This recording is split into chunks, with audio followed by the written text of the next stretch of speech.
Perhatian, sang putri merak yang tertiup angin. Aku Pavolia Reine dari hololiveID. Hi everybody, how are you guys doing today? And we are gonna be playing 9 hours, 9 persons, 9 doors. Hi! We're gonna be playing this game, part of the Zero Escape, the Nonary games. I'm doing fine. Thanks for asking. And yes, this game is also by Spike Chunsoft, licensed and published by Access Games. What kind of game is this? How many of you guys saw my tweet about this game, about this stream? I pretty much, kind of gave you guys the premise of this game. It's about you having to group up with strangers and try to escape a sinking cruiser line. Is that it? I always get cruise liner. Is that it? Yeah.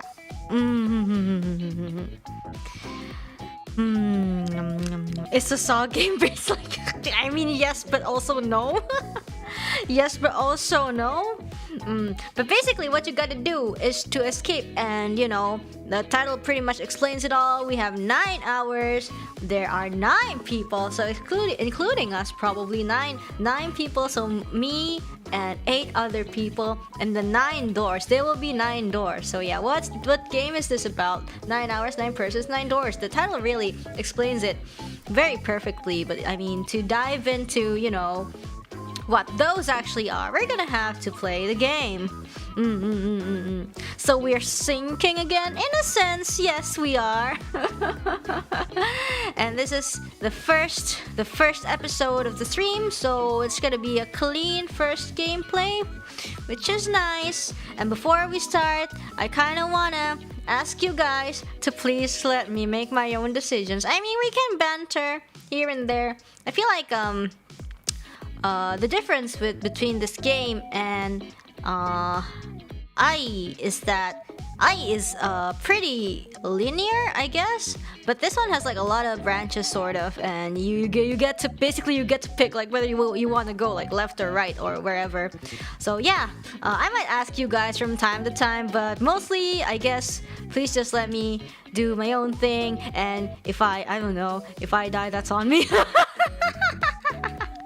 But you know the drill. I also wrote no spoilers, please. It's not only for me, but also probably some people here, it's also their first time. So yeah, let's just have a great experience together and have fun. Have the most fun that we can, even though we're probably sinking. Very nice. But anyways, I'm just gonna mute this BGM, and then I'm gonna start turning on the game audio. Hey, but there's no sound. Oh, but there is. Is the sound okay? Wait, maybe I need to turn this down a little.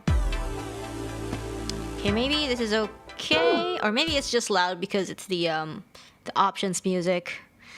All right, let us start the game. Pretty much. Creating save data. Please select the save slot. No data. By the way, I am using a Japanese voice for this.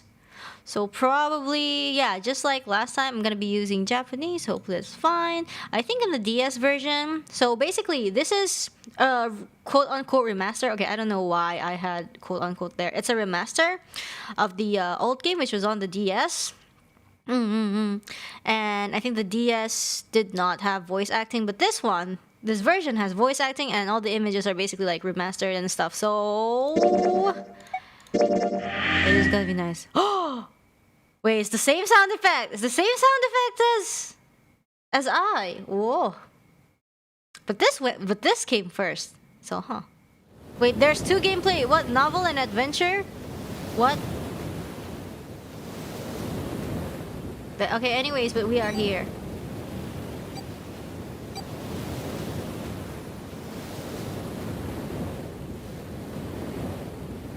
Change to novel pretty often? Whoa.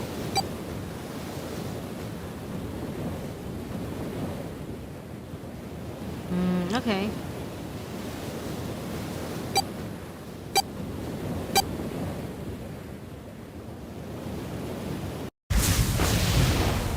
Oh. Oh.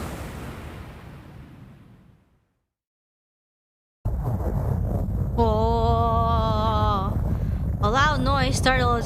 What the sound? Wait, is the sound okay, or do you want me to like turn it down? Let's do a little sound check. Let's do a little sound check.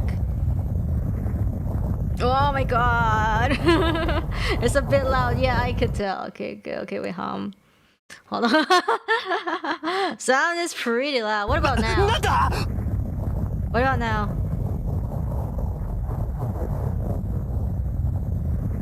Is this ASMR? Maybe. A loud noise startled Junpei and his eyes snapped open. Wait, so do I... Oh, as they adjusted to the light, he realized that he did... Whoa! He didn't recognize his surroundings. Ow. With a crack, Junpei's head connected with something metal. Whoa. He rolled over and threw out his hand to steady himself. It's still loud? Okay, fine. But he found himself groping at empty air. Stingling. ASMR. His balance lost and his still fuzzy mind struggling to understand what was going on, Junpei tumbled down to the cold, grey floor.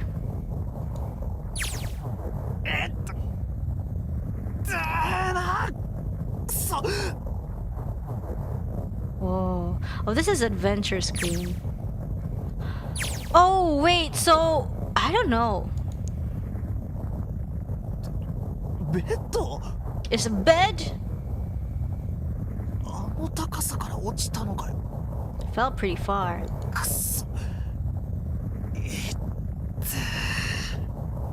That really hurt. Oh, okay. I kind of want to stick with the novel screen. His shoulder hurt, his knee hurt, his hip hurt, his entire body hurt. Could feel a bump forming on his forehead. Wait, hold on. Could feel.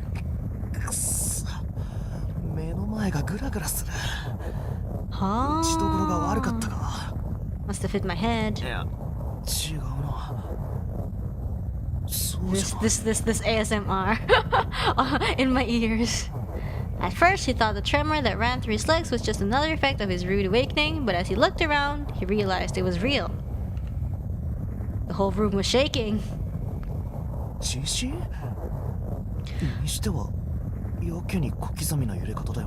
it's shaking too fast for that. And again, Junpei had no idea what it was, if not an earthquake. Anyway, Junpei rubbed the growing bump on his head and gingerly climbed to his feet. His balance regained, he finally took his first good look around the room.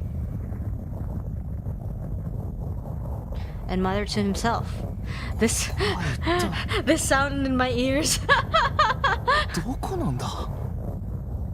Spain momentarily forgotten in the what? Minutes passed while Junpei struggled to get his bearings. Okay, sometimes it kind of skips, even though I'm not finished. Then suddenly, as they had begun, the tremor ceased. Oh, it's so quiet now. Is there a way to check?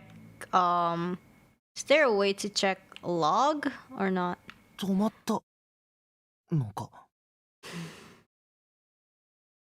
Oh, I can scroll up? Oh! Right. Okay, great! A cold silence fell over the room. From somewhere far away, Junpei could hear the sound of metal squeaking. In an attempt to distract himself, Junpei looked around the room once more. There was a stove that looked more antique than functional. The tree-level bunk bed had mattresses that were so thin that they were little more than blankets. Striped. Oh my gosh, what is that? 5. On the other side of the room was an identical bed, and set in the wall between the beds was a slightly dirty iron door.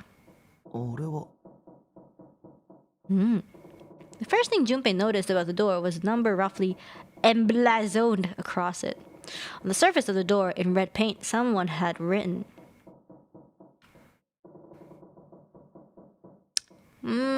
What's it say? Numbers. I'm allergic to them. 5? 5ってなんだよ。 Suspicious and still utterly confused, Junpei approached the door slowly. Standing at last in front of the door, Junpei grabbed hold of the L-shaped handle. A push yielded no movement and a pull, the same result. Uh-oh. 開かないか。 It didn't matter how much he pushed and shoved, the handle wouldn't budge.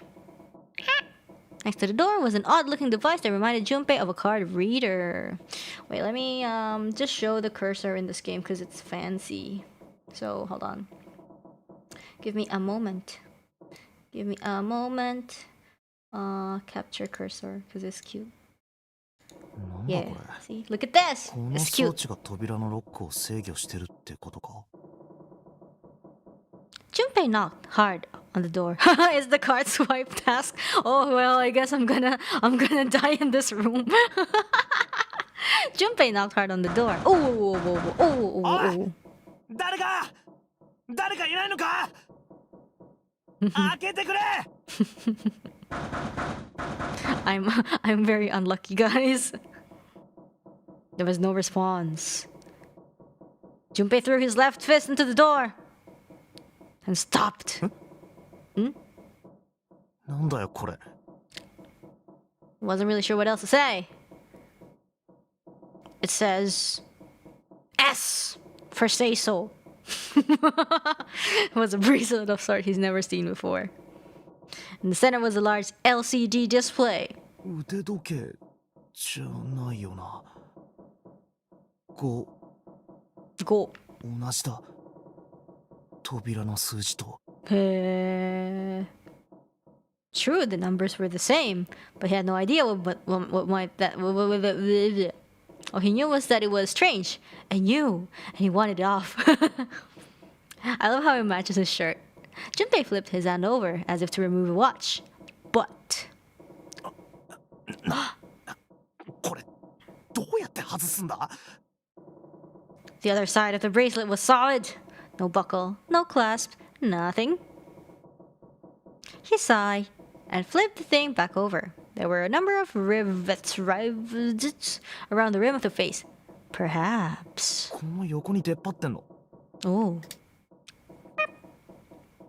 He pushed them, but nothing happened. On a watch, they might be dials for adjusting date or time, but on this bracelet, they did nothing. くそ、反応がない。腕から無理やり引っこ抜くしかないか。 Growing more desperate, he began to tug at it. However, くそ、ダメだ、全然抜けない。 a steel ring ran from the face, around Junpei's wrist, and back into the face. He wouldn't be pulling the bracelet off anytime in the near future. なんなんだよ、この腕輪は。 Frustration and desperation were beginning to mix as the reality of the situation began to dawn fully on Junpei. So much was happening and none of it made sense. Junpei felt as though he were about to explode. ここは一体どこなんだ。なんで俺はこんなところにいる。なぜだ。一体何があったって言うんだ。 Noah! バカ。 Pain bloomed, but he did his best to shake it off. He raised his head. It was at that moment that he noticed the window. この窓。 Ooh, fancy. The window was round, rimmed and riveted brass, like a window from an early 20th century ship. これってまさか。 Oh, sorry, I cut you off. Junpei walked slowly towards the window. Could see nothing beyond it but thick, impenetrable darkness. Oh. 暗くて何も見えねえな。せめて外の様子がわかれば。 Sorry. Junpei squinted, trying to see something. Anything. Was that moment? Ah. おい、マジかよ。なんだよこれは。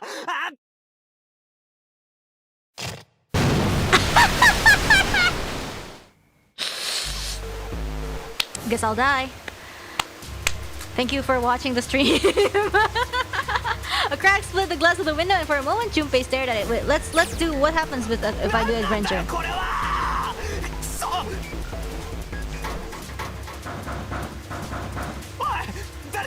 誰かいないのかいたら返事をしてくれ Oh.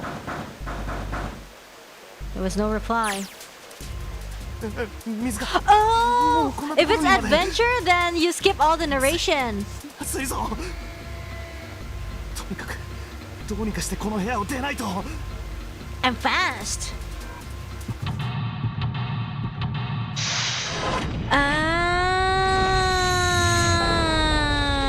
Seek a way out.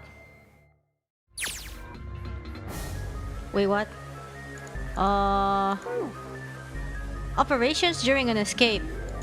During an escape, you are restricted to an area. Your goal: search around to uncover how to unlock the door.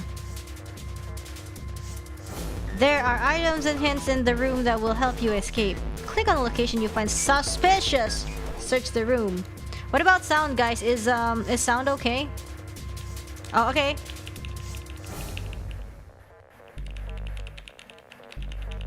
Anyways,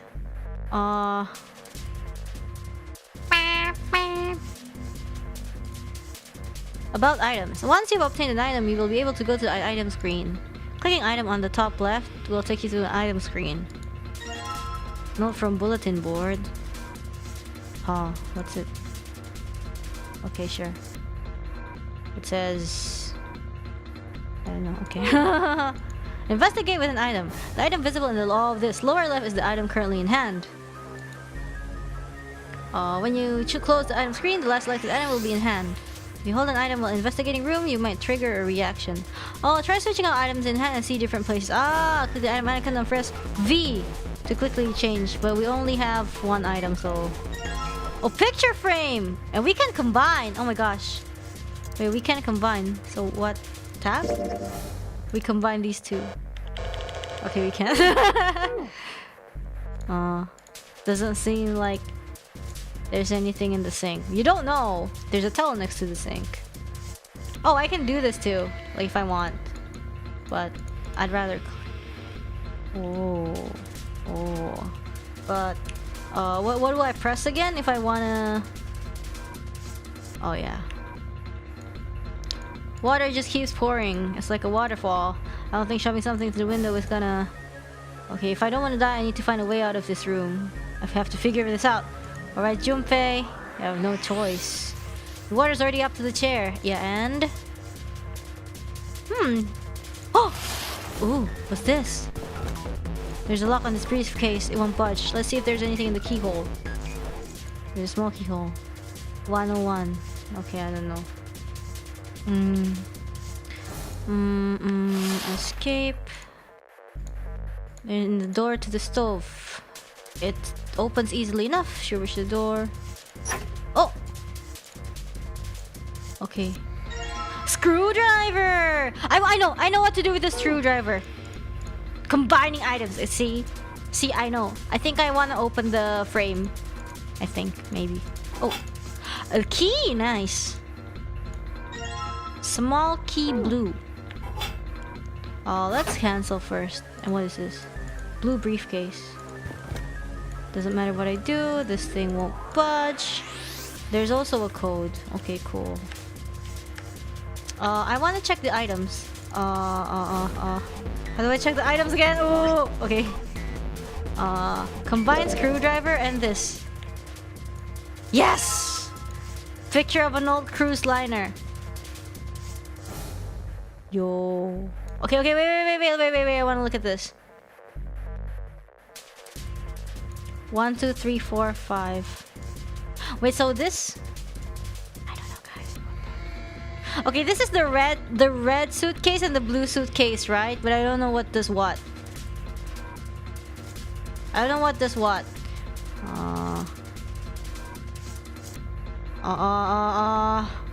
This one is 7 4.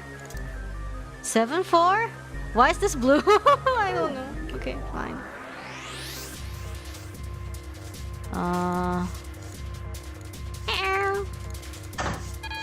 Okay, it doesn't do anything. Why the hell isn't this thing opening? It's because you don't say the magic word. Oh, what? Hey, small key, nice. とりあえずこの鍵は持っておくか。 Okay. Woo! なんか He's jump scared. まるで死人じゃないか。 I look like a zombie? Are you sure? 本当に一体何があったって言うんだ。どうして俺はこんなところに。 As the Junpei scare. 確かバイト上がって部屋に帰って、それから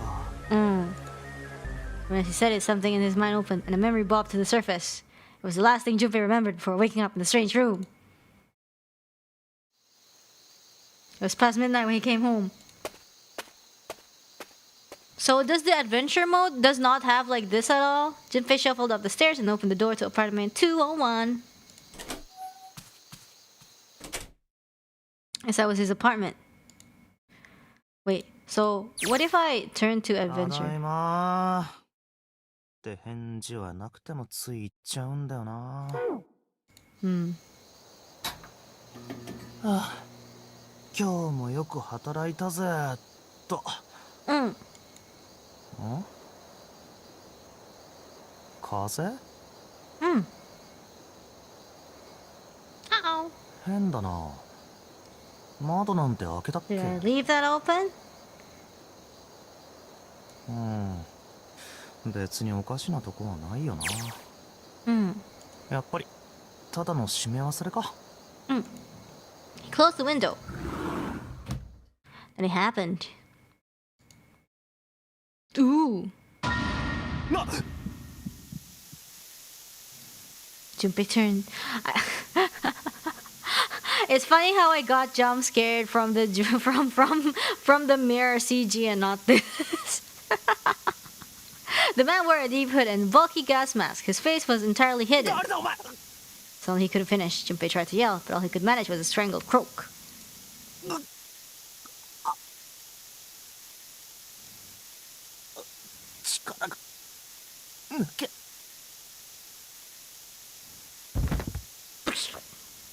Junpei collapsed to the floor, a crumpled heap of limbs like a discarded puppet. Too late, he noticed the white smoke that was quickly filling his apartment. A small object, shaped distressingly like a grenade, sat on the floor in front of his face, hissing. The white smoke poured out of it at an incredible rate. The smoke had grown so thick that the details of Junpei's apartment began to fade into the white haze. Ooh, thick. He could feel his mind begin to fade as well, a white haze that was not the smoke creeping into the edges of his vision. A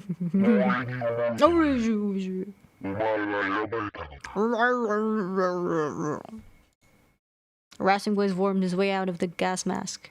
It was cold and harsh, and stored in some way Junpei couldn't put his finger on.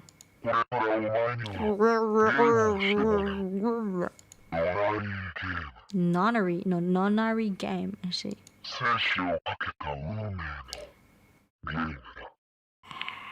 my god. Okay. That was the last thing Junpei remembered. The white smoke overpowered him. The masked man faded from his vision, and he felt his consciousness fall away into the white mist. そうだ。そうだよ。あのガスマスクをかぶった男。あいつが俺をこんなところに閉じ込めやがったんだ。Wait, I kind of wanna do like English VA も though. うやろう。I feel like English VA would sound really funny here. He ground his teeth in frustration and strained till he remembered anything about his attacker's figure. いや、まああれじゃ男かどうかもわからなかったけど。The voice had been cold and mechanical, likely passed through a voice changer, and the body had been covered in a thick cloak.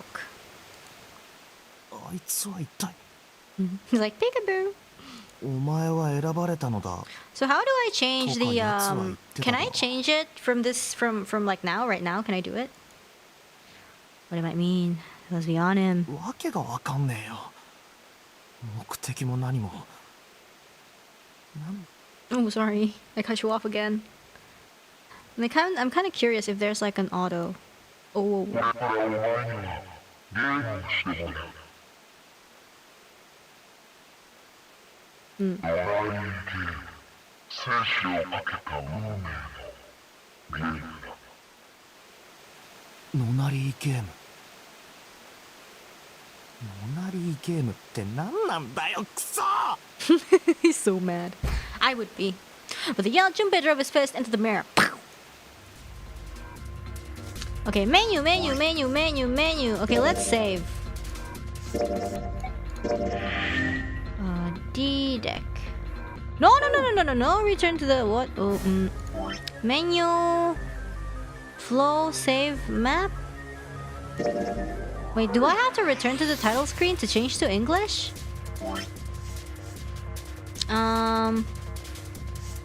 Maybe. Yeah, maybe I need to. Maybe I need to. Yeah, maybe I need to return. I saved anyway, so it should be fine. Options, English.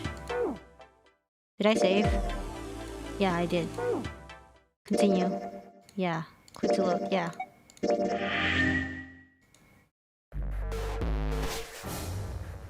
Anyways, I gotta figure out the number.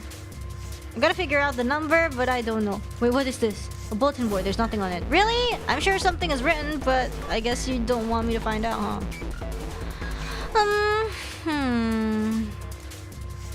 It's okay, let's do this. So for the item. Okay. So red is. Okay, you know what? I don't know. I'm just gonna try 7463. I don't know. Oh, okay. Key.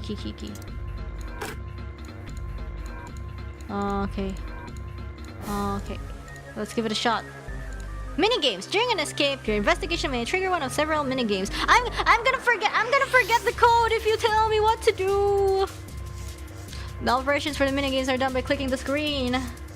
Some minigames will require you to manipulate something, while others will only require you to apply the right object or click the right thing.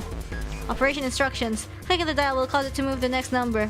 Entering 4 numbers this way, and then click the key. If the numbers are correct, it will unlock. If it's not, then I guess it just won't. 7... Oh my. Damn it!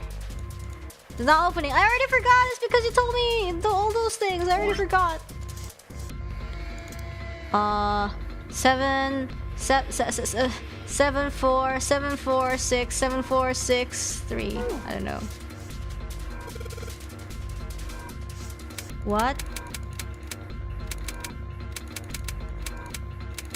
Oh, I missed it. No, it's not wrong! Wait.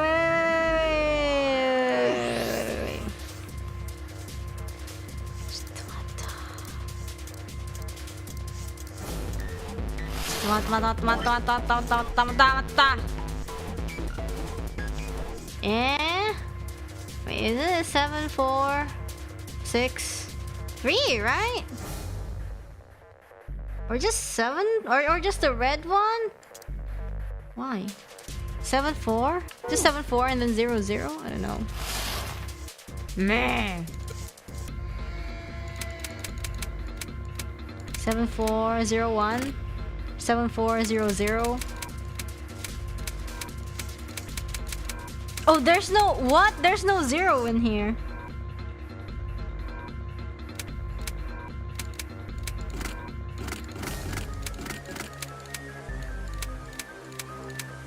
I could do this all day.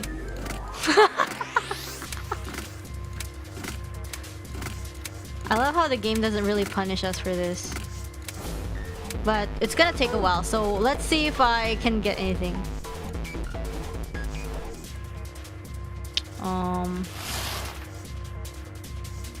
Blue briefcase. Oh, what if the...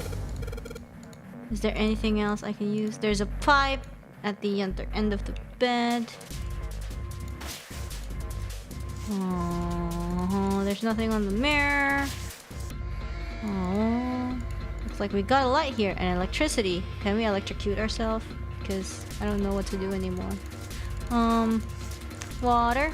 Water. There's a table. Water is pouring onto it. Let's just swim.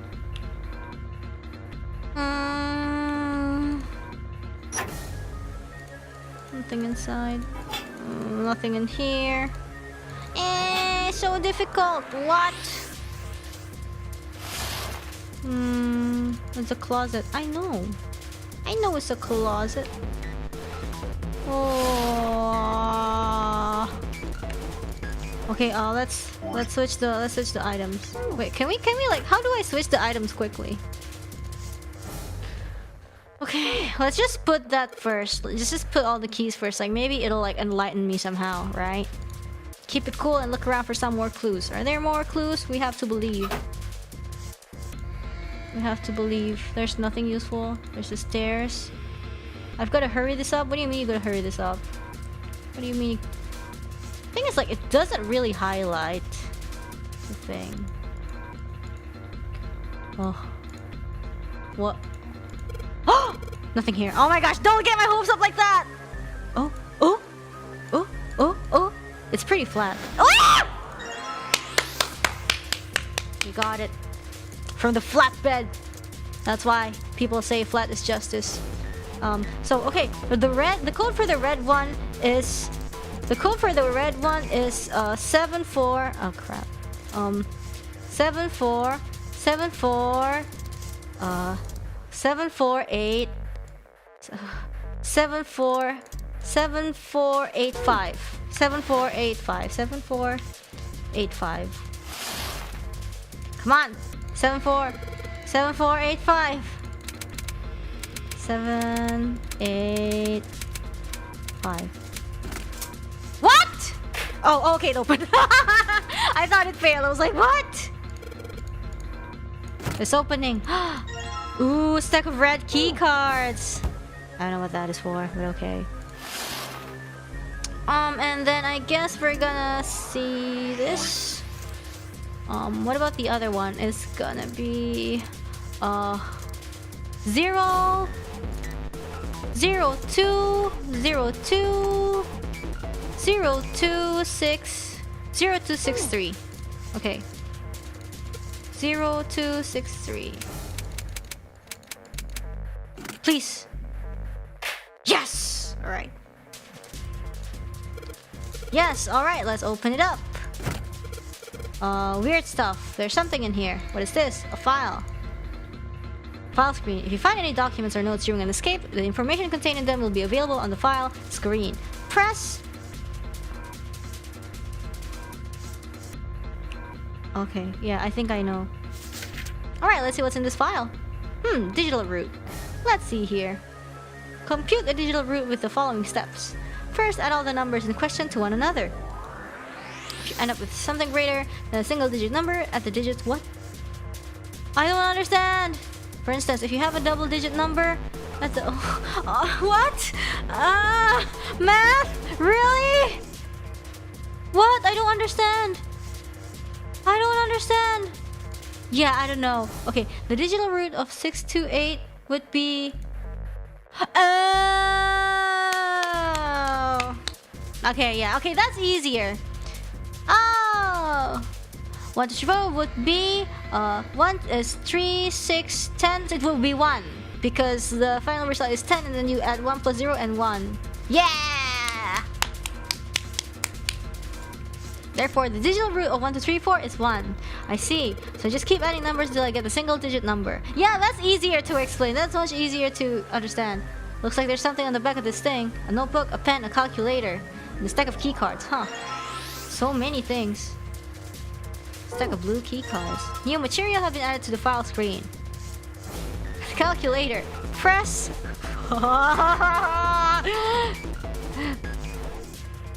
Oh, what? Alright.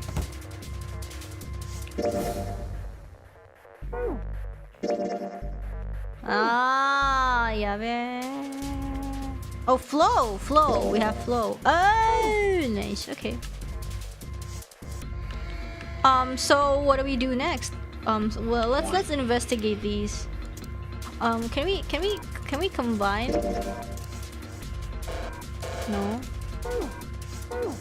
Okay, what do we do then? Do I just swipe these? These cards with number of them. I'm pretty sure this is where I'm supposed to use them. Let's slide these cards and see if they work. Huh? It's not working? Why? Damn it! I still have cards I haven't used. Okay. What about these then?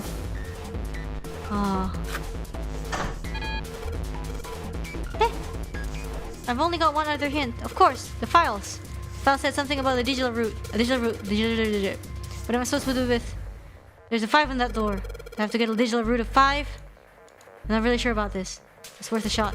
See if this works. I'll just slide the cards that give me the digital root of 5 through the reader. Operating instructions. Click 3 cards to select them. The digital root of the selected cards. Clicking reset will deselect all the currently selected cards. After you've selected 3 cards, click on the device. What? 3 plus... I don't know. I can't math.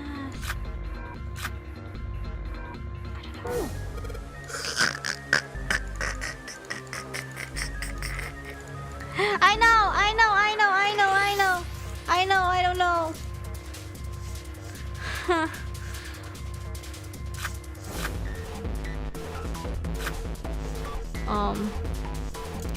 Wait, 6, 7.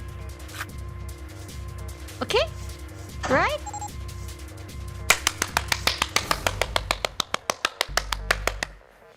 Oh my god! Did it just unlock? Well, that light was red and now it's blue. No doubt about it. There's nothing keeping me in here now. Nice-o! Let's open it!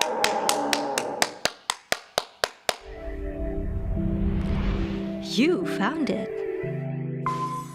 You found the exit. Whoa, ASMR. Accompanied by a wall of angry water, Junpei shot out of the room and into the opposing wall. The water tossed and turned like a washing machine, and he only stopped rolling when he hit his head on the wall. My head. Wait, is it over? Is it though? Ooh. That felt too much like being flushed down a toilet. Damn. Junpei struggled to his feet in the still rushing water. Well, better than drowning, I guess. Free bath. Am I in a hallway? The water that had followed him out of the room was rapidly pouring out the door. It flowed quickly down the hallway and slammed into the foot of the short flight of stairs. Oh. Just 5 steps, in fact. And at the top of this short staircase... A door. Another door. Water. God, let me go.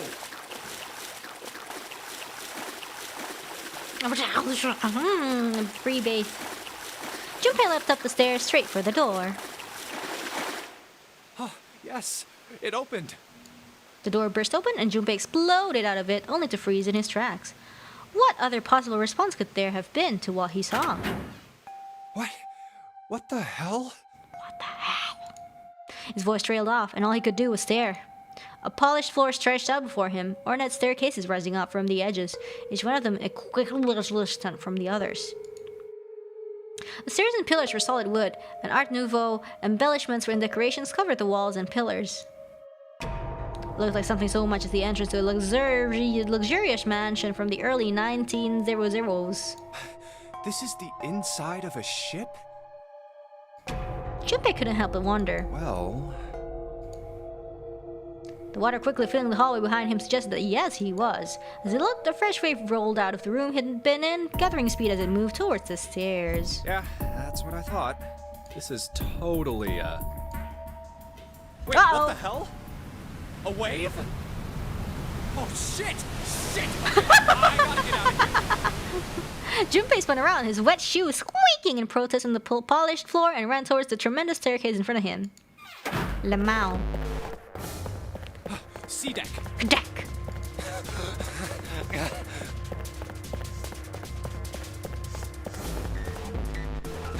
B deck. Okay. Hurry! Hurry! As he ran, he glanced quickly at the plates mounted on the wall, denoting the decks of the ship. A deck's next. Oh, whoa, look at these doors. He took the stairs two at a time, not entirely sure where he would find himself. Just as he began to wonder where, in fact, the stairs did lead. Hello. What? People. Junpei saw another person at the corner of his eye. People. Yeah, exactly, people. He stopped short, nearly tripping over the next stair, and looked. It wasn't just one person he'd seen. On landing to left of the stairs, there were 4 people staring at him. Oh. And on the right side, 3 more.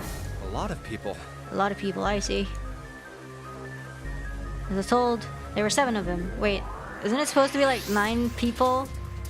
Where's the other one? It looked as though they had been on their way down the stairs. Wait, I can't count. It was 5 and 3, or 4 and 3? Well, I don't know. Okay, fine. As you can see, math isn't really my strong point. They'd done the same course, and now they stood there staring at one another. Junpei didn't move. One foot placed awkwardly on the next step, in the middle of his stride. Who are these people? The entire interaction lasted only a matter of seconds. The one spoke to Junpei, and time began to move again. I guess it's another one of us now. Oh, she kind of looks. We kind of have the same way. Look at. I guess there's another one of us now. A dancer. A dancer? The one was dressed, Junpei thought, very like a dancer. Her clothes covered very little. What? And her prodigious jewelry a little more. No, I'm not. You better Oh, get it's moving. animated! What? That's cool. With no further ceremony, she ran straight past Junpei and towards the door behind him. Oh, well, okay then. The sudden proximity of a woman with such striking assets left Junpei momentarily stunned. I see Junpei. But the others wasted no time and quickly followed the strange woman. Silver hair? Silver hair? What? Could I possibly be? Could I possibly be this person and that other person's child? I don't know. Silver hair? Huh? Eh? The first to pass Junpei was a young man with silver hair. Is that me? Am I all these people? Is that a plot twist? He threw a quick glance in Junpei's direction as he ran, muttering. One of us, huh? What? Nothing. Following him was an older man, his face calm and without fear. Soft wrinkles parted from his eyes, and he came close enough as he passed for Junpei to say wisps of gray in his ear. His composure and shock of hair struck Junpei as rather like that of an elderly lion. Going up won't do you any good. There are 2 doors, but neither of them will open. Okay. Wait, hold on. The doors won't open? That's Reine too? What do you mean that's Reine too? The next to speak to Junpei was a girl with pink hair and a high voice. Come on! Aren't you coming? You gotta hurry! This is not me, this is somebody else. Her small hand was wrapped around the wrist of another man. Why is there so many people with silver hair? His eyes were closed, almost as though he were sleeping. His features were graceful, almost serene. He was dressed rather elegantly for someone his age. This is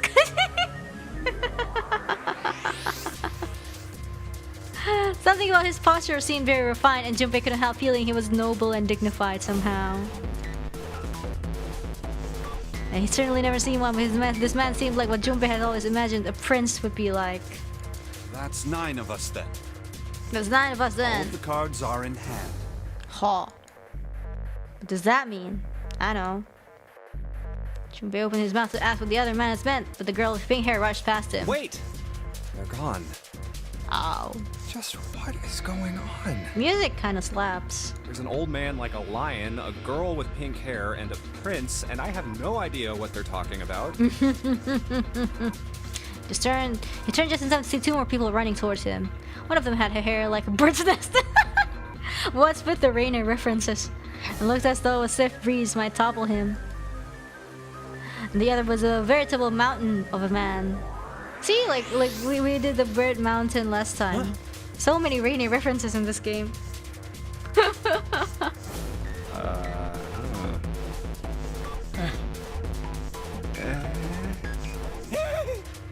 Ah! The scrawny one cut past Junpei as though he were running for something. What was that all about? Hey! What the hell are you just standing there for? Nah, I don't know. Didn't you hear him? What? The doors on A deck are no good. We gotta check the doors on B deck. Got it? Now go! Okay. Before I had a chance to respond, the man laid a massive hand on Junpei's shoulder. With no more effort than Junpei would have used to brush aside a fly, the man shoved him out of the way. Whoa. Thrown off balance by the man in recent events, it took Junpei a few steps to get his bearings. He finally regained his balance and looked up at what the other 7 had been running towards. Hey man, that was dangerous. Yeah. Huh? There were 2 pairs of large iron doors set into the wall in front of him. They looked quite sturdy, and each had handles shutting from them. Right across the surface of each door in red paint was a number. 4. The door on the right. 4. And this one says... This one says 5. They're the same. Uh-oh. The guy Junpei had decided to call Silver was mumbling to himself. Room I woke up and had a number on the door just like that. Oh, me too. What a coincidence. You too, eh? With an arched eyebrow, the lion looked over at Silver. My cell was the same. A number upon the door. I opened it, ran down the hallway outside, and found myself in a rather grand room full of stairs, as I suspected the rest of you. It was as though the floodgates had been opened. They all began to talk all at once. Me too. Me too. Same for me. There was a door with a number on it. Yeah. Soon it became clear that each one of them had awoken in the room with a locked door and solved the puzzle to escape. They all ended up in the same room, as though they'd been guided there. Yes, we all saw the same thing. That's not important. We need to hurry. Alright. You think I don't know that lady? Before the dancer had time to finish, Silver was already running. Open! Damn it! He grabbed hold of the door labeled 5 and pulled. Oh, it's the same sound effect! However, Fuck, it's not opening. This damn thing won't not even opening. budge. Out of my way! the man grabbed Silver's shoulder and tossed him aside. His path cleared, he took a few steps back and then threw himself at the door.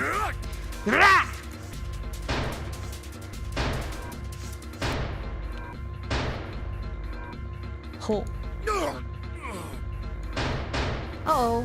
The door shook as his body slammed into it, but showed no signs of breaking or opening. What about this one? The man threw himself at the door again. Body slam from a guy that big didn't even budge it. Yeah. There must be some other way. Junpei turned towards door 4. Next to the door on the wall was a small box. Vacant, it says. Seems just like the device next to the door in that room earlier. So that means this door is probably locked too. But still... He had to check. Junpei grabbed the handle and threw all his weight onto it.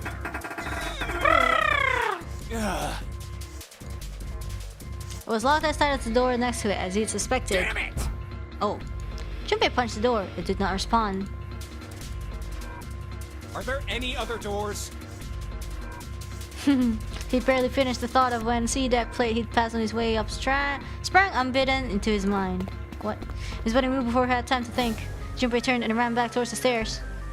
He had scarcely taken a step when, at the top of the stairs, next to an orange clock embedded on the wall, he saw a person. Oh, she. It was a girl. Finally, we have 9 people, I think. Do we? Can't math, man. That's what the calculator is for. She looked to be the same age as Junpei. She froze, unable to look away from her face. He wasn't confounded by her beauty, or something equally silly. No, there was another reason he couldn't take his eyes off the girl. Junpei had seen her somewhere before. He couldn't quite remember where, but he knew he'd met her before. The girl, too, stared at Junpei, similarly stunned. Her response suggested she'd seen him before as well. Huh? Without saying a word, Junpei walked slowly towards her. She didn't move. It was almost as though she was held in place by some sort of magic spell. As Junpei stepped into her landing, the spell broke. No sooner had he set his foot down than the whole ship shook a second time. The quake caught the girl unprepared, and she fell. Watch out! Moving on instinct, Junpei leapt to catch her. Or so we thought. Oh. Oh. Spicy. Her face was far closer than it should have been, mere inches from his own. Spicy. He was flat on his back, and he heard as she had landed squarely on top of him. The girl seemed as confused as she did, and her face suggested she still hadn't fully recovered from seeing him. For a moment that seemed to stretch for a very long time, they stared at one another. The ship stopped shaking. Everything was quiet. Water could be heard from the bottom of the ship, lapping faintly at the walls and ceilings, but eventually that faded as well. Silence was complete, a thick, muffling blanket. At last, the girl opened her mouth. Oh my gosh! Is that you, Jumpy? Jumpy. Jumpy, jumpy. Her words echoed through Junpei's head, and suddenly his memory returned. Akane. Why hadn't he realized it before? Oh, that girl was Akane Kurashiki. She and Junpei had been friends in childhood. They'd gone to elementary school together for 6 years. But what was he doing on the ship? Her soft eyes were only inches away from his own. He could feel the warmth of her face. Feelings he thought long forgotten began to work their way to the surface. He could feel his face heating up. At that moment,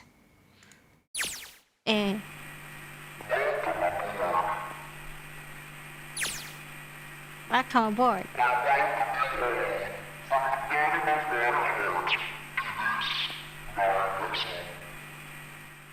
What? What? What's that voice? What's that voice? They hurriedly untangled themselves from one another and struggled to their feet. Their 7 companions had heard the voice as well, and many of their faces had gone pale. They looked around frantically, desperate to locate the source of the voice. At last they found it. A speaker set in the ceiling.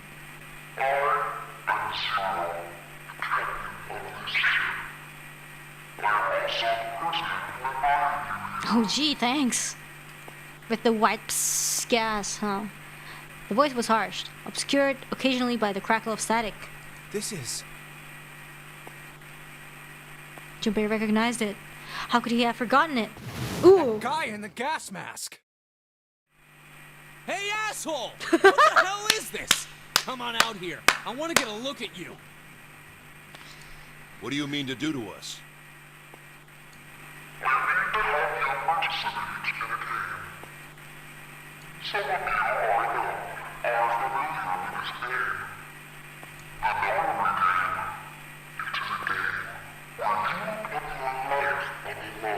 Yeah. Nonary game. Nonary game? What the hell's that?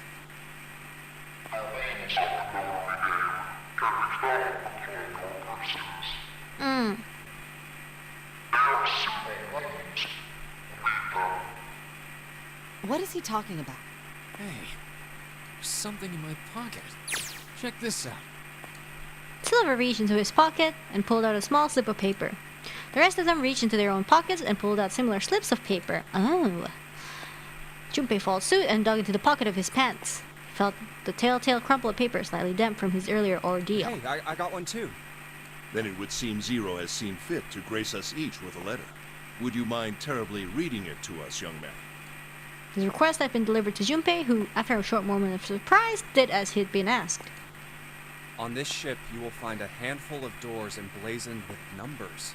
We will call them the numbered doors. The doors in front of you are a pair of the same. The key to opening these numbered Sloppy doors are the paint numbered job. bracelets that each of you possess.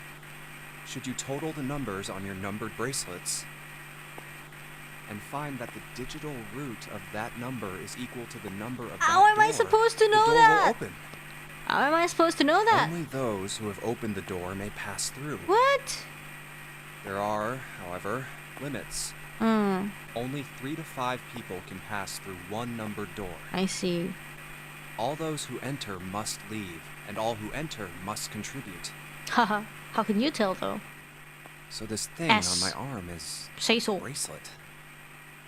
He glanced around. It looked like everyone else had one as well, and had come to much the same conclusion. The purpose of the game is simple.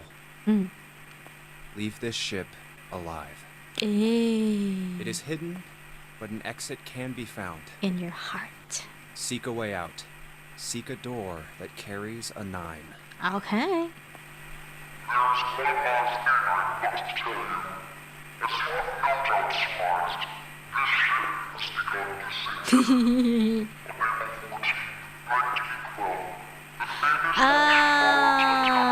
Yeah.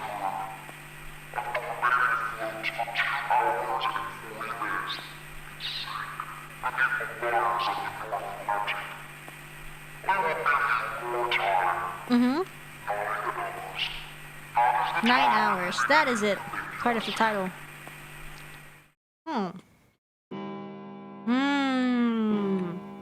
The voice finished and the speaker went silent. I think it's coming from over by the stairs. It's the clock telling us the time. Everyone had their eyes on the antique clock embedded in the wall. 9. The sound of the 9th bell faded away. The 10th never came. So it's like 9 o'clock. It rang 9 times, so 9 o'clock then? I think it's 9 p.m. I I couldn't see anything when I tried looking out the window earlier. It has to be nighttime. Okay. If that is the case, then we would need to escape by 6 a.m. tomorrow. All right.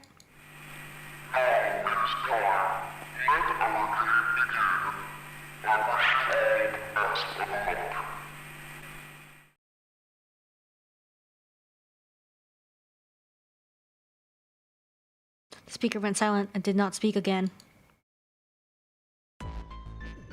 Hey! You bastard! What do you mean by that? Come out here, you asshole! That guy won't stop shouting. And the others.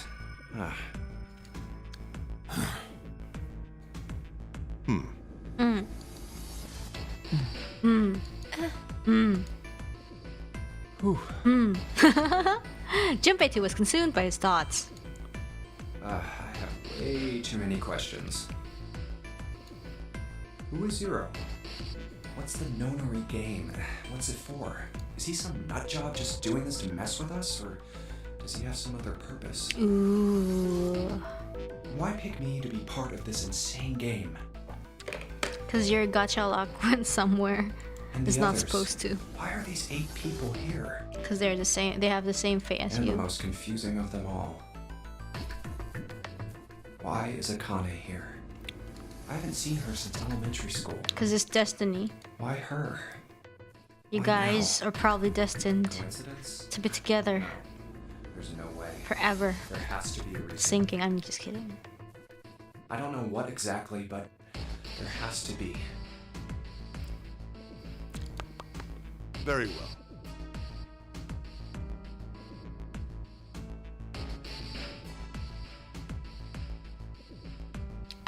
The lion's voice seemed oddly loud in the Standing around silence. here won't do us any good. Best we get moving, don't you think? I think so too. Get moving? Are you planning to open the numbered doors? Hey, wait! But don't tell me you're actually gonna do what this Zero says. Yeah, that makes 0 sense. No, that's not what I Oh, mean. he just shook his head. The lion shook his head, mildly annoyed. I'm saying let's find another way. Uh-huh. After all, we haven't really examined this place yet. Right. What? Where have we not looked? Everyone searched A-Deck already. In your right? eyes. Yeah, we were kind of in a rush though, so we probably missed some things. Why don't we check out the lower floors first? We should see how deep this place goes. I can work with that. Then let's go.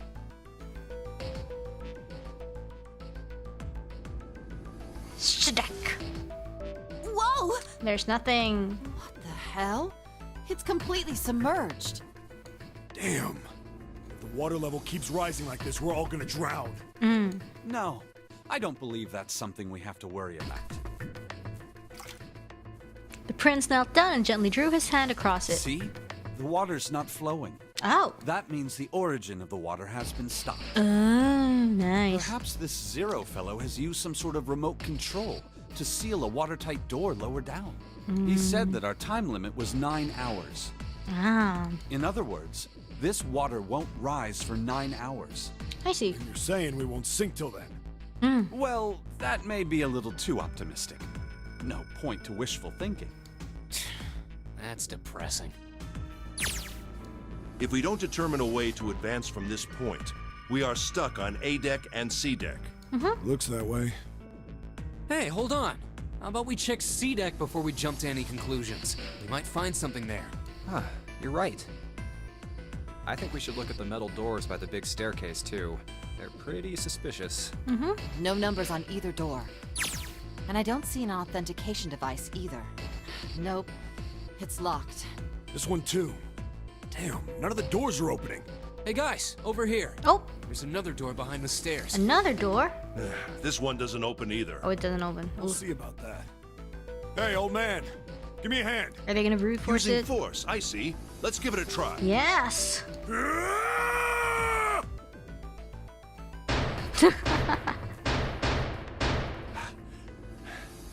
It won't budge. Could you not just start shouting out of nowhere? You almost gave me a heart attack, you know. Oh, sorry. It doesn't appear to have moved even with two of us trying. Idiots. Try using your brain first. Brain? Huh? Time for me to shine. Take a closer look. A keyhole. Right. It's obvious what we need to open this door. A key, huh? You got a problem? No, I just really doubt we'll find a key that easily. What's this? There's a mark on it. Does it mean something? Hey, look! Over here, too! Oh, it's an elevator. I think. Pink Hair was looking at double doors they hadn't examined yet. More doors. I think they're elevators. Yeah, that's what I said. There's an inverted triangle button by them. May as well try pressing it. Huh. Nothing. Maybe the power isn't on. Or we need to do something with this card reader. Hmm. And there's a strange mark here, too. H. What is this? It looks like a lowercase h with a dash drawn across the upper stem of the H. Junpei stared at it for a while. This is the symbol of Saturn. Oh, It's an astrological symbol. okay. Then the mark on the other door. Is a? I think that was the sun symbol. Okay. We saw the same symbols on A deck. I don't understand, but okay. I don't remember that. A deck, huh? I haven't been there, so I wouldn't know. Okay. We may as well check again since we're talking about it. Lion's words urged them on, and they took the stairs up. There. The two doors next to the stairs.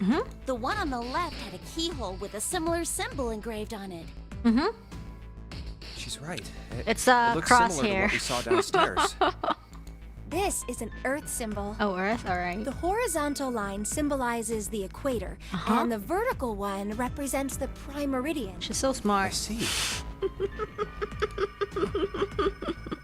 I wouldn't survive without her. Junpei looked up at the ceiling. The ceiling. Metal plates. Huh. It's as if it's covering something up. Ooh. Perhaps it was a dome of some kind. I see. I wish we could get out through there. Be realistic. We'd need a lot of explosives to open that up. Uh-huh. The windows, too. Huh. They're all covered. I see. There were several windows along both sides of the ship, or at least there had been. They too were covered with In metal other plates. words, Everything is locked. we're trapped. All the exits go nowhere. Yeah. Junpei was not happy. The girl with pink hair spoke up. Well, I'm sure they go somewhere. We just can't open them. Then a mountain spoke. You don't know that. For all we know, they just open into walls or take us in circles. The prince did not agree. No. I'm sure they go somewhere. Otherwise, what point would there be? And we can open them. Well, two of them at least. The 4-door and the 5-door. Oh, you mean the numbered doors. All eyes turned towards the doors with numbers on them. The atmosphere in the room grew tense. Hey, wait a minute. I think I said this earlier, but I don't think we should do that. The dancer moved in front of the doors as if to block them. We'd have to be crazy to open these doors. If we do that, we're doing exactly what Zero wants us to do. But then what do we do? Suddenly, everyone began to speak at once. May as well give it a shot. Can't stay here forever. Yes, I'm in favor as well. No, I'm totally against this. But shouldn't we at least try? We don't know what'll happen. We should stay here. We don't have time for that. In 8.5 hours, this ship is going to They've sink. been arguing for like half an hour. The clamor of voices made it next to impossible to determine who was saying what. The arguments grew more and more intense until people were shouting and screaming at one another. Whoa, chill. Hey, shut up! Shut up! They fell silent, and all eyes turned to Junpei. He felt each stare burning into him, but he refused to flinch. Before we try and decide where we're going to go, there's something else we ought to do. Yeah, What's I that? think. We need to exchange information. Ooh. We don't know anything about each other. I want to know who you guys are. Who you are, where you came from, why you ended up here. Don't tell me you aren't curious too. They were silent. Some of them looked the other way, or bit their lip, or crossed their arms and stared at the ceiling. One of them spoke up. It was Akane. I agree. I think Jumpy is right. Jumpy? Oh, I'm sorry. I'm talking about him. I just call him Jumpy. His name is Junpei. She pointed towards Junpei. We're childhood friends. We went to the same elementary school. Ooh. Wait, stop.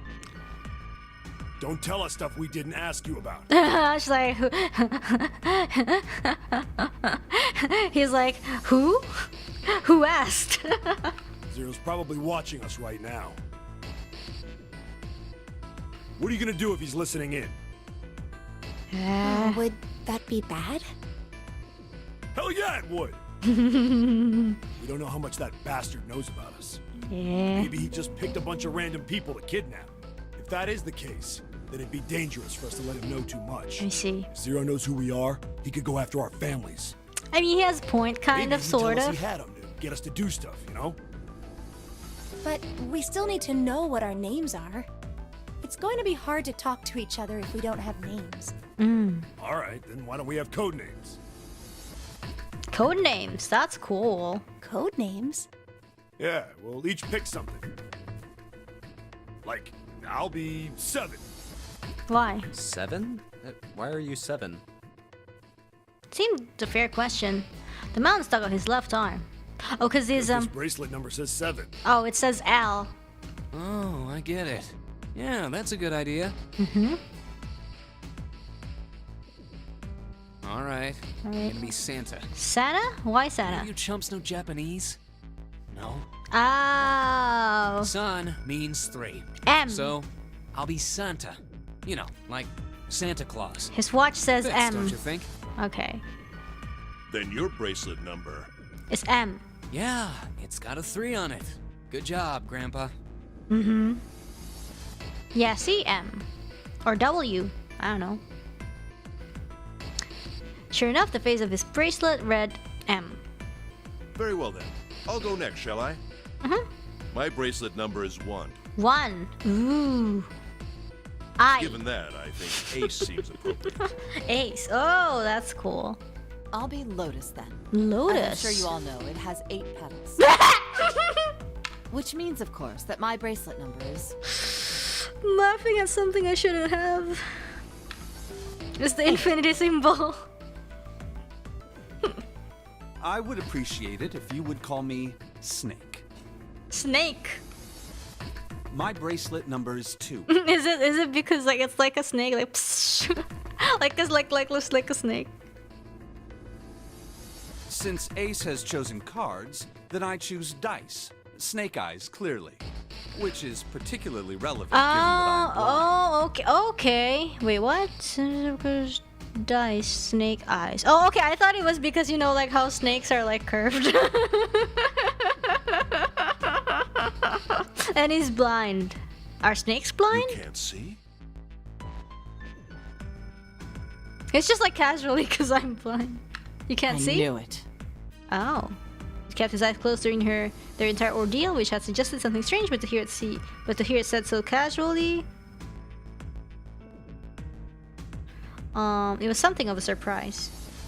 Maybe he's like, I don't know. Oh, poor eyesight. Oh, okay. Everyone seemed a little nervous at the prince's proclamation, but no one seemed to know how to react to it. Me next. Maybe by blind it just means he has like very poor vision? I don't really know. Like just me next, okay. There was one person, however, who didn't seem to be surprised in the least.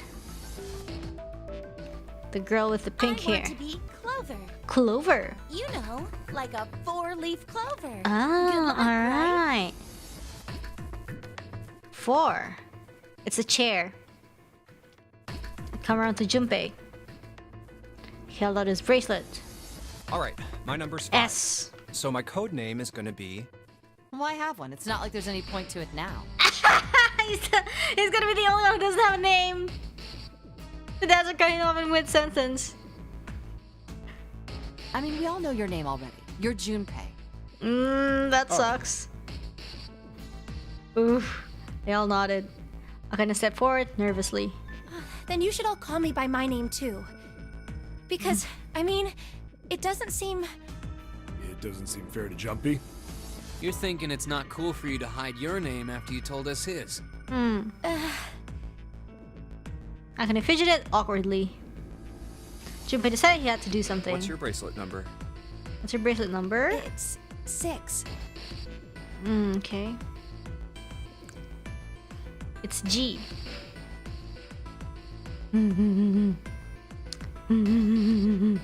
looked at it for a moment and thought. Alright then, why don't we call you June? June? June? Because it's it's the 6th month? It's the 6th month of the year. So you're June. That's Jumpy? pretty nice. June and Jumpy, now we match like double J's, right? Akane knitted her hands and looked up at Junpei, uncertain. Sneaky, sneaky Junpei. Like that's the ship name, right? Junpei. Ha, sneaky. You think I wouldn't know? Are you good with that? Are you good with that? Sure.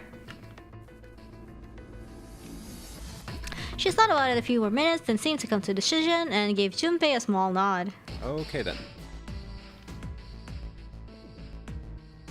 Their names decided, Junpei ran over them quickly in his head. So this is how everyone breaks down. 1 is Ace. 2 is Snake. 3 is Santa. 4 is Clover. 5 is me. 6 is June. 7 is 7. I love his 7 is 7. I love that small hesitation in his voice. 8 is Lotus. I see. That means 8 of us have revealed our bracelet numbers. The only one left is... Wait, what? Oh, the other guy that has a bird nest hair. That glasses guy with hair like a bird's nest. Yeah. You haven't said a thing so far, have you? Nah. His skin was pale, his breathing was heavy, and it was soaked with nervous sweat. His behavior seemed very suspicious, or perhaps simply emotionally unstable. It was difficult to tell. Whatever the case, it seemed clear that he had only fingertips worth of a grip on his sanity. The girl with pink hair, Clover, walked up to him slowly. She put her hands on her hips and eyed him suspiciously. What number are you?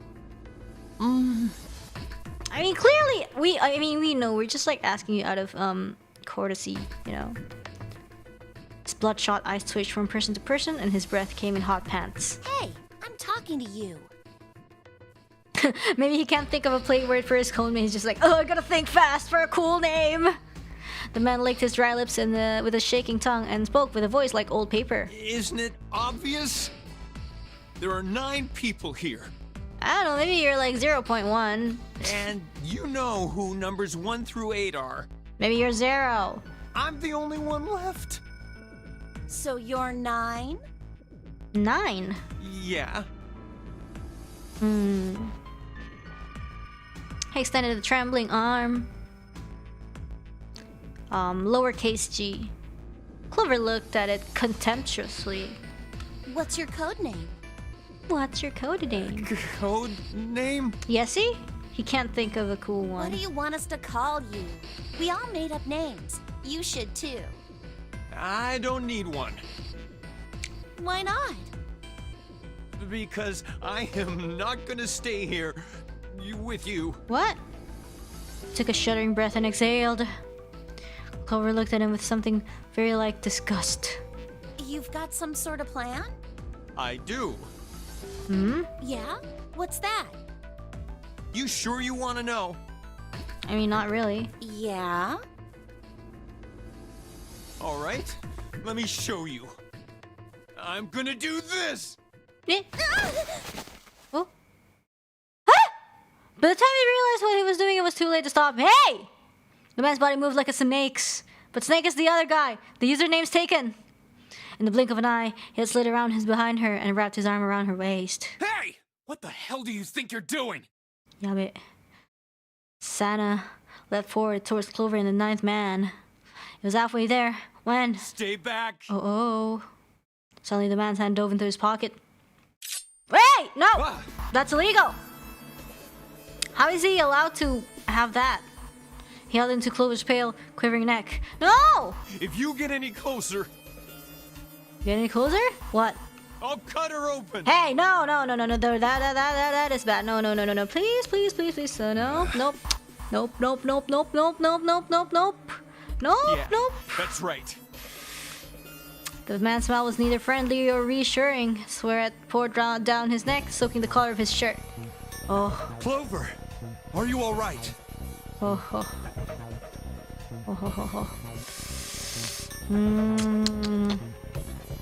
Yeah, I'm fine. Yeah, this guy really needs to cut it out. Her voice shook, making her words even less convincing. What the hell are you trying to do? I told you. This is my plan. What are you gonna do to her, you sick son of a bitch? Don't worry. I'm not gonna do anything to her. If she just does what I tell her to, I'll let her go. I see. Started to move backwards, slowly, keeping his grip on Clover. Slowly. That's right. Just follow me. I don't like this. Keeping their distance, Junpei and the others followed. Eventually, the man reached the wall. He gave it a start as his back touched it, then glanced around quickly and spoke. Here. Verify. The left. Look on your left. What? Do you see the device on the wall? No, I don't see it. I don't see it. Place your hand on the scanner panel, the round part. Huh? I can't see. No. What if I don't? What if I don't? Oh, the man's nostrils flared and he looked like he was about to choke. Are you an idiot? What do you think? I could slit your throat right now. Hey, no, don't do that. Hey, don't do that. Don't do that. We don't have to do this. All right, we do not have to do this, man. No. Just do it. Do it now. Just do it. Press the knife against Clover's neck hard. No. Okay, I'll do it. All right. So he stretched her left hand out towards the device. Like this? We're only like an hour into the game, come on. Her back was to it and she had to feel around for a moment before she found the circular panel. It made a cold, electronic noise. On the display above her hand, an asterisk appeared. So that's how it works. Well, that's how it works. He called that round part of the device the scanner panel. Ooh. If we put our left hand on it, our bracelet number gets entered into the device. I see. Then... Should you total the numbers on your numbered bracelets and find that the digital root of that number is equal to the number of that door, the door will open. Yes, Junpei shifted his eyes to the door itself. The number of it on it was 5. Door 5. Why does this guy know so much about how this thing works? Huh. It's like he knows exactly what to do. Good. You're done. Next. His bloodshot eyes crept from person to person until finally he stopped at a lion. Ace. Wow. One thing we know about him is he's pretty good at quick maths. You, right? You're the one with the number 1 bracelet, So right? wait, 9 plus 4 plus 1. 9 plus 4, so it's like what? I can't count. 9 plus 4 is 13. And 4 plus 1 is 5. Oh, okay. Yes, I am. So? Then you're next. I see. Just verify your number like this little brat did. I see.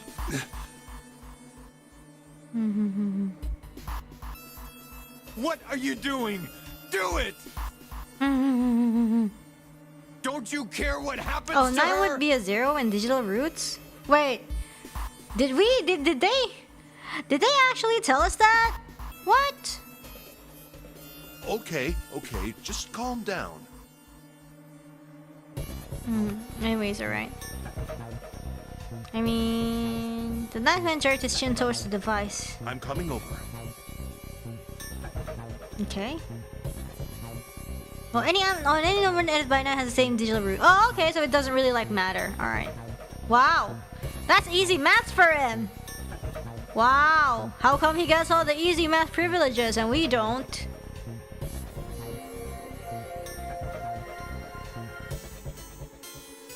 Now, verify. All right, this is what you wanted, right? Ace nodded and placed his hand on the scanner panel. Beep, beep. The device beeped again, and the second asterisk appeared. Oh. Now the device has both Clover and Ace's numbers, 4 and 1. 4 plus 1 is 5. It's the same as the number written on the door. But it won't open yet. Only 3 to 5 people can pass through one numbered door. So he has to join in 2. One more person. It's him, because he's If 9. what Zero said is true, he needs one more person. Who? Who does he need? 9. Get back. His voice shook, but the knife he held to Clover's throat made his words a command. Ace took 2, then 3 steps back. No! Farther! More than that! Go all the way back! I see. Okay. Slowly Ace did what he was told. Ninth man lips curled into a cruel, twisted smile. Don't tell me. What? That was when Junpei understood his plan. Clover's 4 and Ace's Ace's 1. 1 added to the ninth man's 9. 4 plus 1 plus 9 is 14. I love how he just does the math for us. The digital root of 14, 1 plus 4 is 5. Mm-hmm. In other words...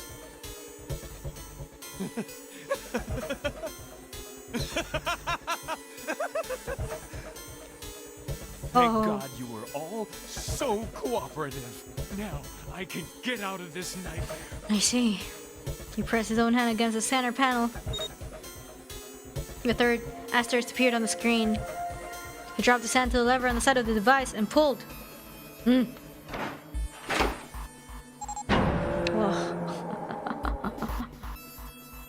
The door opened with a heavy metallic groan. Good. I don't need you anymore. Yeah. Let go of Clover. Wait! White. Junpei leapt towards the ninth man, but he wasn't fast enough. Here. She's all yours. Wait. He's going alone? The man shoved Clover. Oh, oops. And hopped through the door. Is that allowed? Have a good one, guys. Is that allowed? I'm going off ahead now. Well then. Goodbye. I don't think you're supposed to do that. He raised his hand and waved, a twisted smirk on his face. Then he was gone. Oh, it closed! The door ground shut with a dull clang of metal on metal. Clover, are you all right? Snake ran to Clover's side and as she lay down on the floor. Yeah, I'm fine.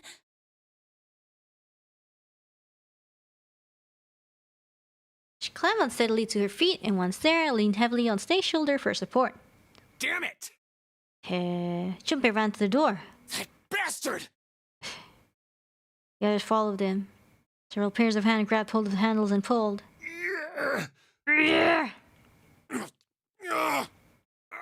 Open, damn it! They grunted and strained, but... Shit! It won't budge. That was when Lotus, the dancer, spoke. Her voice was quiet. Do you hear something? Hear what? My heart beat when I'm next to you. Like, what? Like some sort of beeping. Oh, that's my heart. Okay, I'm kidding. Junpei pressed his ear against the cold middle of the door. The others did the same. You're right. I can hear it too. I hear it now. What is it? And they heard something else. Was the ninth man? Ah! Meh! Why isn't it stopping? God damn it! Well... You lied! Well... Lied? This wasn't supposed to happen! Hmm? This is wrong! This is wrong! His voice shook with fear. Safe on the outside, they stepped back from the door and looked at one another. What is happening in there? Open the door, please! I'm begging you! I can't! Help me! Please get me out of here! Get me out of here! God damn it! I mean, you were considering what you just did. Junpei grabbed hold of the device. What device? Oh, that one. Engaged. Aw, congratulations. He slammed his hand on the scanner panel. Nothing happened. Why? Why won't it work? Engaged? Is it because it's occupied? I see. Oh my god, there's no time left! Wait, what? Listen, I was lied to! He lied to me! Who lied? He put me in here! Wait, who lied? It was him! He killed me! Who? Wait, who? It was him! Who?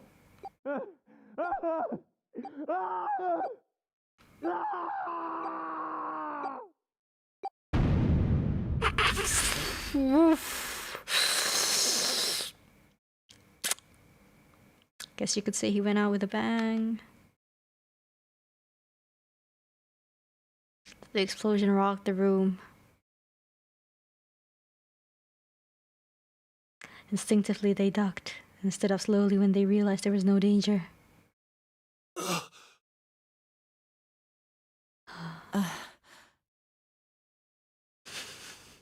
No one spoke. Silence filled the room. A beep? Yeah, listen, you know, a man, you know, but what he did, that was not right. All eyes turned toward it. Did that thing just make that sound? It's vacant again. The display changed from engaged to vacant. Oh. Let's see if we can open it. 7 the mountain, swallowed hard. Okay. Okay. Oh, Junpei nodded and placed his hand on the scanner panel. A red asterisk appeared on the LCD panel. Well, it registered my bracelet number. Mm-hmm. But it won't open with one person. We need at least 2 more people. Alright. Okay. Yeah. Who else? What to do? What?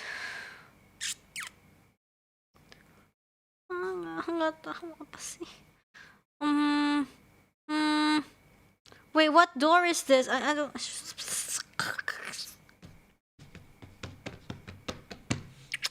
Wait. Okay. 2 plus 7 is 9. 1 plus 7 is... Okay, wait, all of them are 9.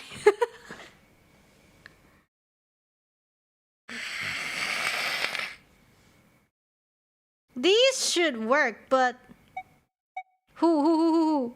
Man, I literally do not know. Wait, what? Back. Yeah, it's the same. Who do you want to go with? Pick who I like. Kind of want Snake and 7, Ace and Lotus. I kind of want to do Lotus and Ace because totally not biased because we share the same hair or like outfit. Why would you bring June to see that, though? Yeah, fine. Or, okay, maybe like Ace and Lotus. Ace, Lotus, you think you could give me a hand here? Yeah, give me a hand. The pun was a little too on the nose, but the mood was still grim. Yeah. Both Sana and June lifted their feet, their left hand silently. Okay. But Sana and June lifted their left hands silently. He verified, and then she followed suit. 5 plus 1 plus 8 equals 14. The digital root of 14, 1 plus 4 equals 5. This should do it. Now we just need to pull the lever on the side. You guys ready? I'm gonna open it. Okay. Junpei grabbed the lever and looked back over his shoulder. Junpei nodded back and set his mouth in a grim line. And he slowly lowered the lever. Okay. This 3D effect is— oh my god, that's very nice. Oh, I see that. I don't think I like that. Well, a breath of air drifted out of it, carrying a stench that nearly made them gag. Junpei grimaced and put a hand over his mouth. Oh my It's god. okay, it's tomato sauce. Oh my god. Good God. Ugh. Lotus and Ace shuddered. Seven grunted. Whoa, that's pretty bad. Even Sana's voice shook. He blew up. Oh. It appeared that Sana was right. The hallway on the other side of the door was splattered with chunks of flesh and dark red blood.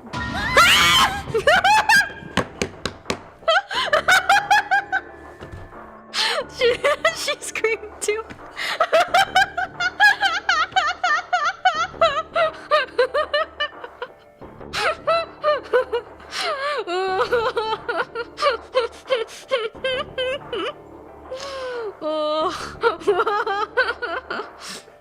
Well, the shriek echoed across the room. It had come from June. Sinners turned laughter and she dropped. As Junpei turned to catch her, the door groaned shut. Wait, what? Wait, what? Wait, what? She crumpled to the floor. June, are you okay? Junpei dropped to his knees and put his arm around her shoulders. That was when he noticed. Her whole body was feverish. She was radiating intense heat. What the hell? Where'd this fever come from? Uh-oh. Saturday night fever. June didn't answer. Her face looked like wax, and her whole body began to shake. All right, okay, let's just rest for a minute, okay? You think you can walk? She nodded weakly. Junpei lifted June to her feet and guided her to a nearby chair. Here we go. As gently as he could, set her down in it. How are you feeling? Are you all right?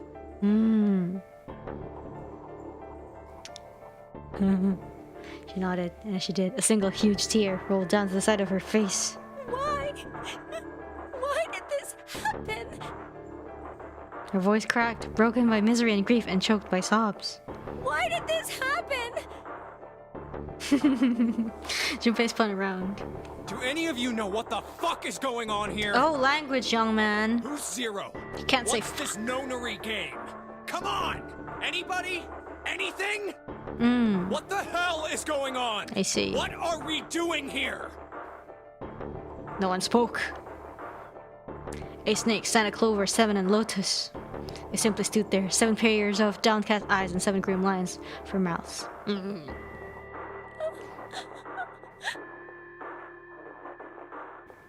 June's body shook with silent sobs. They slowed as the minutes ticked by, and eventually they stopped.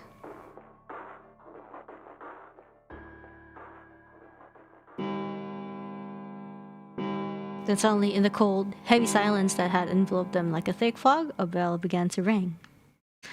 The clock in the center hall. 7, 8, 9, 10 times.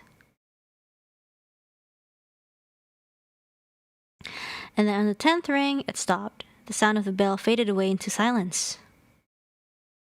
It's 10 o'clock then. Huh. I said what each one of them had been thinking. That means it's been an hour since Zero's little announcement. Seven's deep voice echoed across the room. Fuck! I've had enough of this crap! Hey! Language! Seven leapt to his feet, his fists clenched. How long are we gonna pussyfoot around like this? We've only got 8 hours until this time limit Zero was going on about is up. All right, chill. All right, we're gonna come up with something. All right. Let's get going already. Go. Go. Senna's outburst fell on deaf ears. No one seemed to agree with him. They stared back at him, their eyes blank, their faces tired. Finally, Lotus spoke. No, I refuse. I'm not gonna end up like him. Him? You mean the 9th man? Of course, who else? Me! In his mind's eye, Junpei saw the corpse again. Blood. Oh. Yeah. Blood and pieces of flesh. The dark reddish-black pool of blood. The scattered pieces of flesh. Or just irreversible like the blossoming of a grotesque flower. The explosion that had torn through his body had been powerful. That's no way for a person to die. The 9th man's neck had been twisted at an odd angle. Junpei suspected the detonation had thrown him against the wall. Half of his face was crushed and the other half was covered in blood. Most of its abdomen had been emptied either by the explosion or by gravity. He had landed on his back and stark white ribs jutted up out of his chest like the legs of some sort of macabre crab.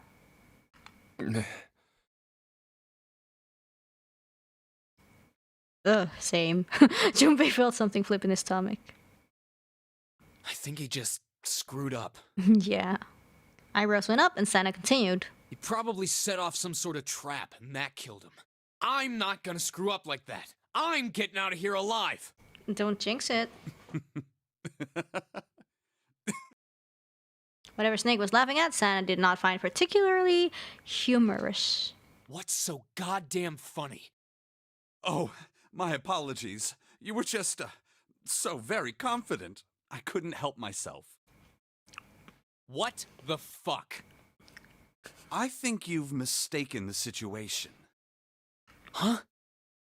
The 9th man's death. It had nothing to do with the trap. Or at least, not the sort of trap you imagine it. The cast here is so full of love. Then? He broke one of Zero's rules. That was why he died. Quite simple if you think about it. Mm-hmm. Huh? You still don't... All right. How about you take a moment and think back to what Zero said? Yeah. Specifically, what did he say about the number of people? 3 to 5 people only. He said only 3 to 5 people can pass through one numbered door, right? And after that? You've forgotten the relevant part. What did Zero say?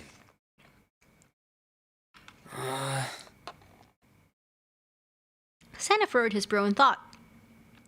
Junpei thought back. Zero said that everyone who verified had to go. All those who enter must leave, and all who enter must contribute, right? Yup. I think it was something like that. Mm-hmm. Whatever it was, it means that groups of less than 3 or more than 5 can't Less go through. than 3. Like a heart sign. That is correct. A gold star for you, Junpei. Thank you, just what I needed in this crisis. I love it. Snake inclined his head towards Junpei. The 9th man, however, broke that rule. Yep. He tried to pass through a numbered door by himself. Yeah. Guess he isn't as smart as we thought. That was why he was executed. Execute? And Zero's watching us from somewhere. Mm-hmm. Making sure we don't break any rules. Mm-hmm. Oh, I'm not so sure of that. Mm-hmm. Why not? Because this execution system is entirely automatic. You didn't notice? There's no need for him to monitor us. What do you mean? Snake looked at Seven with what could only be described as pity and sigh. Oh my gosh, it's totally like, oh, this guy's so dumb. Very well. I see it must be me who tells you. I've waited long enough, I suppose. I had hoped Zero might spare me the trouble, but that seems increasingly unlikely. He couldn't see them, of course, but perhaps Snake sensed the confused eyes upon him. When I spoke, he gave words to everyone else's thoughts. Do you know something? Well, Maybe. I know a great many things, but yes. What is it you know? Here. Snake removed a card from the pocket of his jacket. Card? What does it say? It says... See for yourself. See for yourself. With a flourish, he presented it to Ace, who took a close look at it and spoke. Come on now, what's the point of Oh, giving I like me when this? she does the animation, like... Give me that. Santa snatched the card from Ace, but his expression of disgust quickly turned into one of confusion. Huh? The hell is this? What? Seven tucked it out of Santa's hands. What? I see. The card went from Seven to Lotus, from Lotus to June, and finally to Junpei. He looked at it and understood. This is Braille. Oh, okay. Oh, okay, so he's blind, like, as in he cannot see, not as in, like, poor eyesight. The card was covered with small embossed bumps. Junpei could recognize it, or maybe, I don't know. I don't actually know. That doesn't necessarily mean it. Sorry, guys. I can't read this. Here, have it back. Junpei handed the card back to Snake, who nodded at him with a small smirk. Okay, that was fun. What's so important about that card? I found it in my pocket. I can only assume it is a message from Zero. So maybe, like, the From puzzle in Zero? his room, too, is, like, tailored for him. So that he can, like, solve it by himself, right? It's a message from message? Zero. What's it say? What does it say? We always say the same things, me and June. Suddenly, everyone was crowding around Snake, desperate to hear what the message said. Sano especially looked as if he were about to grab hold of Snake and shake the answers from him. Snake raised his hand. Calm down now. No need to panic. Ooh. You don't need to force me. I'll read it. Junpei swallowed hard and waited for him to start. He was not the only one. Presently, Snake began to read, his voice calm. His fingers glided over the tiny bumps as he spoke. Bracelet number 2. Since you are not blessed with sight, Ooh. I shall bless you and only you with information. Ooh. I shall tell you of the function of the red, of the dead, and of the bracelet. I see. The red is the recognition device. It will verify your number. Beside every numbered door, you will find a red. The dead is the deactivation device. It does exactly what it says. Once you have passed through the numbered door, you must use dead to stop the detonator in your bracelet. Oh, alright. But perhaps you are wondering, what does this detonator detonate? I am afraid this might be something of a surprise. I have placed a small bomb inside of you and people who you are about to meet. You swallowed it while you were unconscious. Swallowed? I have no doubt, by the time you read this note, the bomb will have passed your stomach and found its way to your small intestine. Okay. In other words, you will be unable to regurgitate it. I suggest you do not try. Uh-huh. As I mentioned before, the bracelet on your left hand contains a detonator. Think of it as a remote fuse, or timer, for the bomb in your body.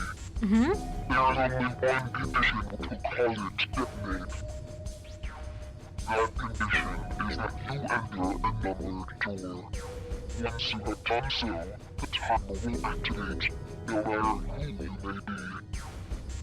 You will have 81 seconds. 81? Why? Because 8 plus 1 is 9? If after that time, the detonator has not been deactivated, it will send a signal to the bomb in your body, instructing it to explode. I see. In order to deactivate the detonator, every person who verified their number at the red must also verify their numbers at the dead. I see. Once all numbers have been verified by the dead, you need only pull the lever at its side, and the countdown will cease. Anyone who does not verify their number at the red will find themselves unable to verify their number at the dead. I see. That is to say, if you can pass through a numbered door without I mean, so basically, if you verify here, like you have to like verify twice, else you die. That's basically it. You must also keep in mind that the numbered doors will close automatically after 9 seconds have passed. 9 seconds, of course. So long as the doors open, the dead will not function. You would do well to remember this. Okay. Lastly, let's discuss how to remove the bracelets. There are only 2 ways to do so. The first one. 1. You escape from this ship. 2. You die. 2. In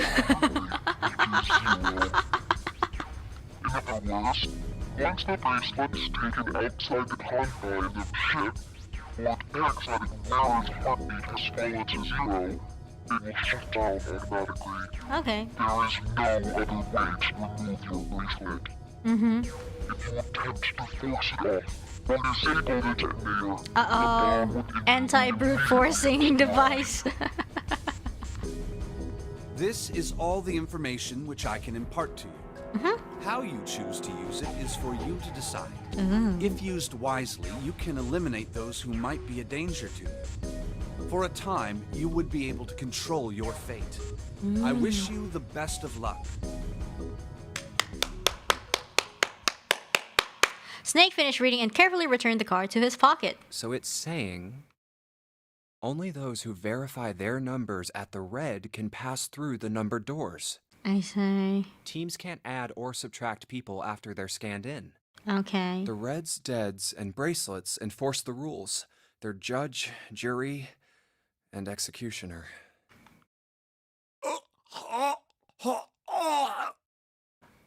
Shit! A fucking bomb! Come out! I mean, like in a Come very out, damn it. extreme situation, like if you would want to cut off your hands, does it? I don't know. I was thinking, in like a very extreme situation, does that mean it wouldn't work anymore? You'll be safe forever? But then you'll sink, so never mind. Anyways, in Zero's suggestions, both 7 and 7 put fingers down their throats and began to gag. The rest stiffened. Some touched their stomachs, some simply stared at their bracelets. Yeah, I'm still stuck in the ship, so... Anyways, gonna die anyway, so no point to that. Yeah. Junpei gingerly touched his stomach. There's a bomb inside me. The thought of it made him queasy. Oh. His stomach felt oddly hollow, and his legs were weak. What made Zero think creating this horror show of a game was a good idea? Junpei looked over at the others. All right. I'm gonna ask one more time. Yeah? Do any of you know anything about Zero? Nah.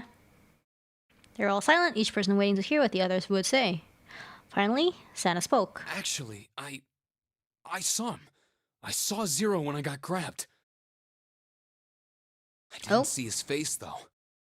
Son of a bitch was wearing some kind of gas mask. What the hell? Come on, guys, give me something. You know, like surprise or something? Instead, it was Santa who looked surprised. There was a moment of silence, and everyone spoke at once. I saw that too. I did as well. Me too. I didn't see inside the mask, though. That mask, it was really scary.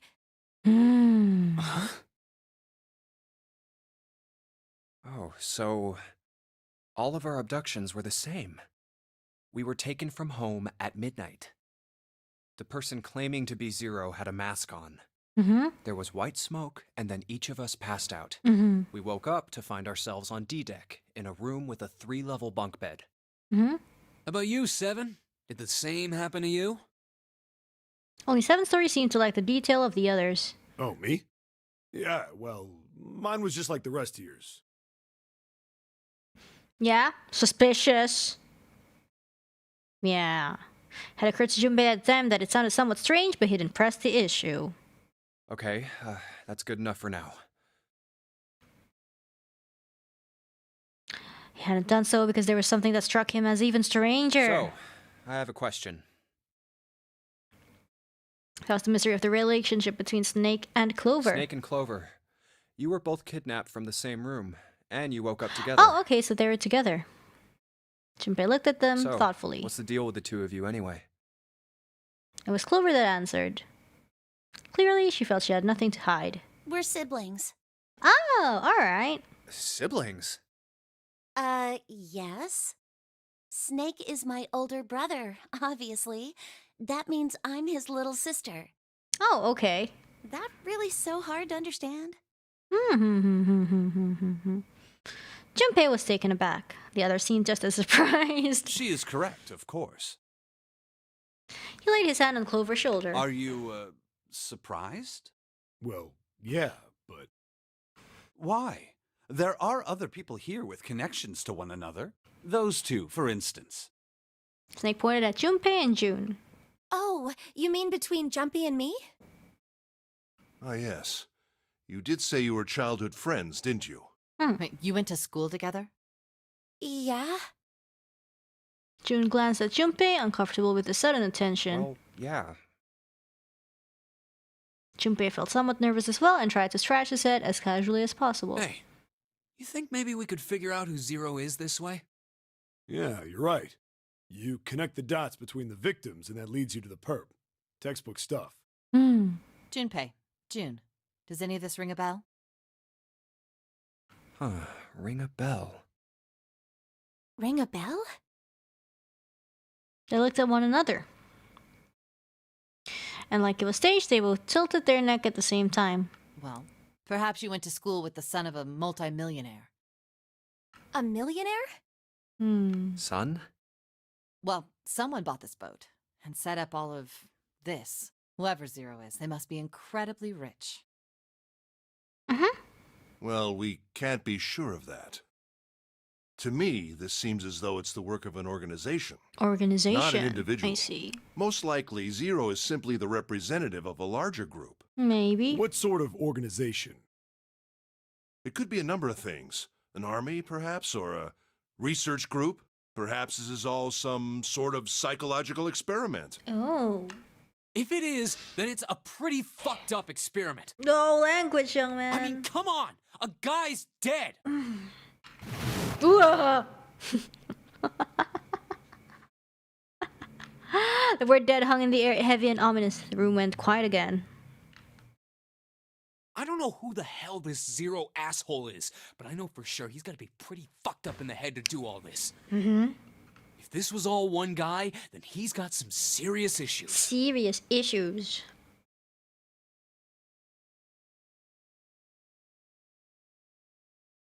Even with the specter of death hanging over them, the discussions continued for some time. Oh my gosh. I Sure thought we took were a while. finished with that topic. But then what should we do?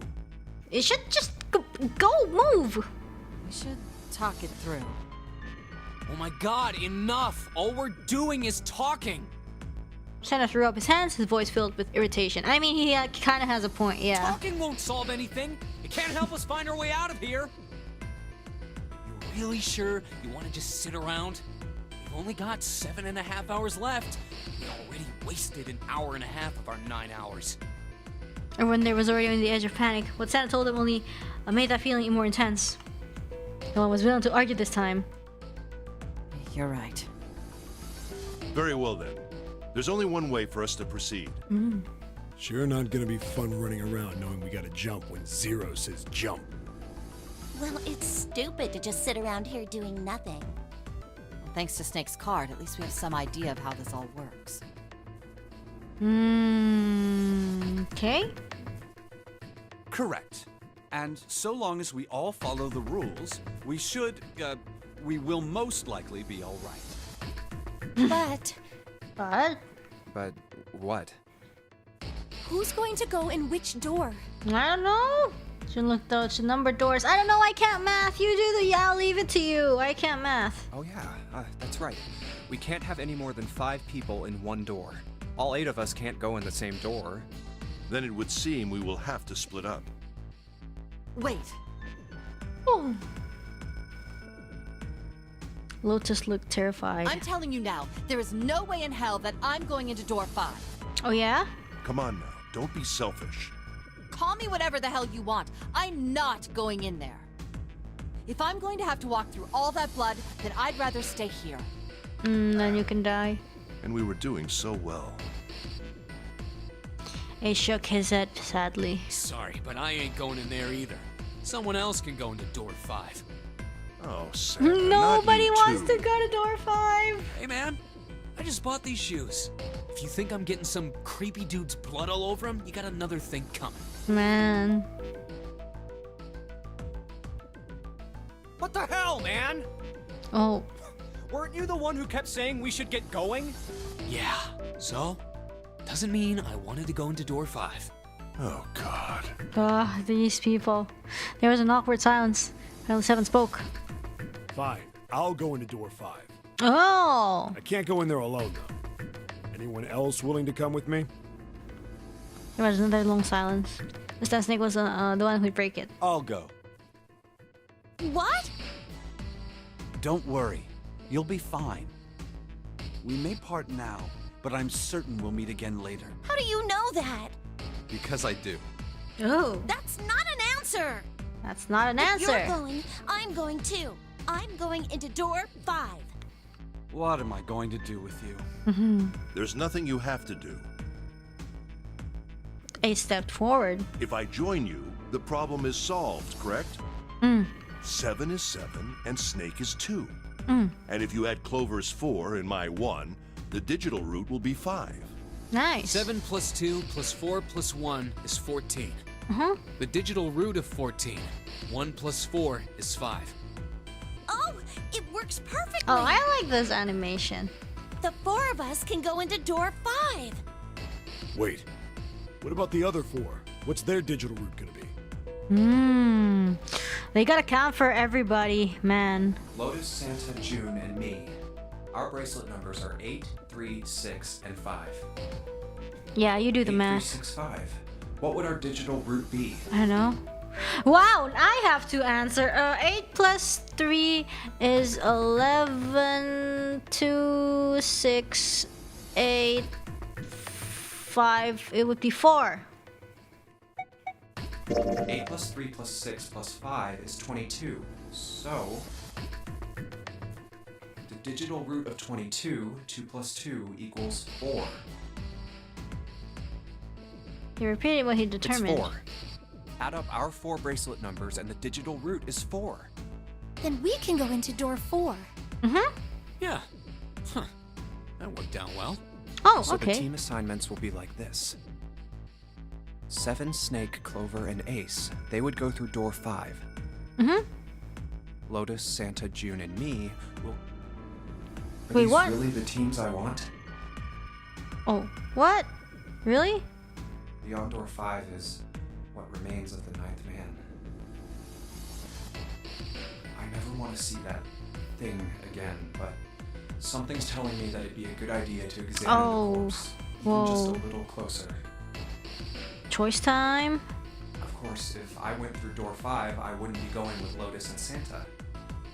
I could bring June with me through door 5, but that means she'd have to see the... Yeah, you know, I think June has to steal her I don't want to put her through that. mind.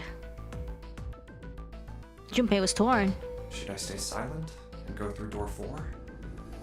No, we gotta do the Chad move Or and should I go stop through them 5. and insist on door 5? As he turned options over and over in his mind, Ace spoke up. All right, then. It seems we've reached a conclusion. Shall we go? Hey! Don't say that! I'm going through door 5. Hey! Stop! Stop, stop, stop, We're stop, over stop. there too, right, Snake? Stop, stop, stop, stop. The door's not going anywhere. Slow down. Which door? We gotta do the Chad move and go door 5. Yeah, I feel like, okay, I kind of want to be... Wait, if I do door 5, where is Santa gonna be? Yeah. Let's go 5 because we're brave. We're not scared of some tomato sauce. Junpei's cry echoed across the room. The 4 people walking towards the door stopped. And turned back towards him. I want to go through door 5 too. Yeah. Words were scarcely out of his mouth when June spoke up. What? What are you saying, Jumpy? I'm saying that I'm not scared of no tomato sauce. That door, then I'm going with you. Oh, really? You are?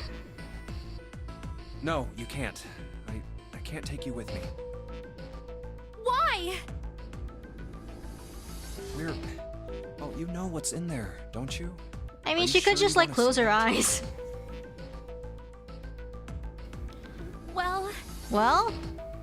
June opened her mouth as if to say something, but instead closed it again and looked at the floor. Junpei felt an ache in his chest at her clear distress, but the choice was not his to make. There was nothing else he could do. Junpei turned away from June, doing his best to silence his turbulent emotions.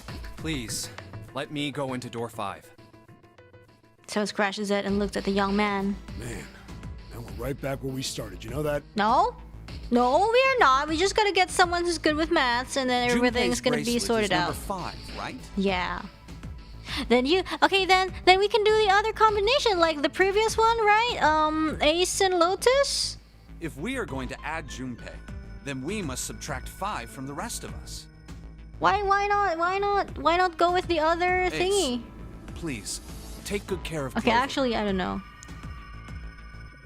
Oh, all right. But Lotus won't go. Wow, what a coward. Don't go away!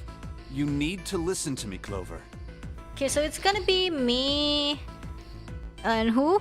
Go to door 4 with the others. Me and Snake? No! And? Don't be so selfish. Oh my, that's kind of harsh. Snake's tone was harsh. Why? Tears welled up in Clover's eyes. She bit her lip and did her best to fight them off. Snake's expression softened and he put his arms around Clover. He held her close and whispered into her ear. You'll be fine. Just relax. It looked as though he whispered 2 or 3 more words, but whatever they were, Junpei didn't hear them. What did he tell her? Couldn't help but wonder what the other man had said. Snake pulled back from his sister, his eyes kind and inquiring. Okay, I understand. I mean, Snake's gonna keep me alive because he's good at maths, he's smart, right? And was the other guy with us? 2 + 5. I don't know. Let's make sure we've got this straight. Those going to door 5 are me, 7, and Snake. 7. Okay, 7's got the pouch, and Snake's got the brains, and me, 7 + 2 I + got 5 = 14. myself. Perfect team, the dream combo. And the digital root of 14, 1 + 4 is 5. And And those going to door 4 are Lotus, Santa, June, Ace, There's so and Clover. many people. So many people 8 in door + 4. 3 + 6 + 1 + 4 is 22. And the digital root of 22 is 2 + 2. Oh, 4. Junpei got a plot armor. You are We're okay with absolutely this. right. No problems here. Yeah. Yes. Let's do it. The other door is pretty much a field trip. All right then. Boop, boop, boop. 7, Snake, and Junpei scanned their number, bracelets, and quick the screen of the red showed 3 asterisks. The lever's all that's left. Mm-hmm. Okay. All right then. Let's go. Mm-hmm. Junpei glanced around one last time, his hand resting on the lever of the red. Okay. Please be careful. Mm-hmm. Concern was written plainly across her face. We will. Junpei looked her in the eye and gave what he hoped was a reassuring nod. He pulled the lever.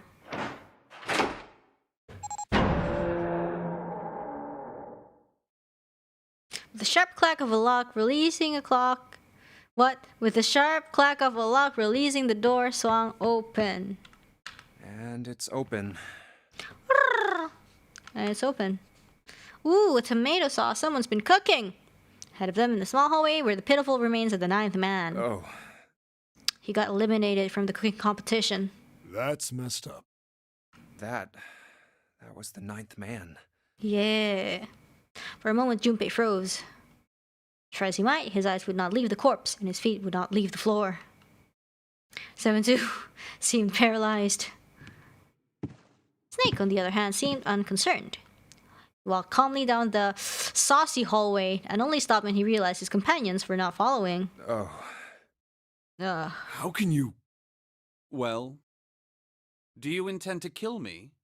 I assume you haven't forgotten the door only remains open for 9 seconds, have you? He hadn't even bothered to turn around. His head was, at most, slightly cocked towards one shoulder. Sorry. Let's go!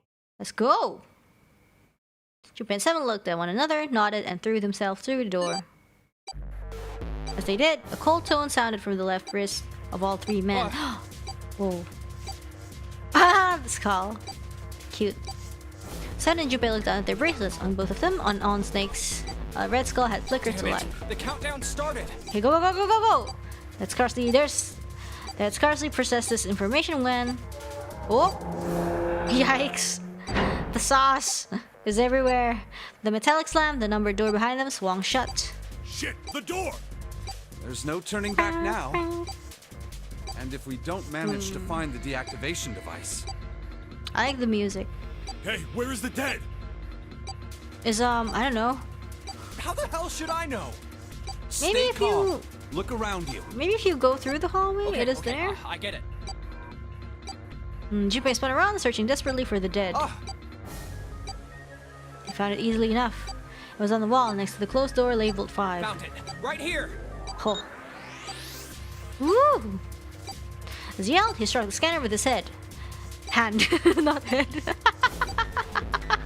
The other 2 scrambled to follow suit. As soon as they finished, they threw the lever down.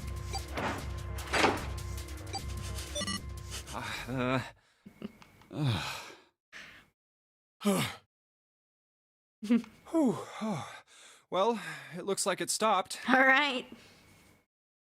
As he spoke, Junpei wiped the sweat from his forehead with a trembling hand. Goddamn thing's gonna give me a heart attack. Oof. A muscle stood out in 7's neck, and the corners of his mouth were twitching. Jumpy, are you alright? Oh, they still haven't entered. Could hear anxious voices, muffled but distinct, from their side of the door. Yeah, we're fine. The detonators have been deactivated. Woo! They heard relieved sighs, and even through the door, the 3 men could feel the tension disperse. Alright, we're moving on. Be careful, okay? Okay. Sure thing. And they're gone. They heard footsteps moving away, and before long they were alone again. Now. Junpei looked around. Doesn't look like we can go any further this way. The hallway ended roughly 20 or 30 feet from where they stood. Maybe this wall can be moved. Or not. It's not budging. Hey, there's a door over there. To the left, however, was a wooden door that looked positively inviting by comparison. First class. Ooh. A first-class cabin, huh? Well, it seems like it. Let's have a look then, shall we? And we just ignored the 9th man. Like, he was like, I gotta find hints from the 9th man. Let's but go. then they saw the first class cabin and be like, oh, let's go. Yeah. Without hesitation, Snake opened the door and stepped inside. 7 followed closely behind him. Junpei moved to follow them as well, but Oh. he stopped just short of the threshold and looked back, not knowing why. I don't want to look, but... Lying in the small hallway was a man's body, or at least what was left of it. This BGM. They tried hard to avoid looking at the grisly scene, but it just wouldn't leave his mind. It's so horrible. I can't even tell what's what. What had once been a man's internal organs now looked like so much vomit, as though something had chewed up and spit out the better part of his torso. It was hideous, but worse still, it was cruel. It was hard to believe the thing on the floor had once been human. The black pool of thick sauce, the lumps of glistening ingredients spread across floor, the awkward twisted tangle of shredded pasta, the garnish wrenched into some grotesque unnatural position. He'd been wearing these. He'd been wearing these. The man's glasses lay next to his head. The lenses were cracked and the frame bent and distorted. And next to the glasses lay a bracelet, the number 9 still displayed on its face. The bracelet's off. Hey. Oh wait, Zero did say. Lastly, let's discuss how to remove the bracelets. There are only 2 ways to do so. 1. You escape from this ship. 2. More hotly, which is 0. In other words, once the bracelet is taken outside the confine of the ship, or the backside of the wearer's heartbeat has fallen to 0, it will shut down automatically. The bracelet comes off when you're dead. But what the hell's the point of getting it off when you end up like this? You use it!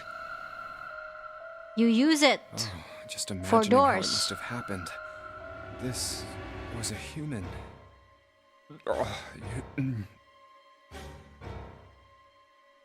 Suddenly, Junpei felt his stomach convulse and a knot of muscle gripped his throat. Oh god. Oh, I feel like I'm gonna puke. Oh, I gotta get out of here. But I mean, like, his thingy is 9, so it doesn't really do anything. Like, you don't really need it.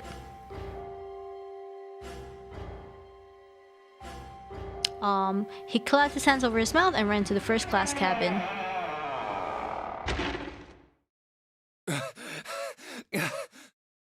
Ooh, comfy.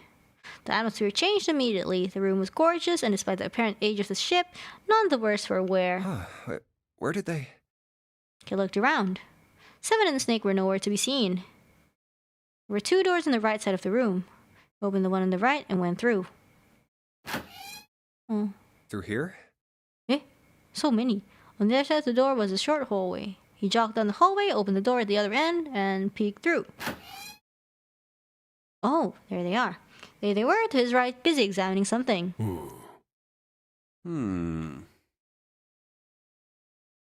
What's up?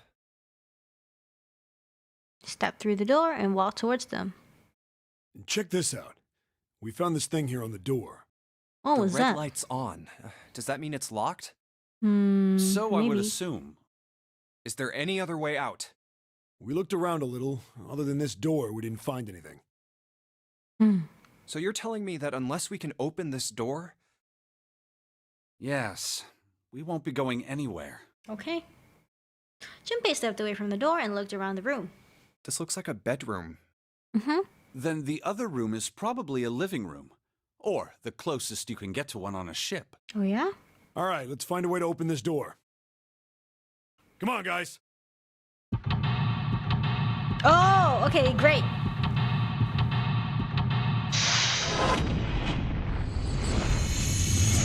Seek a way out.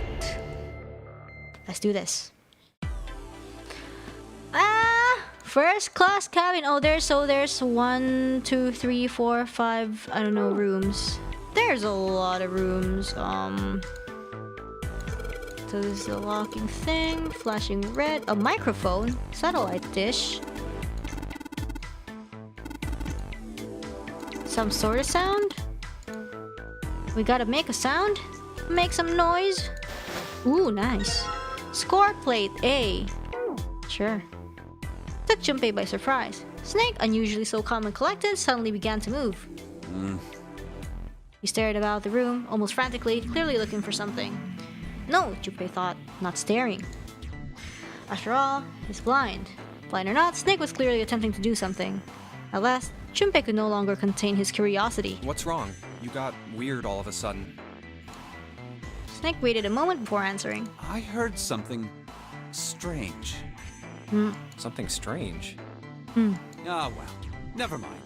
It doesn't seem to be anything suspicious. I don't wish to toot my own horn.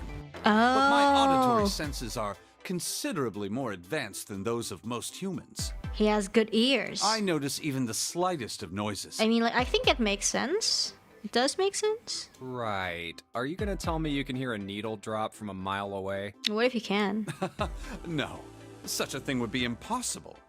However, by listening to the sound of footsteps and breathing, as well as sound echoing off the environment, I can locate most objects. Oh, alright. Oh yeah, that's right. When Clover fell on the big staircase a little while ago, you were at her side immediately. So that was... Yes, I could hear it happening. In fact, I can run quite fast. Certainly as fast as you. And should someone attempt to start a fight with me, I am quite Wow, confident that's that I so can defeat pro. Alright. Oh, really? Junpei was somewhat taken aback by this revelation. He stared at Snake, skeptical. Oh my gosh, do you want to try it out? You don't believe me, do you? Oh my gosh, Care to really? give it a try? I must warn you, you'll no doubt regret it. Ooh. Well, I suppose that's enough playing around. Let's resume our search, shall we? With a small, self-satisfied smile, Snake turned and walked away from Junpei. Baby the canopy. Ooh, Clover wants a princess bed. Hahaha, that's cute. Alright. White desk, a fancy one at that. And we can... Oh my gosh. Heavy piece of paper, folded in half. It has score printed on the front of it. Musical score. Okay. What about the chair? Okay. There's some sort of antique desk. Makes sense though. Okay. Oh, this is the same thing. Oh, whoa, what? There's an iron grate in front of the fireplace. There's something behind it. Yeah, what? Take it with your hands. What are you? Take it! Man, you can't take it with your bare hands? What are you? So weak. You gotta use this vase? Fill it with water? Really? Sure. Oh, what? There's more suitcases. Nothing in it. What about these? Nothing in it either. Wait, I kinda wanna check this out. Whoa! Another score plate! Gee. Okay, great. Nothing in there anymore. In this room. What about this one? Oh, it's piano! It's a map of the ship. Oh, nice. Let's take it. Yeah, we got it. Nice. It's now possible to use the map screen. The map screen can only be viewed during the story sections. Well, on the map screen, you can examine a map of the ship's floor plan, which you will acquire over the course of the story. Clicking the green parts of the floor plan will allow you to see a bird's eye view for that room. Cool. It's solely a tale with a mirror. Vanity. Were you aware of that, Junpei? Vanity also refers to safe, love, conceit, and narcissism. Ooh, when a woman looks into one of these, she's staring at her own conceit and narcissism. What? Doesn't that strike you as terribly sad? Nah. Oh, we went here. Hahaha, we went here. Alright, we're gonna go, I don't know, ooh, a safe! One of those dialogues. Nope. Oh, nothing. Okay, there's a safe here. Oh, another score! Nice! Another suitcase, there's nothing. What about this one? There's nothing either. Anyways, okay, there's nothing, and I think we kind of have to go to the bathroom, which is I don't know where, but I'm gonna find it eventually. Oh, alright. Okay. I am lost. Where are we? We are here. And then, where's the bathroom? Oh. So we go to the door here. Oh, I don't know. I don't know, guys. Yeah, there it is! Found it. Alright, shouldn't be too hard to fill this vase up. Vase filled with water. Amazing. Okay. Sink's clean. Any water. Nothing's coming out. Faucet. And this one. This water's dirty. Do you think? Think what? Think what? Okay, I guess we did it. We filled the thingy with the thingy. And...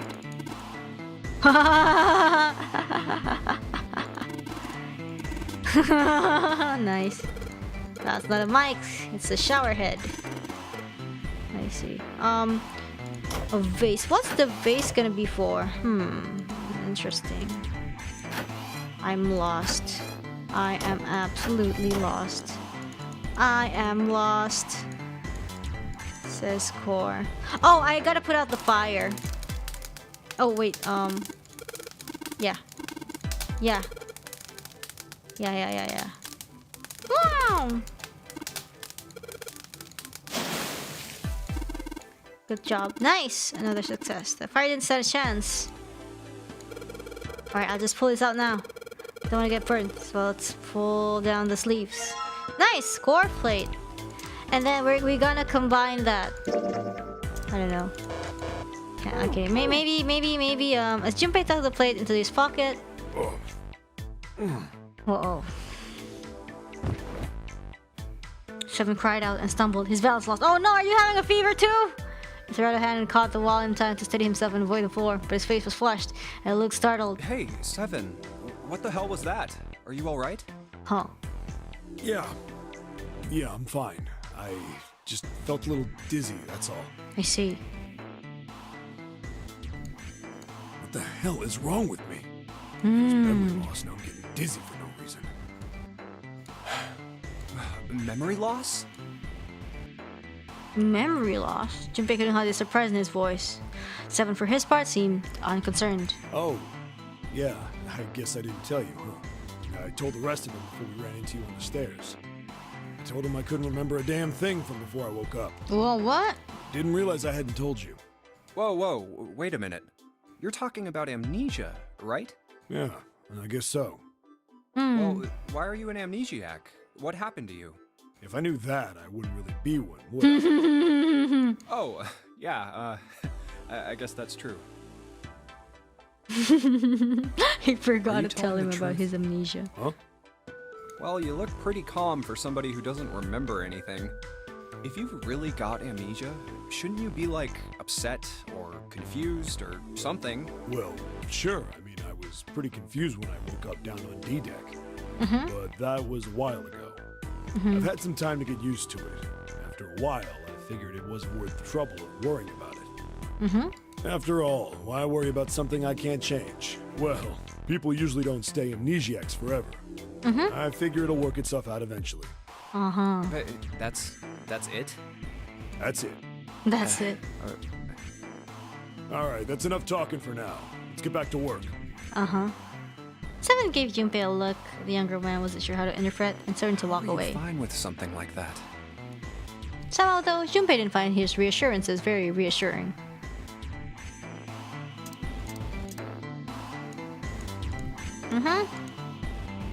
You put sheet music in it, then what? What? I combine this with this. I don't know. I combine this and this. No. I have to do something. Or do I just put the score in the piano? It's a toilet. It's a toilet, nothing strange. Toilet paper, nothing suspicious. Are you sure? You sure?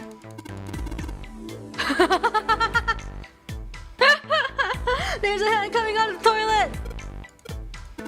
Just a joke there, kid. Okay. A clean bathroom. There's nothing in the toilet bowl. Okay, this one. I put this here. Yeah, I'll put the ceramic plate on the bottom. What's wrong? I'll put them on top of each other, but they look odd. Why? Why doesn't it look like a song? We need to find more glass plates? Why? Where? Where? Where then? What? Where is it? Let's brute force and click everything. Oh, we found. Okay. What are the rooms that we haven't checked? Okay, this one, the bedroom we have checked, the bathroom we have checked. What? And these rooms we have checked. Is there? Well, don't tell me there's like a. Don't tell me there's like a music score like in the bathtub because like you know how they're like the dirty water. We won't be able to open it if you don't know the right. Oh, if we don't know the right numbers. Huh? There's nothing inside. Yeah, there's nothing here, and if I want to be sure, what? After you turn, how about you let a man give it a shot? Oh, okay. Okay, nothing. It's like something holding that knob in place. Wait, can I do it in 7? Oh my gosh, you can actually pull the okay.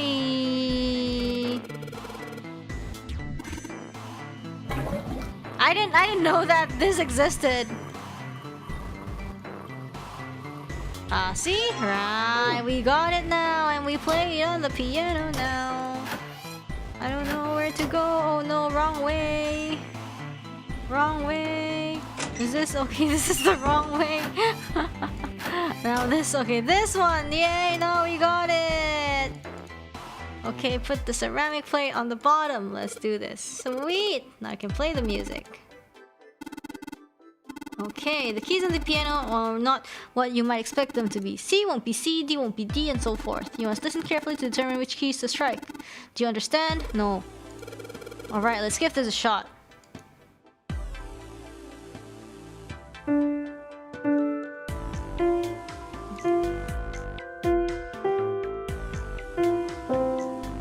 What?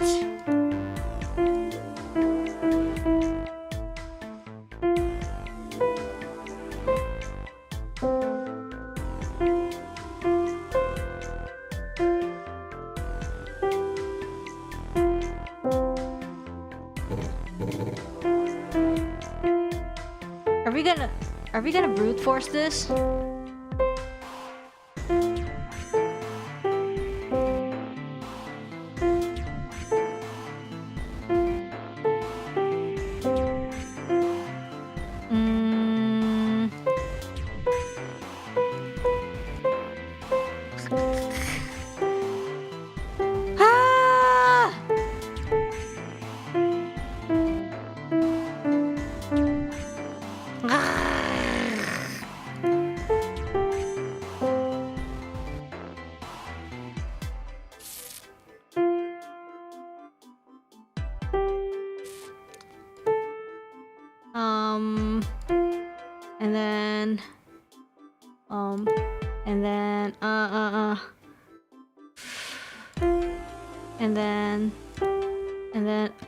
This one is...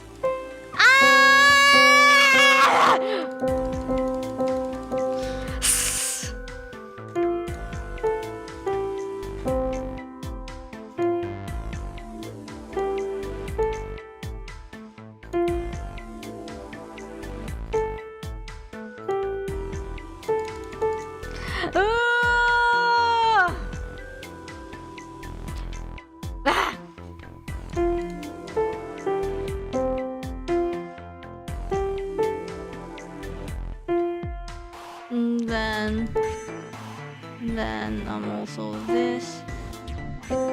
No, no, no, no, no, oh, no! I keep...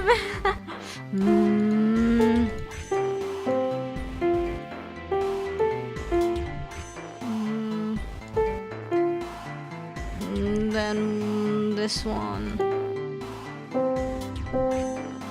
And then this one, and then this one, and then this one. Nice.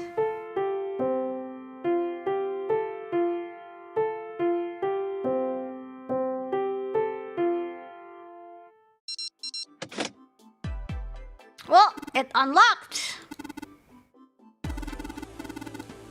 Nice. Whoa, it's a school bell.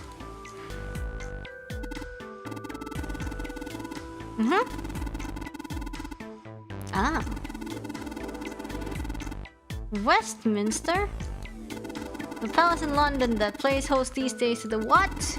You've heard of Big Ben, the famous clock tower. Yes, Big Ben plays that very collection of notes on the hour. London, the capital of England, huh? At any rate, the door is now unlocked. Let's leave this place immediately. Sure! Okay. What about this safe? It's a safe. The exit's open. It's strange that we didn't need to open this to achieve our goal. Do you think it's important? I wonder what's in there. I don't know. Wait, I'm lost again. Oh, here. Haha.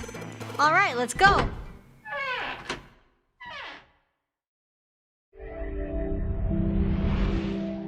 You found it! Nice. He came out of the door and into a long, straight hallway. Another hallway? He paused for a moment and turned around to look behind him. That should do it. Someone was bent over, apparently doing something to the door. What's he up to? Huh? Junpei had spoke more or less to himself, but apparently someone had heard anyway. The larger man stood up and turned to Junpei. I was just putting one of those plates in there. It ought to keep the door from locking again. Now we can come back here anytime we want, right? Genius. Why would you want to come back here? Snake was a reasonable one. Seven thought about it for a moment before he answered. I might like to play a little piano. Oh, he plays piano? Come on, let's get moving. We aren't out of this yet. Nice. Without waiting for an answer, Seven started off down the hallway. Well then. Okay. Snake shrugged, sighed, and quietly followed Seven. That's a lie, Junpei thought to himself. Can't say I could ever imagine Seven playing the piano. He couldn't use the piano in there anyway. The keyboard's a mess. But why would he want to leave the door unlocked then? Because he wants to brute force the safe. I have no clue. I don't know. Hey, wait for me! Junpei frowned, took one last look at the door, and then walked away towards his companions. After some time in the hallway, they emerged to a larger, more open area. Whoa, a metal grate? A large metal grate, like the door of a jail, divided it in half. Why is this thing... Whoa. They shook it for a while, but as they had expected, it did not move. Figures. Are those elevators over there? That connects to the floor that we came from, I guess? No way to know if they're working or not from here. Or is it a different one? Okay, I don't actually know. There's a door just to the left of this grate. Maybe if we like see the map. Unfortunately, however, it was locked and refused to open. Sounds like it's locked. Yep. Junpei took a moment to examine the left side of the room. Stairs leading down. Huh. They're blocked by the grate, though. But this here seems accessible. Yeah. So we can open it? Oh, what? I think it's locked, too. Look. I see. Maybe you can lockpick it. I think I've played too much games where they're like lockpick mechanics. What's this mark? The female symbol. Wasn't quite sure what to make of it. Snake, naturally, was somewhat more sure. Ah, the Venus symbol, I imagine. Ooh. Do you recall the similar symbols near the large central stairway? Yes! The sun, the earth, the Saturn. They reference many of the solar bodies. Yeah. Oh, that's right. The sun, Saturn, and Earth. That's what I said. So, as you can see, that one is likely Not the woman symbol, but a Venus The symbol. woman symbol. So I assume.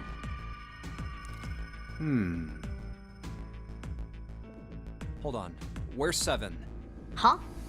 Well, they had been discussing the symbols. Junpei now realized 7 had slipped away. Suspicious. Ah, there he is. Down that hallway. 7 had left them to head down the hallway extending to the right of the stairs. Did he, like, get the bracelet? This way, Snake. Follow me. Did he get the 9 bracelet? I mean, not that it's useful of any sort, because it's 9, right? Before long, the 3 of them stood in front of the door. I wonder if this door will... Oh, what door is that? It was a French How door. about that? It opens. Nice.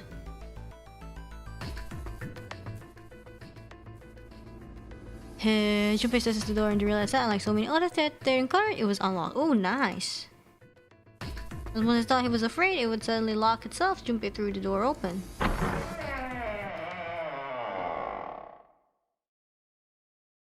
He stepped inside. Oh, wow. Oh, what is this? It took only a moment for Junpei to take in his new surroundings. Is this some kind of casino? Sure looks like one. Casino? Before Junpei could comment further, a noise from behind made him turn around. Oh, what? Shh. Snake was shaking the door that had just come through. Well, this is troubling. As 7 and Junpei watched, he threw up his hands in frustration and then kicked the door for good measure. Seems we are once again locked in. Don't open doors recklessly, people. Even if that door was open, it's not like we had anywhere to go that way. So we must find another exit then. Okay. All right, guys, let's split up and search this room. Come on, no I love how dawdling, they're let's so go. calm. Like, Quickly we now. got locked in? Sure, let's go out. Let's see.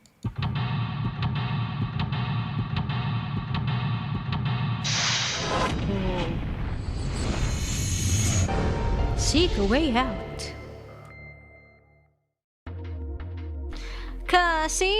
Oh, I mean, the good thing is that there's only one room, so I can't really get lost. What? There's a weird looking thing floating in there. What? Weird looking thing? Ooh! Ah! I heard something from the bottom of the fireplace. This is, clubs, diamonds, hearts. Okay. Wait, there's a card. What? Card 6. Nice. I gotta, like, look carefully. Coin bag. Nice. Firewood, nothing else. Cool. Okay, and then... what's this? Well, this seems to be a slot machine. There's a slot for coins for the upper left side of the face. We should put the coins we have recently acquired in there. Yep, let's put a coin. And then what happened? I heard an odd noise. Oh, well, to be honest, I don't know. Nothing happened. Looks like the coin got stuck. Oh dear. What?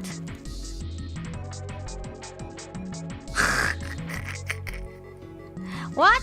Let's try this one. Let's try.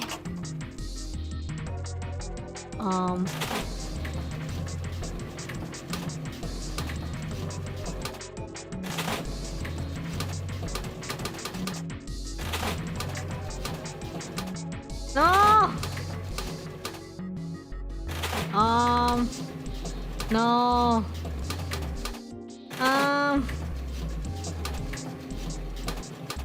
Rainy, the 3 logo you saw. I know I'm not getting it right.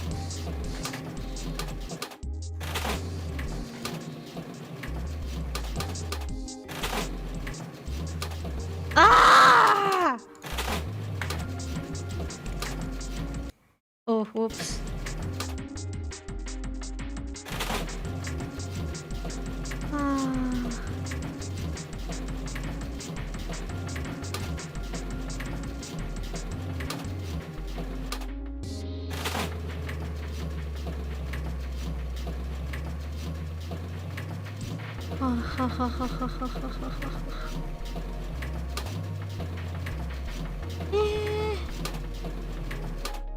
Oh, you're supposed to do it that way? What?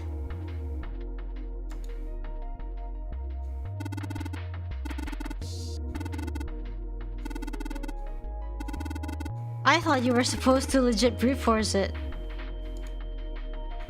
Wait, what? So what'd you get? I know what you got.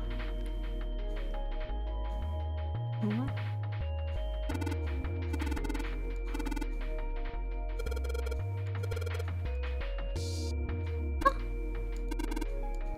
Oh, okay. Oh, okay. Oh, another card! 3 card. Oh, the prize is in the drawer. What drawer? Oh, it's not in. Well, I don't know what drawer. Let's check the dialogue. Ah, this is what I get for accidentally skipping the dialogue.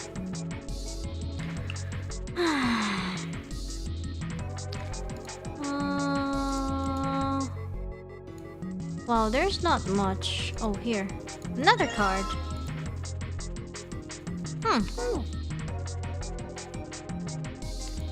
And this one...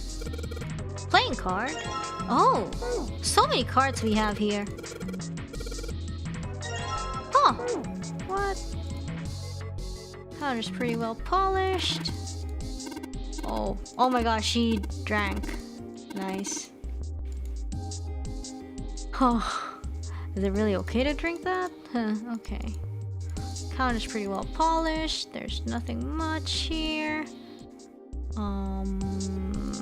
Yep. Okay, nothing here. And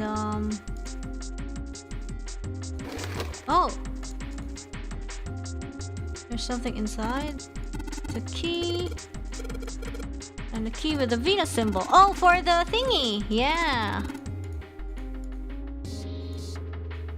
Better put the key in my pocket. As for the card, let's take it. So we have 2, 4, 5, 6, 7, 8. Okay, 2, 3, 4, 5, 6, 7. Do we need to have 8? Huh? Huh? Huh? So we gotta total it to 9? And this is 1? So we need probably, I don't know. we need 4, and I don't know. What's the ace for? It's not this. It's not this, right? What? Wait, how many? How many cards? Wait, how many cards do we need? Like, I don't understand. Like, so is this like included? Like, so is this like ace? So is this like ace plus this card is equal 9 or what? Yeah. Oh, okay. Now he explains it. Card we need is 8? I don't know.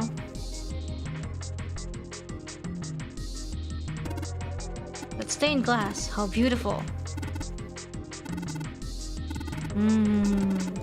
Basic structure, wow. The square table looks like a mahjong table.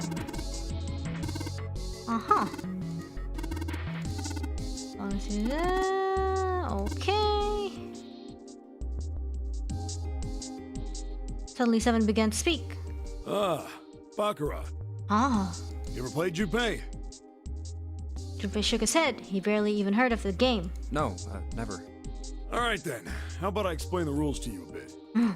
See, Baccarat is kind of an unusual game. You've got the banker and the player. The whole point is that you guess which one's gonna win. Oh. And whether the banker or the player wins, it all depends on their hands. The way each hand works is different from other games too. See, you take the number from the ones place after you add up the value of all your cards. Whoever gets the number closest to 9 wins. If your number is smaller than your opponent's, you lose. And that's it. That's the explanation. Got it? Okay. Well, actually, there's a lot more to it. Strategy, details, that sort of stuff.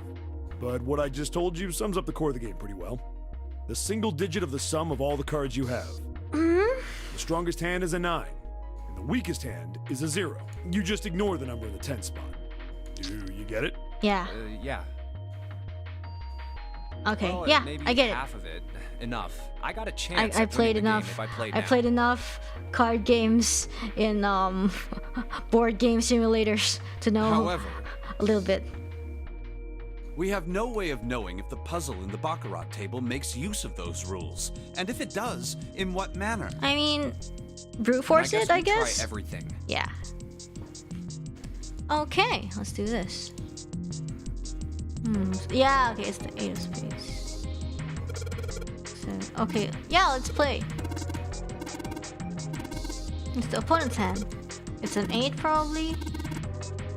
Well, 3 cards. Oh, we need a 9 then. We gotta put a 9.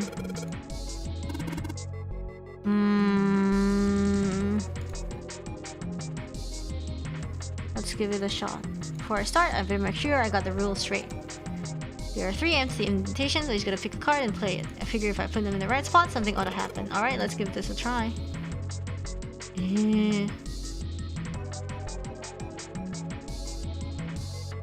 Oh, how do I...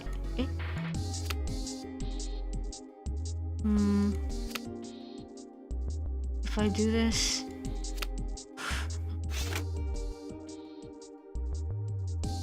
Wow, easy. Yep.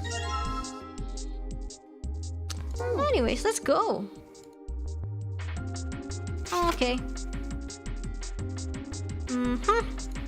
Let us put the 8th card. Oh. Yep. Yay! It opened up, but then there's more. Well, what's this? 3 slots for cards, and there's a 9 right below them. So what's that mean? We gotta make 9 with the 3 cards we put in the slots, right? Just like what we did over at the Baccarat table. Let's give it a shot. I mean, there's only 3 cards. What? There's only 3 cards. Okay. Oh. Can we? Huh? Eh?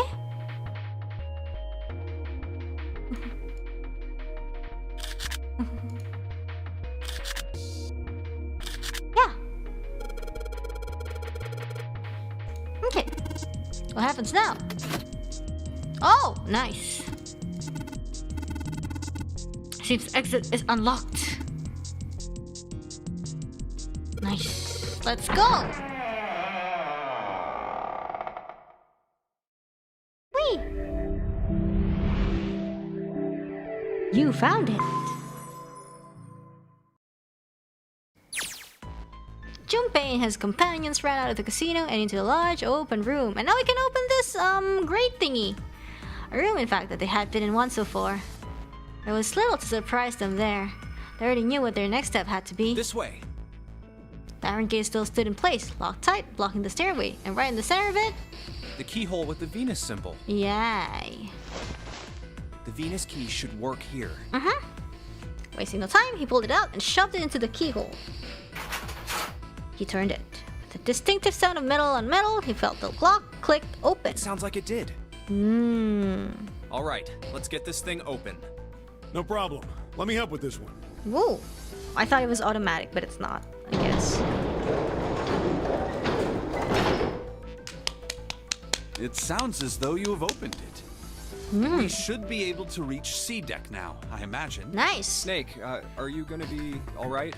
I mean, the stairs. Please, do not do yourself the embarrassment of underestimating me. I would be unlikely to trip even if I were running backwards. Good to hear. Let's move. At Seven's words, they leapt into the stairs and jogged quickly down them. In no time at all, they found themselves on C deck. Everything looks okay here. We should check the next deck down, just in case. Nice. When he reached the water, he called back up to Snake and Seven. Just what I thought. D-deck is completely underwater. Rip. Just like the bottom of the central staircase. The surface of the water below them was flat, like a mirror. I'm just glad the water level hasn't changed much. Back to the C deck then. Now, how about we check out what's here? Oh. They began searching around and taking stock of what was on C deck. There are 2 elevators over there. Oh yeah, the elevator. Which means it's probably the same upstairs. There's a card reader between them. It's the Venus symbol, but they have horns. And another weird mark. Hey, check it out. It's the symbol for Lotus. What? See? It's got the woman symbol and then. Oh my god, what the hell? Yeah, I see that. No two ways about it. That was a pretty good one, kid.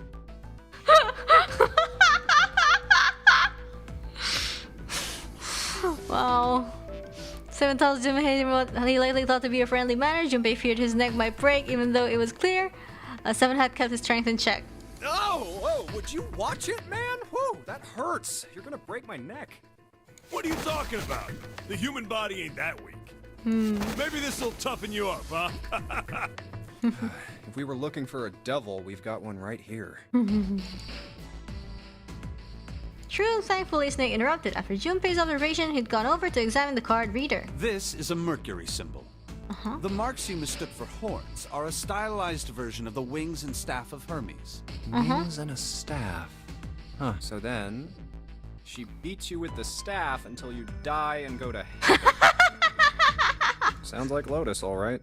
Oh my gosh, these three are... Lotus must be sneezing in the other place.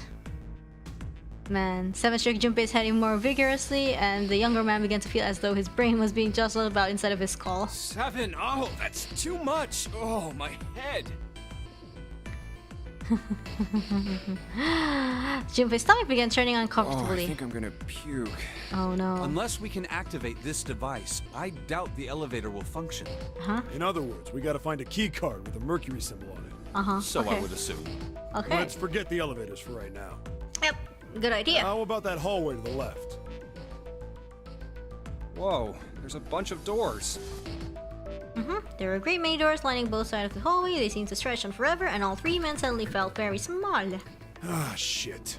We're not gonna have enough time to check all these, are we? Maybe we can come back here later. We should check out the other side. Let's head back. To the right of the stairs, another hallway stretched out, reaching deep into the bowels of the ship. To the right this time. After a few moments of moving briskly down the hallway, they emerged into an area roughly the same size and shape as the one on the top of the stairs. On the left side of the room was 4 French doors. There are doors here too. Well, I guess it's just 4 this time. Let's open them up, starting with the closest one there. Okay, I'm on it. Junpei nodded and grabbed the one closest to him. He gave it a small tug and felt it move. It isn't locked. I'm going to open it. Alright. Thrilled to have found the unlocked door, he threw it open. Oh, it's very like, it's like, what's in there? It's like so dark. Like, Junpei didn't know what to make of what he saw. I don't like how this looks. I don't like how this looks at all.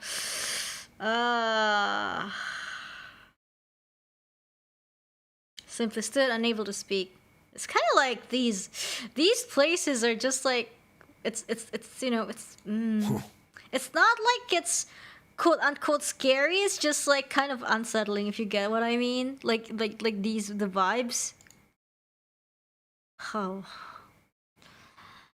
7's eyes opened wide and his mouth gaped. After a few long moments, 7 at last managed to speak. Hey, what is this place? It's so huge and empty. A massive room stretched out in front of them, more a cavern than a room. Its vastness was oppressive, and it bore down on 7 and Junpei. It was not empty, however. The entire room was filled with lines upon lines of beds. They were simple things, little more than pipe-and-thin mattresses. Oh, there are beds everywhere. I see. Is this a hospital? The harsh scent in the air is reminiscent of antiseptic solution. Oh. I think so. There are shelves in the center of the room with medicine and surgical tools. Hey, look there. The 4 doors at the end. Wait, 4? Oh yeah, okay, this one doesn't have a number in it. The left door says 3. Okay. Left door says 3. The second door is blank, but the third has a 7. And the rightmost door is 8. There's no doubt. They're numbered doors. Yeah. Hey, why is that door between 3 and 7 blank? Maybe they ran out of sauce. Does that mean anything? Maybe. No point worrying about it right now. Let's see if these will open first. Okay. Yeah, good idea. The three of them threaded their way through the beds, looking toward the back of the room. Upon reaching them, they proceed to investigate each door in turn, but to no avail. E.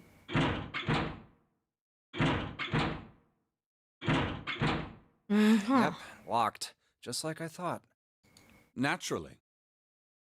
After all, there are rules to the Nonary game, and to allow these doors to open easily would violate those rules. Unless we can authenticate ourselves with the red, the numbered doors will... Whoa, check this out. Suddenly, Seven spoke up, interrupting Snake. Look at the red. There's nothing on it. Huh? Don't you remember the red back at the main staircase? If there wasn't anyone in it, it said vacant on the little screen, remember? Oh, yeah. Yeah, you're right. But this one... There's nothing. Right? You think it's only one way to find out. Or do we need the others? Oh, his skin is so pale. No, nothing. Nothing? Junpei and the others put their hands on the panel, but nothing happened. Red refused to change. They tried pulling the lever. Still nothing. As they soon discovered, it wasn't only the red on door 8 that seemed to be malfunctioning. How about the red on door 7? Red on door 7. And door 3? I didn't think all of them would be malfunctioning. What does it mean? They've got to be broken. Man, that bastard. I didn't think Zero was the kind of guy who'd screw around with something like this. Whoa. Zero's been prepared for everything so far, and you're saying he's gonna make a mistake now? Well, that's the only thing I can think of. This thing ain't working at all. While Junpei and Seven talked, Snake busied himself with examining the red. After a time, he lowered his hands and spoke. It seems as if some of the internal hardware has been removed. Somebody stole the hardware? Internal hardware? Oh, does that mean we gotta look for it? That is what I said. Take a look at the underside of this red, if you please. The bottom? Junpei Oblivion bent over to look at the underside of the device. Huh, there's a thin slot here. I think it's a slot for something. Probably electronic. The other two reds are the same. Something's been removed from all three of them. I get it. So the reds aren't working because somebody pulled out their guts. Yikes. So I assume. But why? Because... And who? I mean, it really doesn't make sense.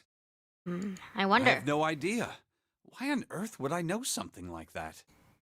Just then? Oh, they heard the sound of a door opening. What now? The three of them turned and saw Akane! Oh no! Junpei thought it's... June! She stopped short, surprised to see them, and was very nearly bowled over by the rest of her companions who were coming through the door behind her. Ace! Santa! Clover! And Lotus! Yeah, the other team's pretty much like a picnic. Guess everyone's here. Junpei and Seven were, for the moment, at a loss for words. What are you guys doing? Why are you... That's my line? Perhaps we should exchange information. Ooh, alright. Exchange information. After a moment of silence and surprise, everyone suddenly began to talk, desperate to exchange information. They talked about the rooms they'd been through and how they'd ended up in the same place. Of course, none of it was very useful information, but that hardly mattered. We have to simply see one another again. Although the level of cheer varied greatly from person to person, each one of them was wearing some manner of smile. It was as though they had been that had already forgotten about the death of the ninth man. No, thought Junpei, perhaps that wasn't it. Perhaps thoughts of his death were what drove them to smile at one another. Not in a morbid or hateful way, no. That man had died it. I mean, died. Not died it, but you know. But they were still alive, and that was something to be happy about. A sort of simple, uncomplicated joy, Junpei thought. The joy of being alive. Still alive. He felt sorry for the ninth man. More than anything, Junpei was just happy to be alive. And that's what we know. Mm-hmm. With that, Junpei finished his own explanation. Well, this isn't good. If the red is inactive, we can't keep going. What about that big hallway? Maybe there's somewhere in there we might be able to go. No, there's nothing there. The 5 of us had a quick look. There are plenty more hospital rooms, but nothing else. Mm-hmm. You mean all those doors are for hospital rooms? Yes. There are a number of individual rooms in addition to this large one. Mm-hmm. There was a door at the end of the hallway, but it was locked. It had one of those solar system mark things on it. It was the Jupiter symbol. Jupiter. Jupiter. I wonder what it means. Means? Confusion seems to be the consensus. While we're asking what things mean, what's the deal with this room? I mean, I thought this was a cruise ship, but I can't imagine a cruise ship would have a hospital like this. Hmm?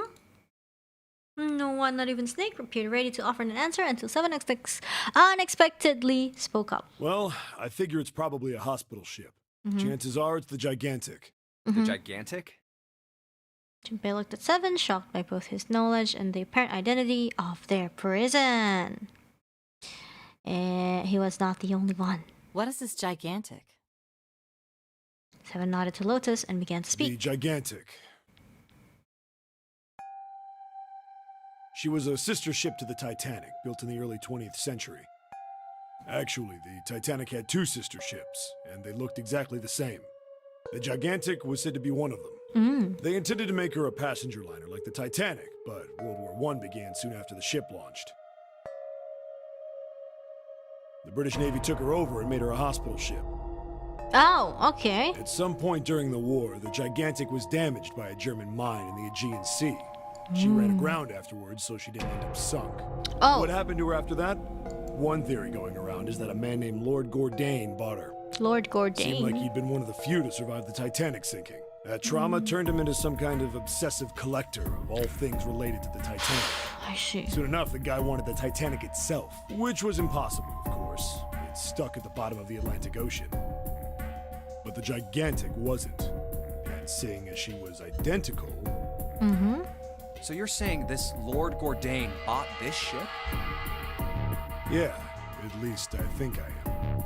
That's impossible. No way we're in some boat that's almost 100 years old. Pipe down, just pay attention. What, that's it? Well, have you got any proof? Proof?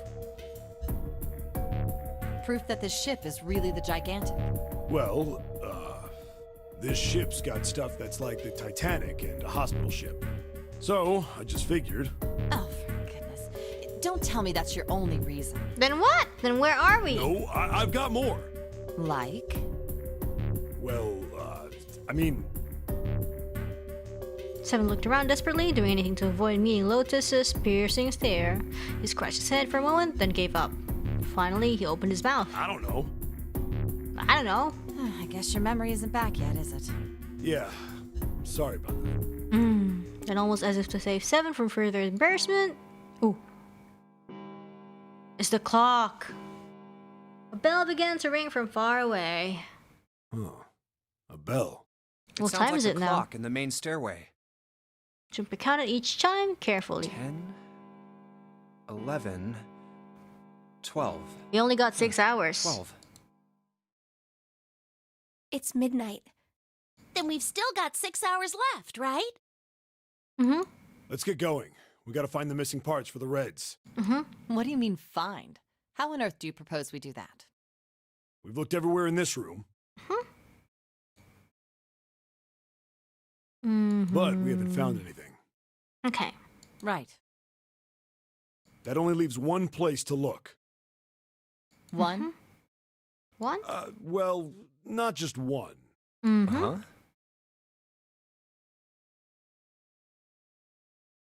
Wait. Don't tell me you mean we need to search all of the other rooms. Yes, we do. Well, you already checked some of them out before you came here, right?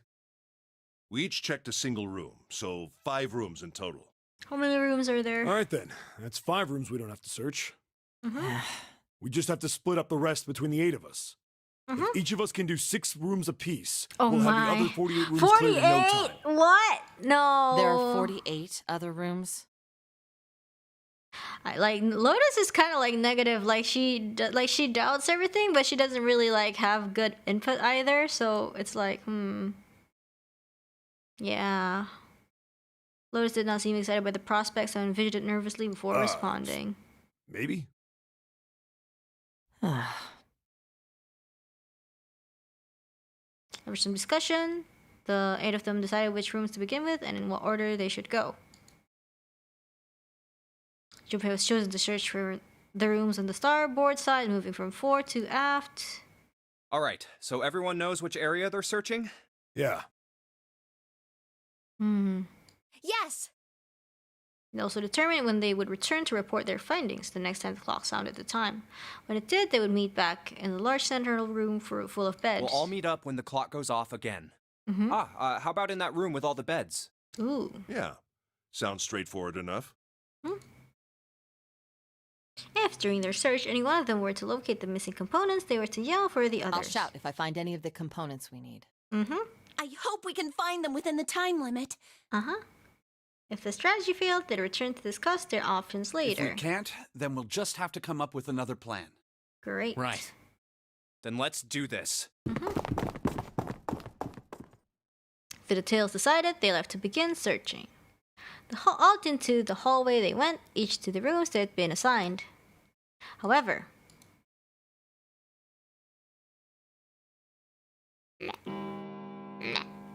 from far away, Junpei heard the bell ring. Huh? So fast! It was 1 a.m. It's 1. I better get back to the others. Okay.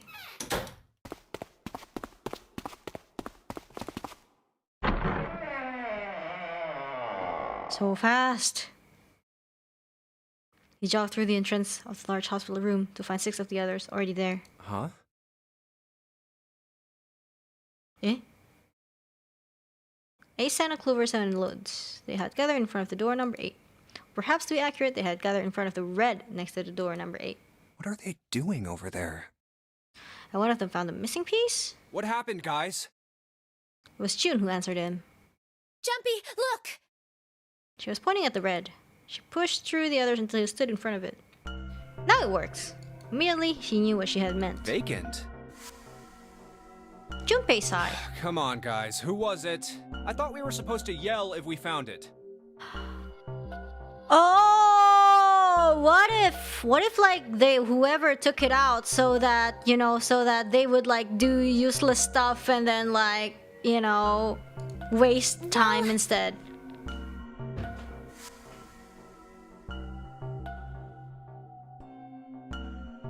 What the hell?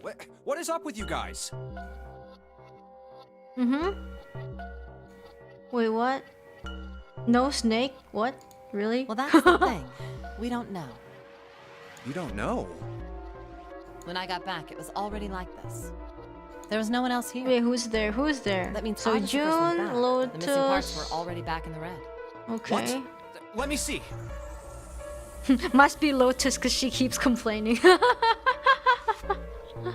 She's just doing it out of spite. You're right. It's in there. What about the other 2? They're the same.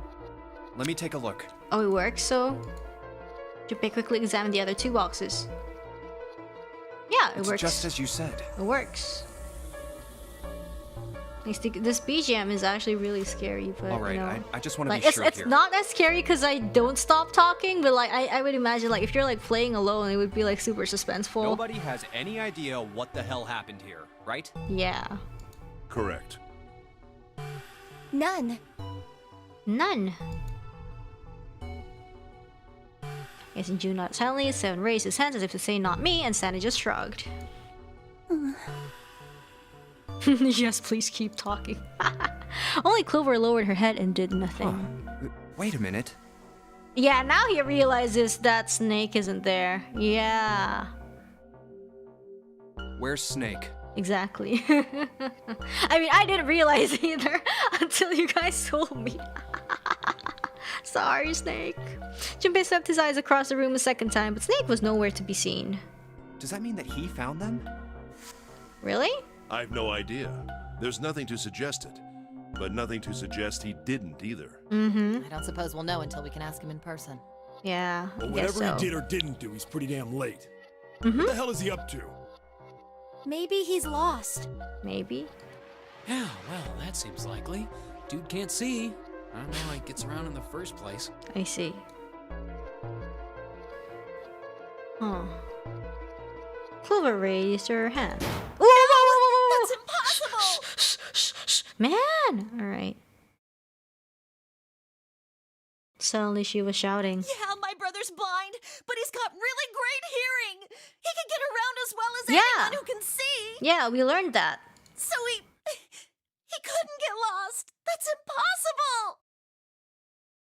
Clover had started to shake, and the knuckles of her hands had gone white. She spun around, but before she did, Junpei noticed it. Tears welling out in her eyes. I'm gonna go look for him. No. We go look for him together. No, that bad idea. I told you, it's a bad idea. Hey, hold on, Clover. Wait. You cannot do that. Rip, Clover. She kept going, and before anyone else could react, she was gone. Well, that didn't work. Damn it. What should we do now? Well, the red is working now. No, we're not leaving two people behind.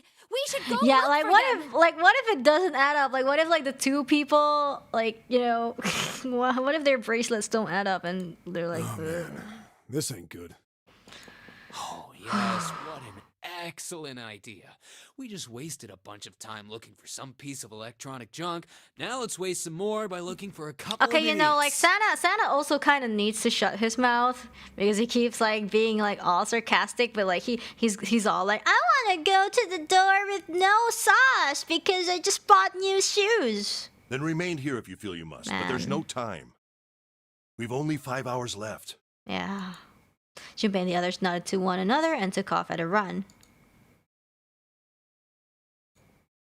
Yeah. In front of the stairs that led to B deck, they decided to split up. Let's split up. Uh-huh. All right, I'll take this direction. Then I shall look that way. Mm-hmm. I'll be over here. Mm-hmm. See you all later. Yep. Still only two of them were left.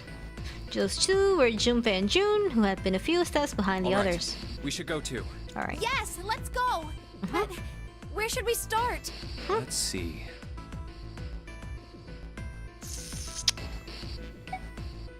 First class cabin? Oh, what about the first class cabin on B deck? Okay, let's go, Jumpy. Yeah. Outside of the first class cabin, they found Clover. Whoa! Hey! She was staring at a meaningless point in the wall. Are we just like, is it determined that we find her? Her eyes blank. What should Junpei do? Oh man, oh whoa, what do you do? No, talk to her maybe. Talk to her? If I leave her alone, she'll like probably die. So let's talk to her? I don't know, let's talk. Let's talk. Are you alright? It's fast to sound friendly, but Clover didn't respond. Look, I know you're really worried, but... He could think of no words to say that didn't sound hollow and fake. Junpei hesitated. Clover was so consumed by worry and fear that Junpei feared it would crush her. Her actions didn't surprise him. She had suddenly lost her brother, who seemed to have been very close to. Lone. Lone? Lone Tong Sayur. Her voice was thin and barely audible. Lone. Lone? Hmm? Oh no. I said leave me alone! What? She was screaming. You're so annoying! Just go away and leave me alone! Just looking at you guys Man, what are we supposed to do? Leave you off to die? Go away, okay? Just go somewhere else. Stop bothering me. Junpei was taking her back. Um, Such anger and hate.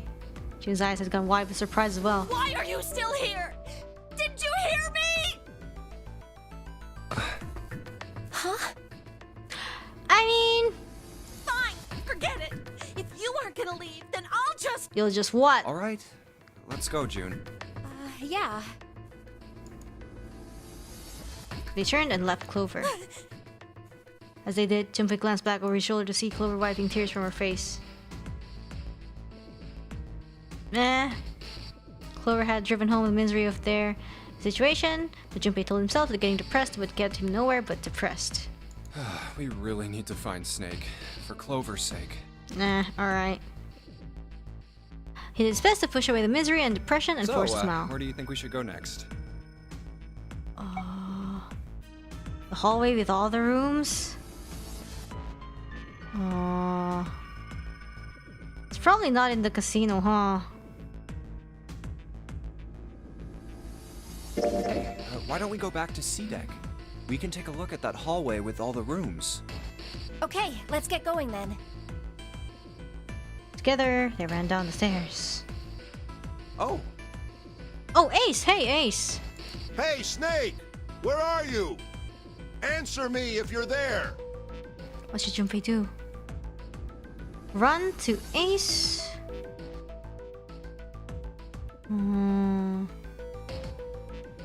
Or let Ace handle it, maybe. Why don't we just leave this area? I don't mind, but Well, The casino, maybe? let's go take a look around the casino. okay, let's go. Alright.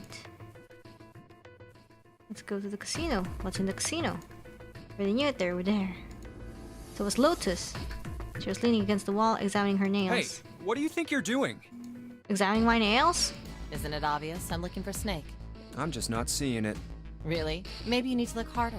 I don't think that's the problem. Oh, by the way, I've got a proposal for you two. Care to hear it? Listen to what she has to say. We could listen? What is it? Well, I don't like to beat around the bush, so I'll get right to it. Yeah? Why don't we team up? Oh. What? Team up? Yeah. What? You need me to explain it to you? Yes? I'm saying, why don't we go through a numbered door? Even if we wanted to, that's impossible. Why? Jumpy's bracelet number is 5, mine is 6, and yours is 8.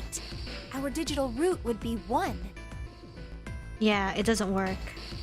But there's no number 1 door in the large hospital room. The only doors there are 3, 7, and 8.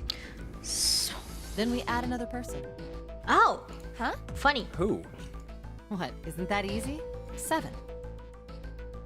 Oh, if we add 7, I mean... 5 plus 6 plus 8 plus 7 equals 26. That means we can go through door 8. The digital root of 26, 2 plus 6 equals 8. Huh? And the 4 of them could go through the number 8 door. But... Wait a minute. What about the other 4? Ace, Snake, But it Santa, doesn't and match. Clover. I bet theirs wouldn't match then. Well, why don't you add them up? It was simple enough. 1 plus 2 plus 3 plus 4 equals 10. And 1 plus 0 equals 1. Yeah. The digital root for those 4 would be Yeah, 1. so all those people will die if we team up. That's right. And you know the number 1 door isn't in the big hospital Yeah, room, so they right? they will die. Of course I know that. No! Are you saying you'd leave them behind? Of course not. What kind of woman do you think I am? Once we get off the ruthless one? ship, we could come back and rescue Yeah, them. no, that's not gonna happen. Then we wouldn't really be leaving them behind. No, it's not Don't gonna try happen. to lie to us. I don't think you do anything of the sort. Really? Why do you think that? Because you, You remember, don't you? We have less than 5 hours left.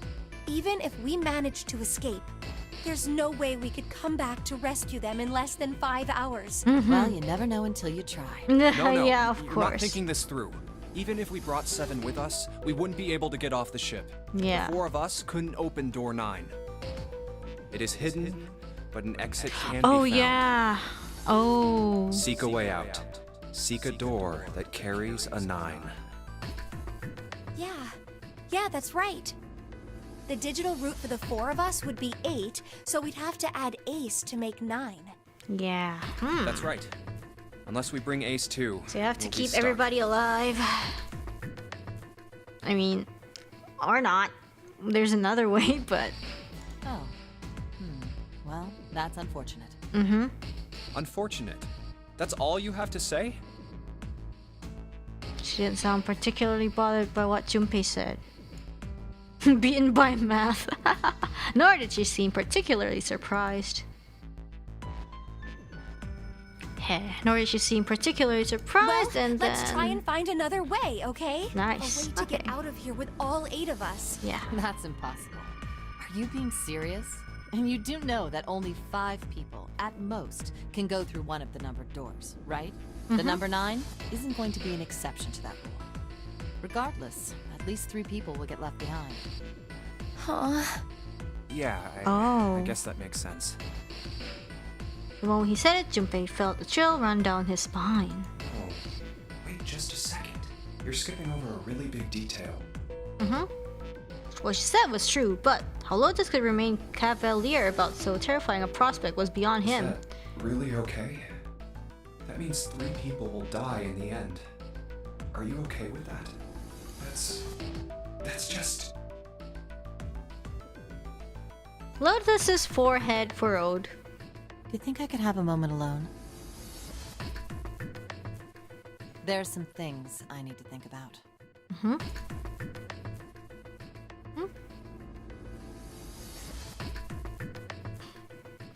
Junpei and Jun turned and began walking away from Lotus.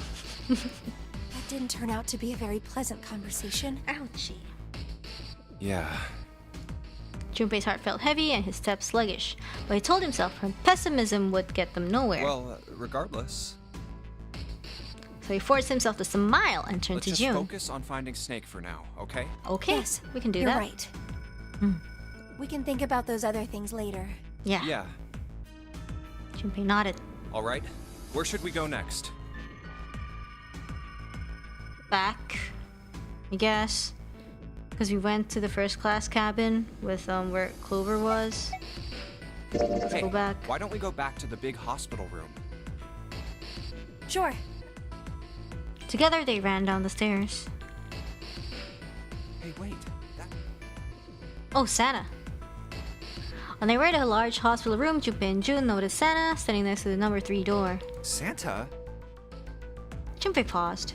What should Junpei do? Talk to him, I guess? Junpei and Jun walked up to Santa. What are you doing? Because we went everywhere and they're not What? there. You can't tell? I'm checking out the red. Why? Is there something bothering you? What? It's not bothering you? Huh? The guts of this red. Why wouldn't you wonder who the hell put it back in here? Yeah, that's true. Well, I'm curious too, but Who do you think did it? You did it. Shook her head. I don't know. Well, what about you, Junpei? Who do you think fixed this thing for us? We're just gonna say it's him so that we fight.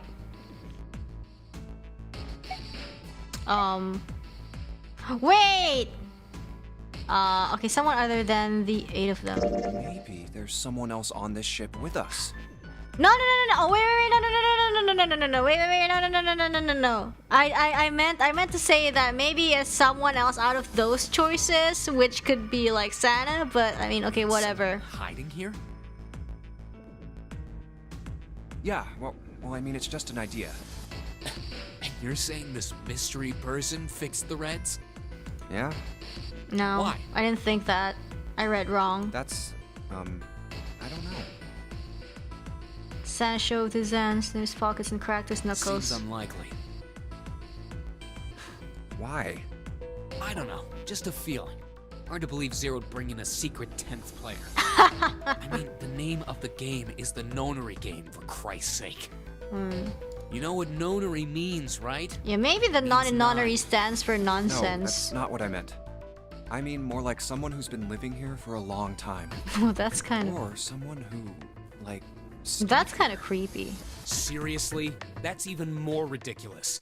Is there even like food Why if somebody do you lives think here? Zero would leave them alone? I don't know. Junpei for his bro. So, in other words, one of us is the person who fixed the red. Yeah, that's what I've been saying! Bingo! We have a winner. But if that's true, then the person who did it doesn't want the rest of us to know that they fixed it. Yeah. But why?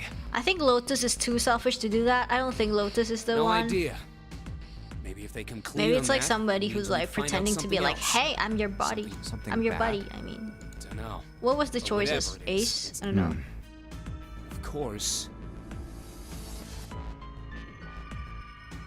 It could have something to do with Snake's disappearance. You think maybe they did something to Snake? Yeah. Junpei stared at Sana. There's something about him that made Junpei worry. At first, he assumed the other man wasn't terribly clever, but Junpei was beginning to think he would need to reevaluate that assessment. I mean, he doesn't look... He's not stupid, I know he has the brains. He's just like, you know, he needs to shut his mouth once in a while. Look, if you trust anybody in this game, you're gonna lose. Mm-hmm. You've gotta be careful. The person you trust the most could turn out to be the one who stabs you in the back. Ouchie. With that depression suggestion, he turned and quietly walked away. And that's that, I guess. Mm-hmm. Junpei and Jun looked at one another and smiled awkwardly. Where would they go next? What? Let's finish or I kind of want to talk to Ace. Let's go have a look at the hall with all the rooms. I'll go wherever you do. Let's go. Is Ace still there? Oh, nobody's here. Wait, what? Ace is not there Let's look anymore? somewhere else. But where? Okay, actually, let's stop searching because I'm tired. Why don't we go back to the big hot? Okay, let's go. Okay. Let's stop searching. I don't think anyone is here. What next? Yeah, finish searching because I'm bored. Can I finish searching? Okay, I kind of want to. I don't think everybody is gonna be here. I don't know. Let's go take a look around the casino. Okay. There's no one. Let's try somewhere else. Yeah, see? First class cabin. Okay.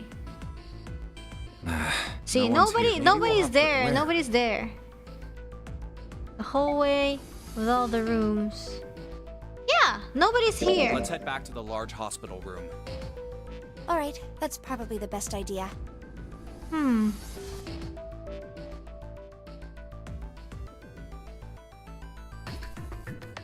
I don't think anyone is here. What next?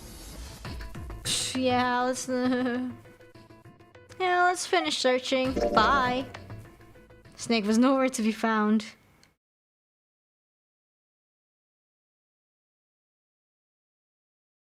Snake hasn't been anywhere we've searched. Lotus looked around at 6 frustrated faces and spoke. We can't keep looking for him. Wherever he is, it's not here. We need to get moving. I mean, Lotus kind of has a point. I mean, I'm sorry, but I can't find him. Snake seems to have completely disappeared into thin air. There was no point to wasting any more time. The others seemed to be having similar thoughts, but they stayed silent. 7 spoke. We don't got a choice. Lotus is right. See, they all agreed with me. We're not gonna find Snake. There's a problem, though. We've got to figure out who's gonna go through which door. Yes, I have a proposal. She walked back and forth across the floor, her heels clicking against the wood.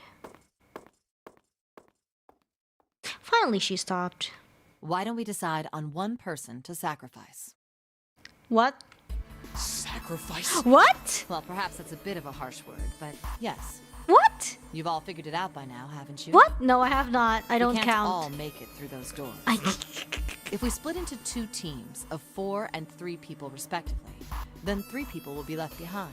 If we split into 2 teams of 5 and 2 people respectively, then 2 people will be left behind.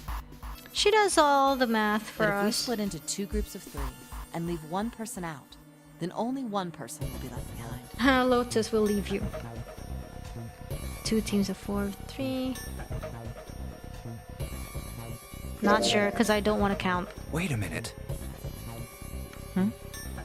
2 people get left behind if we split into 5 and 2. And 1 person is left behind if we split into 3, 3, and 1. Hmm. I got that part.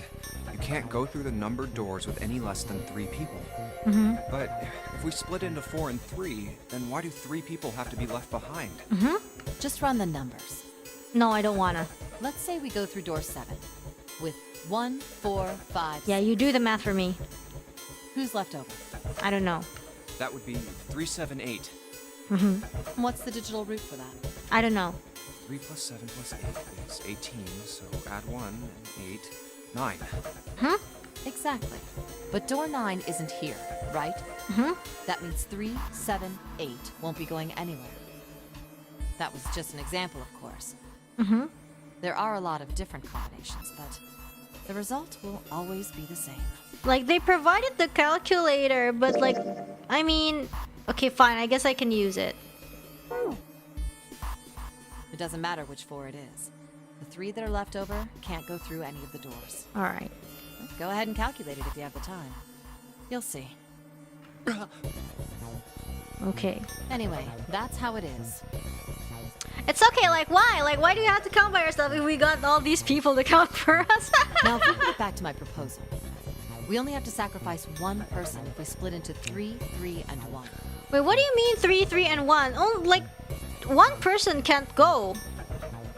What do you mean 3, 3, and 1? That doesn't make sense. Then you're saying we gotta decide who's gonna stay behind. Yes, we do. Oh, okay. Okay. Given our circumstances, The one is the it's sacrifice. logically Oh, okay, and yeah, okay, morally that the makes best sense. solution. If the other 6 are to survive, then 1 person has to sacrifice themselves. Yeah, you. It's you. No, it's gonna be you. That's too cruel. And clearly, she's cruel enough for this, so it's not. Yeah, it's only fair that we sacrifice her. What's It's so not cruel cruel. about it? To just sacrifice someone like that? Lotus should be spared so we can use her forehead as a blackboard to calculate the maths. Then what's your plan? Mm-hmm. Maybe we should sacrifice 2 people instead of just 1. That's not what I meant. We shouldn't sacrifice anyone. Mm-hmm. I told you, that's impossible. Wake up. Whoa, calm down, you 2.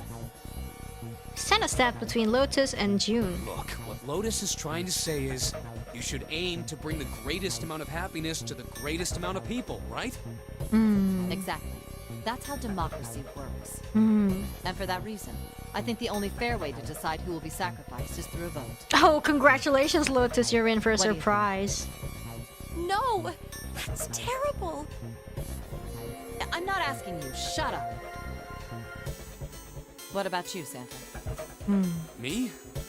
Well, I agree, I guess. All right, that's 1 vote for. Counting mine, that's 2. 7. I can't say I agree with you, but we don't exactly have a choice. Yeah, We're gonna well. do something. We're all gonna die. I'm glad to see you get it. If I can get 1 more vote, then it's decided. Whose votes? What about you, Clover? Oh, Clover's here, yeah. Clover had moved away from the group and was sitting on one of the beds.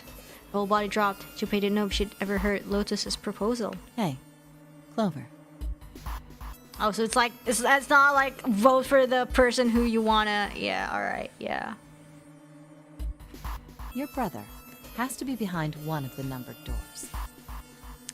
I mean, there's also a chance. We've searched everywhere, but we didn't find him. Maybe, or maybe he's behind the ceiling. I'm not sure. Or maybe Lotus doesn't really know and she's just like saying it to get Clover to agree with her. Maybe. Let's go look for him together, okay? If we sacrifice 1 person, then we can go look for him. You agree with me? Yeah. No, that's manipulative. That is not right. The motion carries. Sure. Lotus spun around and walked towards Junpei. Now, let's start a vote too. She looks That so won't be smug. necessary. It's like, heh. Oh, Ace is here. Hey. 6 pairs of eyes turned to look at him. He didn't seem to notice or even care. I will stay. That should solve our problem. Ace will stay? What? How? Whoa, why? How would you? Why?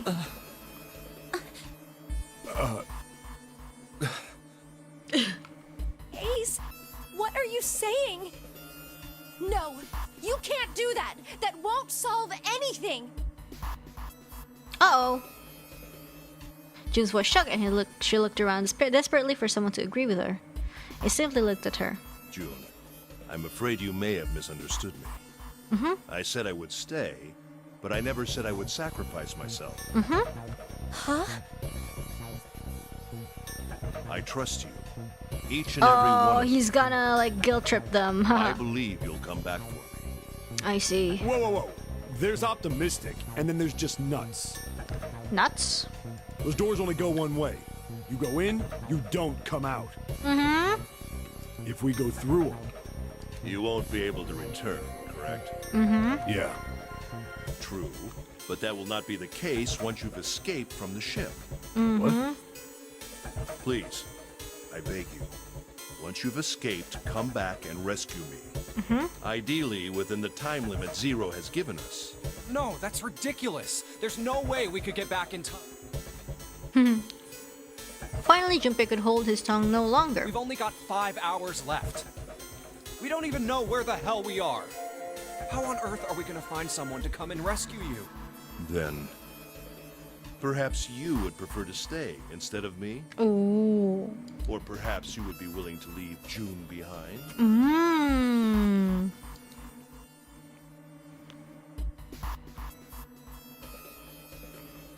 Ace's voice was dignified and without a hint of cruelty or malice.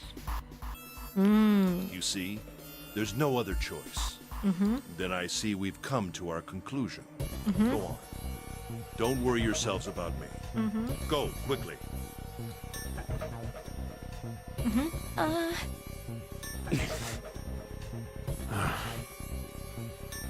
June bit her lip so hard that Junpei feared she would break the skin. Santa stood against the wall, calm and aloof. Seven tore his beanie from his head and turned it over anxiously in his hands. Only Clover stared at Ace with an expression Junpei was unable to decipher. Lotus's attitude, however, was different from the others. Let's accept his kind offer then. She smiled, her eyes bright. Ace answered with a smile of his own. Good. I think this is the best for me. Oh yeah? Perhaps I'll be able to take a nap. Forever. It may be my age, but I get tired so easily these days. As he spoke, Ace lowered himself down to the floor next to one of the beds. Ugh. Yeah, this place is kind of like unsettling. Ugh. From somewhere deep in the ship, Junpei suddenly heard the screeching of metal on metal. It was almost as if the ship were screaming. This sound, this BGM, not BGM, the sound effect. Would it really hold until their time limit was up? Already, D-deck was flooded. In the sudden silence, the only sound was the sad metal wail of the ship. Unsurprisingly, it was Lotus who spoke first. Well, what are you waiting for? We're wasting time. Why don't we hurry it up? As if a spell had been broken, the others all began to talk at once. You're right. We should get going. That's all we can do right now. 7. Seriously. Honestly, I was getting kind of sick of listening to you guys talk. You too, Santa? I have to find my brother. Wait, all of you. Let's just calm down and think about this. There has to be a way to get everyone out. There has to be. Right, Jumpy? Say something. Yeah, let's think. Yeah, let's think. There's gotta be another way. His words sounded hollow and fake. Fine. Forget about it. Oh, she mad. I'll figure it out on my own. Hey. Uh-oh. We angered the girl. He had slumped down next to the bed when June grabbed his arm and pulled. Ace! Come on, Ace. please stand up. You can't give up yet. We just have to sit down together and think about this. We'll figure out a way that we can all get out of here. It happened. Whoa. Is it the fever? Is he having a fever too? Ace fell forward. He slumped over into the wooden floor, his body folded in half like a boxer out cold. Ace!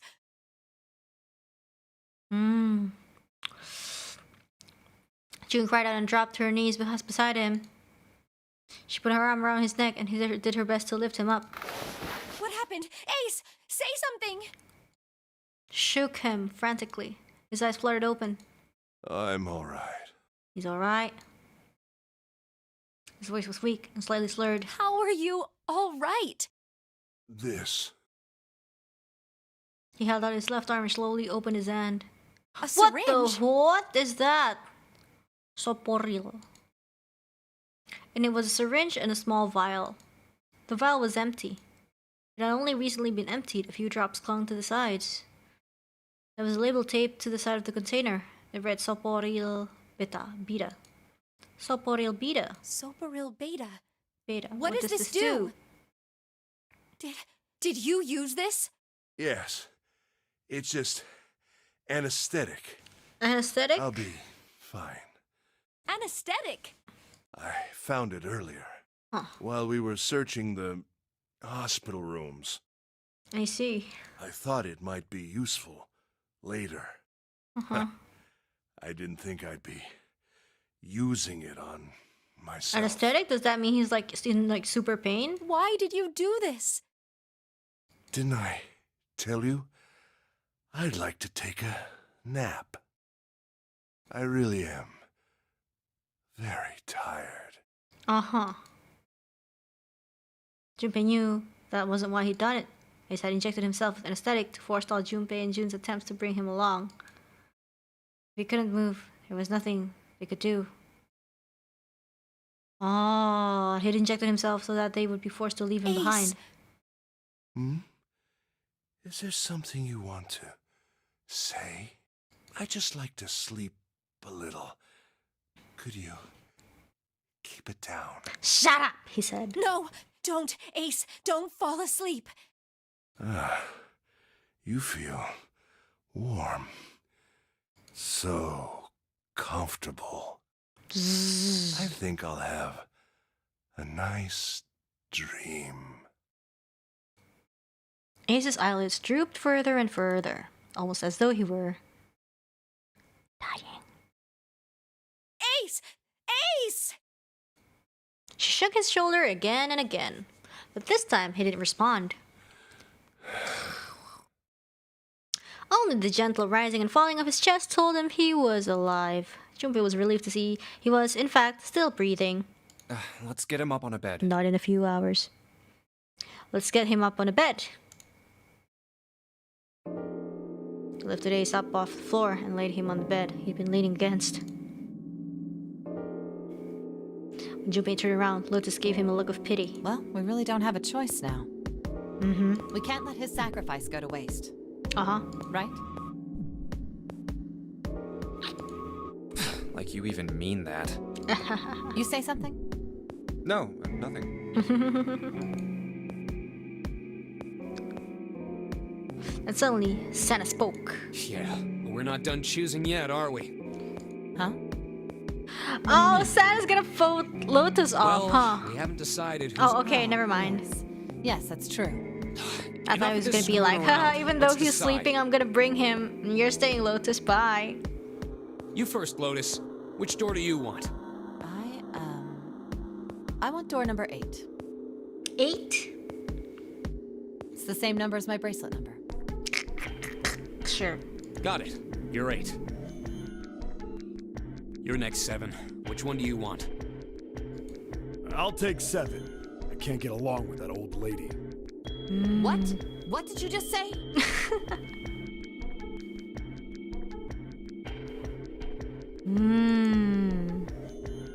He rubbed his hands and made a face like a child caught with his hand in the cookie jar. Who, me? I didn't say nothing. Oh, you're gonna get it next time. Shot him clear that would have melted steel, then turned and stalked off. right, who's next? Who's next? Senate's gaze moved across the 3 people left. Finally, they stopped on Junpei. Junpei, which door do you want? At last, Junpei's mind was already made up. Which door, huh? Door... Maybe... Door... door... 8? Do you want to go with Lotus? Do you want to go with Lotus?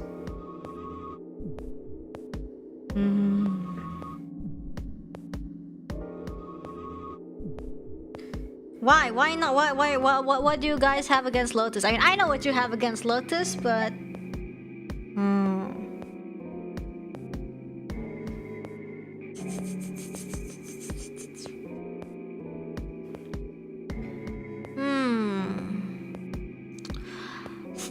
If 3, who do we go if it's 3? I don't know. Kinda wanna go with... Would it still be possible for Lotus to go with me if we choose 8? We could choose 8, it's fine. Or door 7 maybe. Should we do door 7? Okay, maybe door 7. Maybe door 7. I kind of want to do 7 then. Because it's like lucky number. Okay, I don't know. I think I'm gonna go with door 7. Okay, 7 it is. Okay. Yeah. Alright then. That means June's gotta go through 8. June with Lotus, nice. What? Why? What? Sana grimaced and muttered angrily to himself, but finally began to explain. If the 6 of us are gonna keep going without leaving anyone behind, there are only 3 ways we can do it. Plan A? Have 3, 5, and 8 go through 7, and 4, 6, and 7 go through 8. 4, 5, and 7 go through 7, and 3, 6, and 8 go through 8.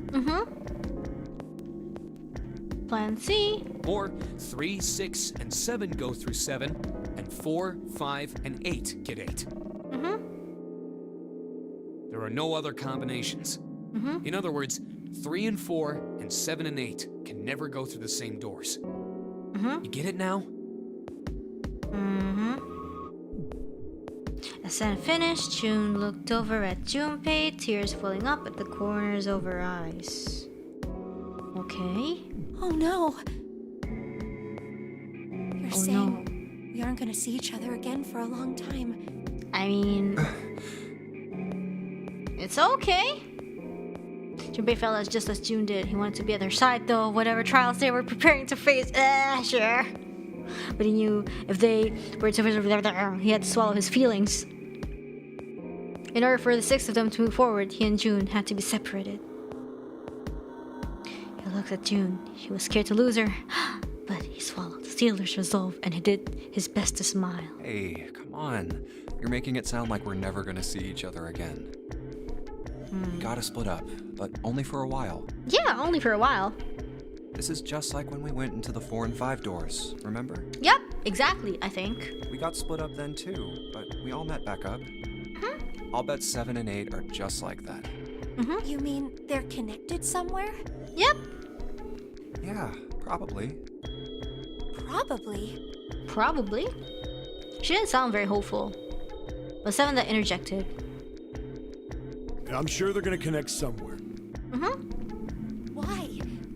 What makes you think so? If they don't, then neither team can get through door 9. Yep. In other words, the game would end right here. Yep. Zero's been on top of his I'm shit. just saying, so yeah, far. even though, you know, I'm just letting everybody do the math for me. I'm damn sure that son of a bitch wants to have his fun as long as possible. Yup. He's not gonna end this game until we get through the 9 door. Yep. So smart people here. Maybe they're selected because they're smart. I don't know why they chose me. The tears were gone, but her eyes were still sad as they looked at Junpei. He met them, and with what reassurance he could manage, laid his hands gently on her shoulder. Everything's gonna be fine. We're gonna see each other again. I promise. Yeah, sure. June bit her lip and gave him an almost imperceptible nod. Yes. Promise? Promise? Santa's voice shattered the moment. You guys are done, right? Me. His stretching continued. Anyway, that's pretty much it. Yep. Clover and I will both go into separate groups. Yep. I figure I'll take 8 and Clover can take 7. Yep. Any problems with that, Oh, I'm gonna Clover? be with Clover then. I'm gonna be with Clover, and who? And then who? Okay, I kind of want to try using the calculator. So, if 5 plus 4, and then plus who? 9 plus what? 9 plus what equals 7?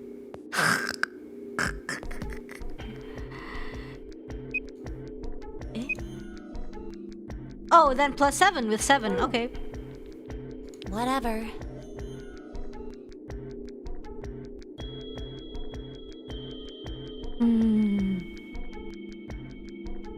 Uh-huh. It's more of a dismissal than an agreement, but Santa didn't seem to care.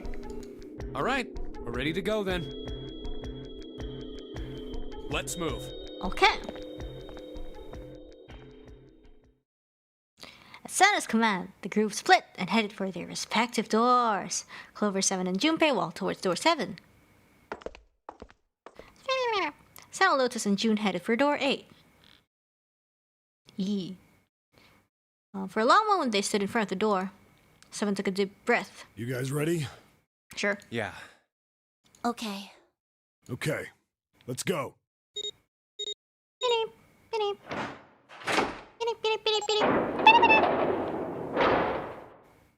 It's open. It's open! A narrow hallway stretched out before them. 7 and Clover leapt through the door. Let's do this! Let's do this. Hurry! Sure.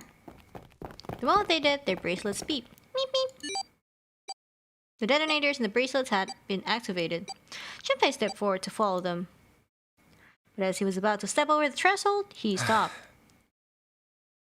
He looked to his right toward door 8. Ooh! June stood there, a mirror image of Junpei. She turned and looked towards him. Their eyes met. They nodded. June.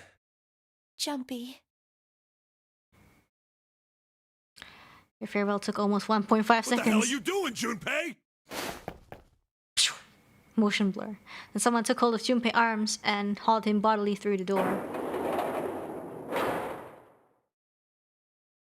He heard the sound of the numbered door slam shut behind him.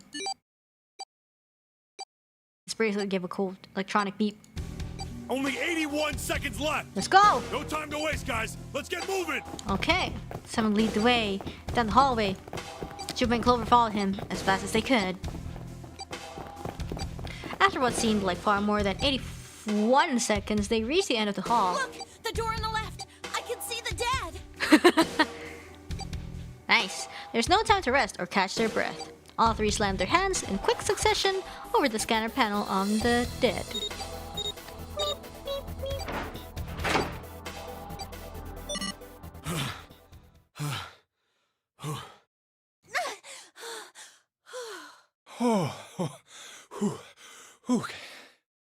Still trying to catch his breath, 7 leaned heavily against the wall. It stopped. It stopped. His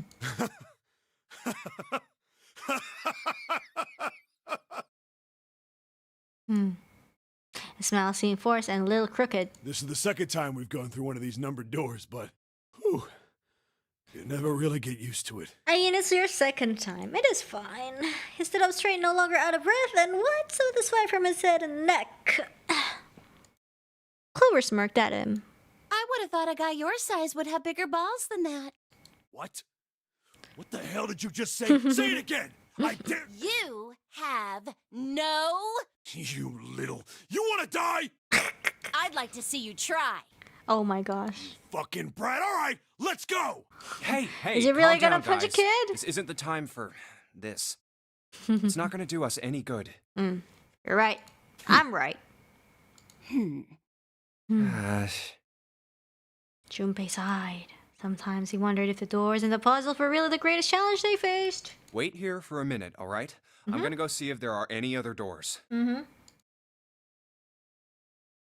didn't respond, but Junpei wasn't in the mood for a conversation anyway. We just came through this door. And of course it's shut tight. There's a short hallway on the left here. And an iron wall. I doubt I can get through it. Alright. At last he gave up and returned to Seven, who was tapping lightly on the wooden door. This door's the only option we've got, right? Yeah, looks like it. Hey, something's written on the door. On that iron plate. It says operating room. I don't know if I want to see that. If this thing's telling the truth, there could be body parts inside here. I don't. Guys, I think I picked the wrong door. Well, this is probably not going to be pleasant. Something about it made Junpei feel nervous. Well, there's no point to standing around. Might as well go in and see what's waiting for us. I don't know. The creak of the hinge sounded like a groan of an old woman. What's wrong? No, it's nothing. A chill snaked its way down Junpei's spine. Let's just go. Quickly, he gathered what courage he could and took the first step into the room. Seven followed, with Clover right behind him. Part of the room just past the door was obscured by a screen. What the hell is this? Huh? Why don't we take a look? No, let's not take a look. Clover. Clover's curiosity got the better of her, and she darted past Junpei to peer around the screen.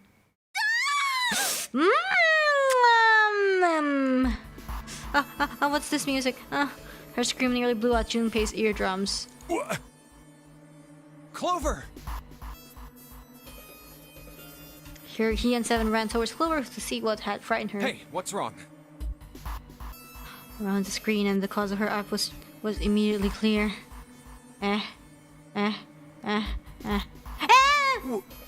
What the hell is this? Okay, that is creepy. I don't. Is this a corpse? I don't think I'm gonna sleep well tonight. An operating table. The table sat on a rusty steel lift, and the cluster of bright operating lights shone down on it from the ceiling. We should probably take a closer look. Yeah. Slowly they approached. I don't like this. This is so scary. Why? It wasn't a body at all. What the hell? That's just a huge doll or something. Doll? Clover did not look terribly comforted. Slowly she approached the operating table and looked, as intently as possible, from as far away as possible, at the thing. Junpei could see her relax. You're right. It's only a doll. It is only a doll. Man, it really scared me. Man. She heaved a great sigh of relief and wiped a few drops of sweat from her forehead. Seven smirked. Well, I guess it would have been weird if you actually had any balls. Shut it! Don't you start with me, fatty. Wow, so hostile. What's this? You want a piece of me, short stuff? This work environment is not bring healthy. it on, you whale! Hey, guys, not again, okay? Seriously, knock it off. Jeez. Anyway, looks like he's got something the two of you could stand to have a little more of. I'm talking about a heart. Oh. Huh? This? You mean on his chest? Yeah. It was set a little higher than normal for a human body. The shape of the organ, there could be no doubt that it was a heart. Why would there be a heart in a doll? I don't think it's a doll. You think maybe it's like a medical mannequin or something? Or maybe it's got more personal uses? Yikes. Seven's scream was more than a little perverted. Clover glared at him. Anyway, how Anyways? about we take a look around this place? Let's go. Okay. Sure thing. Ew, what was that? I don't like this room. Seek a way out. Alright. I don't like this room. Don't like this room. Medical mannequin with its guts showing. Feel gross. Same. There's a slit in this thing's chest. There's something in there. Maybe we can get it out. Sure. Well, budge. Need something small that can fit into that little hole. I see. Whoa! Scalpels, forceps, couple of syringes. Man, all this too rusty to be useful though. There's a scalpel that looks new. Wait, what? This one? Okay, we used the scalpel for that thing. For this one, right? Maybe? It's not the scalpel? Okay, maybe it's not the scalpel. These stalls are kind of creepy, you know? Yeah. John? You think that's the stall's name? Maybe? This thing is creepy. I wonder why it's on the bed. Creepy mannequin. Apparently his name is John. Hey, I wonder what this thing is. It says kg on the display. Maybe it's a scale? Don't wanna... These are for surgery, right? This sort of scissorish thingy. The scissorish thingy? Kosher forceps. Okay, and these are not for taking. Okay, what's this thing? It's got these iron legs. It's a heater. There's nothing inside it. Okay. Yikes. Fake chest. Boiling thingy over there. Alright. Fake chest. It's funny. Anyways, drawer is empty. Okay, maybe if we use the forceps on this one? Fake organ! We just harvested a fake organ. The organ is Oregon. Nice one. That's a good one. Okay, the chest of the medical mannequin. If you pull it along on the right, there's still more stuff in there. Say something. Scalpel. Okay. I'm gonna have to open this, huh? 3, 2, 1. Yikes! Alright. Oh, I think I know what I gotta do. This one's another scale too, right? Yeah. And then I'm gonna try to put the fake chest here. Okay, never mind. Or do I get the head? She has a name too. Lucy. Poor thing. Looks like Miss Lucy only has a head and left arm. Maybe we're supposed to gather all her parts? Yeah, like the fake chest?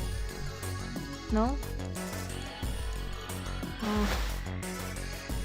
I don't know. What do we do? John's just there, and there's some sort of lid. There's no handle. What do we need? Table with... okay.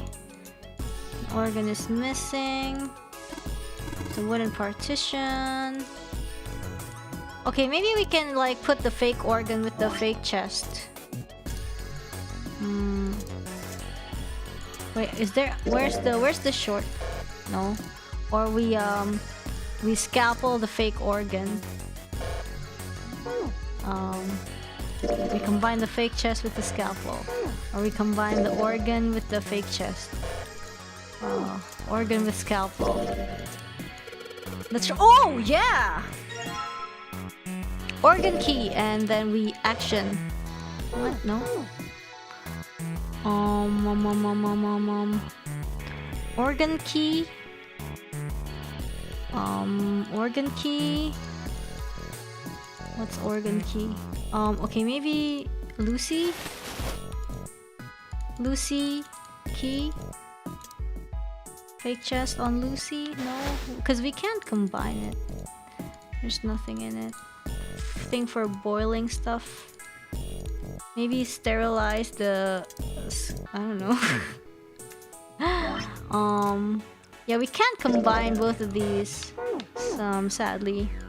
So what can we use the organ key for?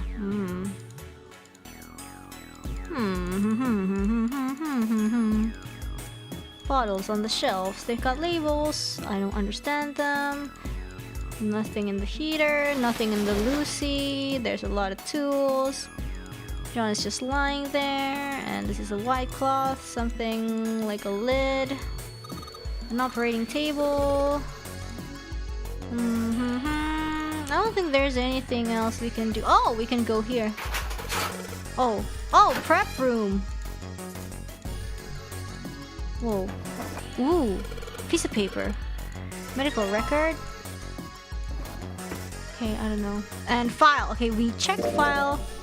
Medical record. A medical record has 2 records. There's a mannequin, total weight, and the weight of their individual parts. Lucy is 53.2. Yeah, I don't know. Let's just brute force it. It's fine. It's gonna be fine. What is this? Oh, won't open. It looks like it's locked. There's a red plate. Do you think it means something? It means that we need to... There's a beaker. Ooh. White light. Only the white light of the top is lit. Huh. Okay, what about this? A sink. Okay.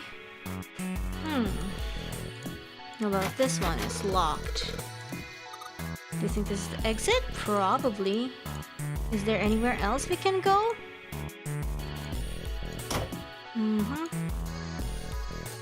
Yeah, maybe here. Okay, chemical room. Oh my gosh. Blue liquid. Oh, I know. Okay, I know what to do. And then what else? Something stinks. Is coming from this bottle. NH3. Huh, okay.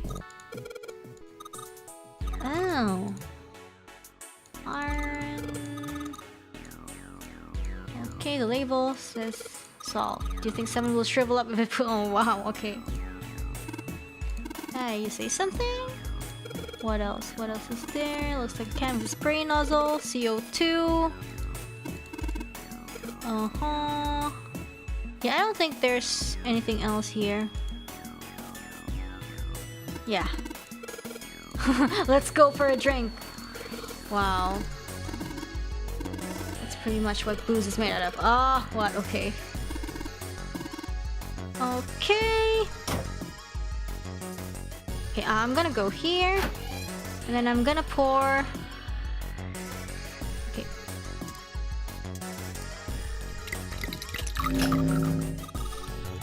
Okay.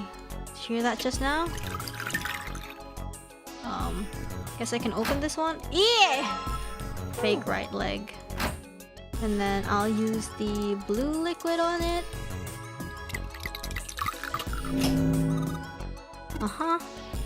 And then I'll open the blue one. Get the other leg. And then I'll mix the two. Yep, and turn it on. And then... Okay, the locker with the purple plate to be unlocked. Alright! Let's go. Fake stomach, sure. And then... Okay, we're gonna try and put it back on Lucy, but maybe it won't be that easy. Yeah, okay, maybe can we combine these? I don't really know.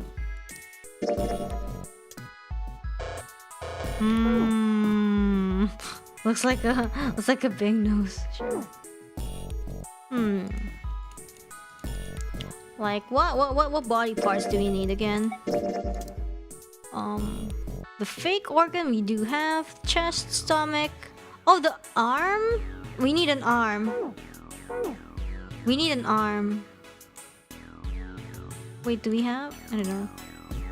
Okay, I don't know. Do we mix the chest and the... Okay, I don't know. I feel like we might need to like swap parts because like the KG stuff is like so suspicious.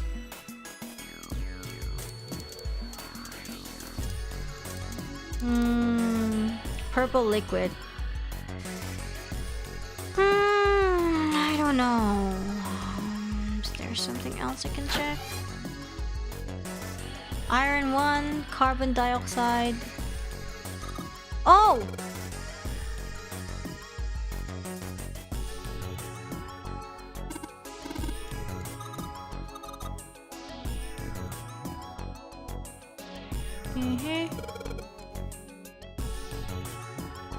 Oh, all these dialogue with the iron?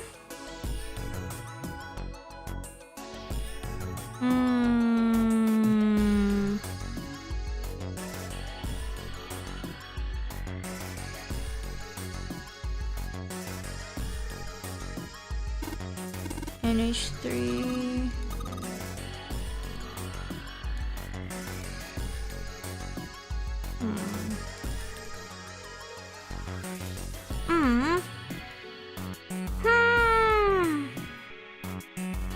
Water is H2O, salt is Na and Cl, so 2 iron is Fe. Carbon dioxide is CO2. Ammonia is, what was it?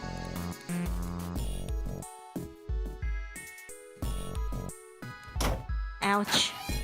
1 and 3, so that means like it's like 4.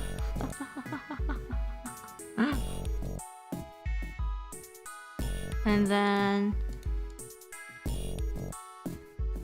CO2. So CO2 is CO2, so it's like, I don't know. I don't do chemistry. So NH3 is how many?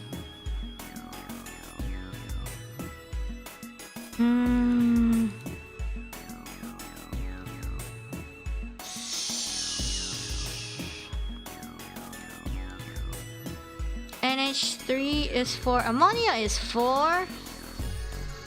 And yeah, ammonia is 4 because the game just told me. CO2 is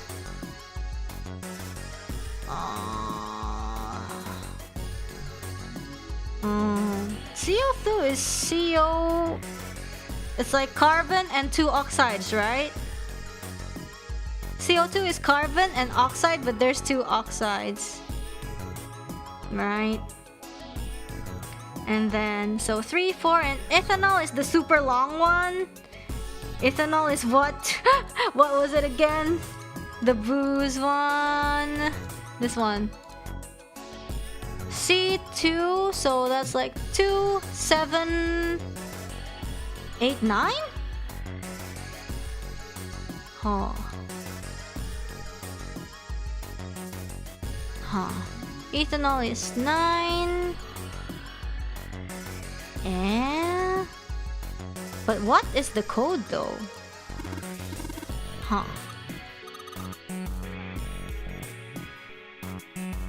Just straight up. So just straight up carbon dioxide, ammonia, and ethanol? Really? I mean, I'll just like brute force it. It's fine. CO2 is 2, and then ammonia is 1, 3, 4, and the last one is 9. So. Oh wow! It just opened just like that. What? All right, sure. Fake heart, sure. You think we should go back? Yeah, sure. Yeah, I think that's probably best. Clever nodded and left. Junpei was about to follow her when he realized that 7 wasn't following suit. Are you gonna drink the booze? Hey, 7, what's up? Oh, well. He looked up at Junpei distractedly and then back down at the brown bottle he had cupped in his large hands. What? Is that a medicine bottle? A medicine bottle? Here. What is it? In response, 7 tossed the bottle gently to Junpei. He caught it and twisted it around to read the label. Ethylene diamine tartrate? What? Yeah, that's right. CDT. EDT? What kind of medicine is that? It's not medicine. I think it's an industrial strength detergent. It's detergent? To clean up stuff? Why would they have something like that here? Well, probably to clean stuff up. Stuff, of course. Clean what up? Fuck if I know. Still. It looks like it's cleaned my brain up. Same. Junpei looked up from the bottle. You remember something? Ooh. Yeah. Seven nodded slowly and spoke. Well, I remember a story about EDT. Oh, EDT? Happened about 50 years ago. What? How old are you? There was this factory somewhere in America making big old EDT crystals. Mm-hmm. They were making it to sell as an industrial strength cleaner, like I told you before. Uh-huh. But a year after the factory started up, something strange started happening with the crystals they were building. Yeah? Water molecules started attaching themselves to the EDT crystals. This made them into a sort of mutation of the original crystals, called a hydrate.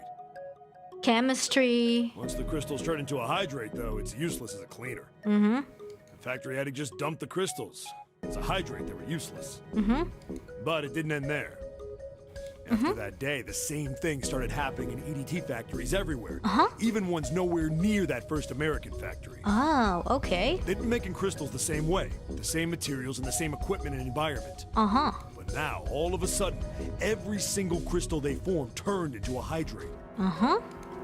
In fact, ever since that day, no factory anywhere has been able to make a pure EDT crystal. Uh-huh. Even in EDT research done years before, they'd never gotten a hydrate. Yeah? But after it happened at the first factory, it just spread. Mm-hmm. It was like, man, how do you say it? You mean like it was infected with a virus or something? A virus? No, not like that. It spread like wildfire. It showed up in labs that were completely isolated from the rest of the world. Oh! Teleportation, but more It started advanced. happening to crystals that were completely sealed up. Huh. Alright. Doesn't seem like it could have been a result of this stuff coming in contact with other samples. Mm-hmm. So it's just like, you know, it happened like completely somewhere else and then started appearing wherever. Well, I guess it was some sort of information. Mm-hmm. Like, the crystals were transmitting this information all across the world somehow. Telepathy. What information? How to make a new crystal.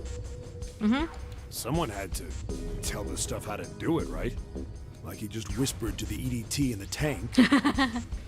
Hey, if you do this, you can take in water molecules. Come on, man, that's just... I mean, who is this someone anyway? Mm-hmm. Someone you can't see. Ooh. Someone who exists all over the world. You mean like a god? Like a god? Or maybe the devil. Ooh.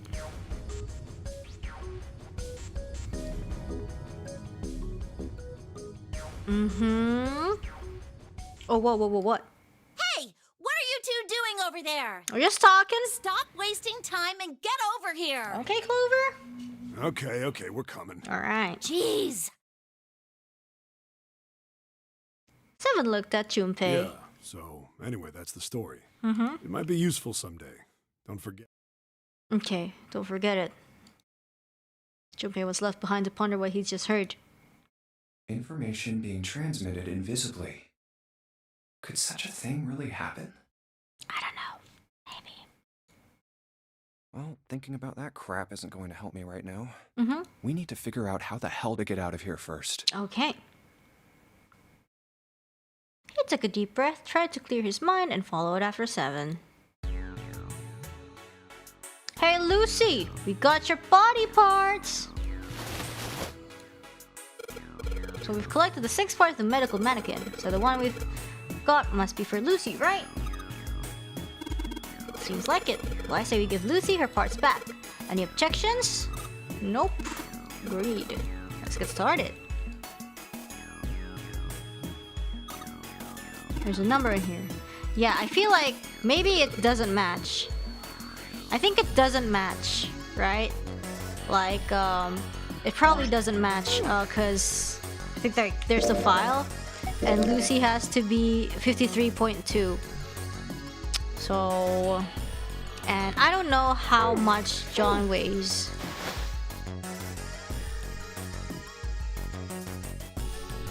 There's a creepy looking mannequin, says John.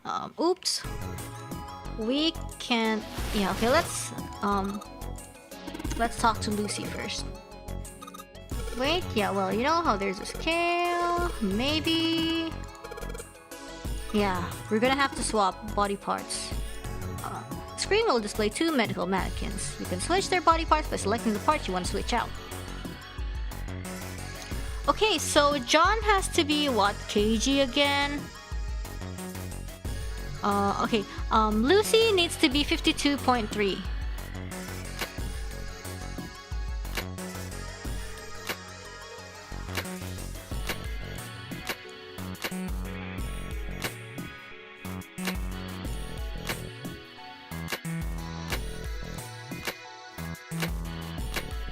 Ah, so close.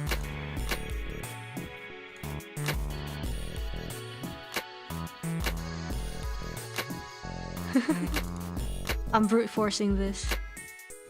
Oh no, no, you're too heavy. No, you're too heavy.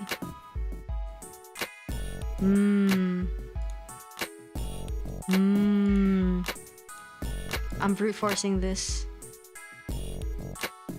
Oh. Oh. Oh, but this one's not correct. Oh, this is 53.2? Okay. 53.2, we gotta make you a little bit heavier then. Oh, nice.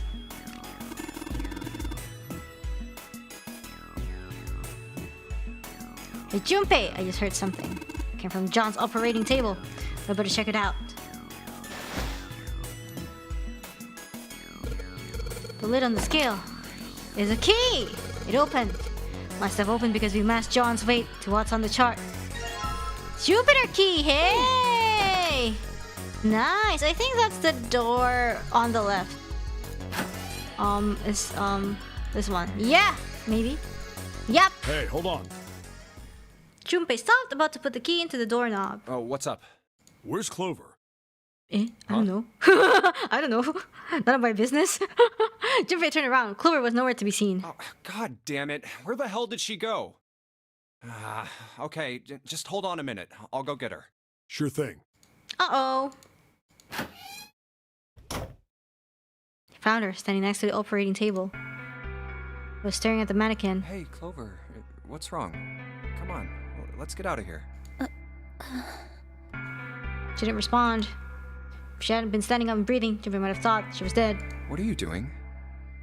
Did you want to come back here and say goodbye to John? It wasn't the best joke, but it was something, an attempt to lighten the mood. Clover didn't laugh. She stood stock still, and said nothing. Hey, Clover, can you hear me? Perhaps it was something he'd said, or perhaps it was something else. Suddenly her mouth opened, and she whispered in a dry, dead voice. My brother might be dead. Well, I don't know what to say to that. Huh? Huh? That's why we couldn't find him. But I mean, technically, you know, if he is dead, then we will kind of sort of find his body. So it still can be like either, you know. It doesn't really mean that he's dead. He's dead. I'm going to be next. Are you though? Suddenly the operating room felt very, very cold. What are you talking about? What's wrong with you? Gave her a small shake, but she still didn't respond. The silence grew heavier. Let's just get out of here. We've got the key. Let's use it. That cool with you? Yeah. Clover nodded, almost imperceptibly. Still, Junpei was glad to see she was at least somewhat responsive. Then it's time to go.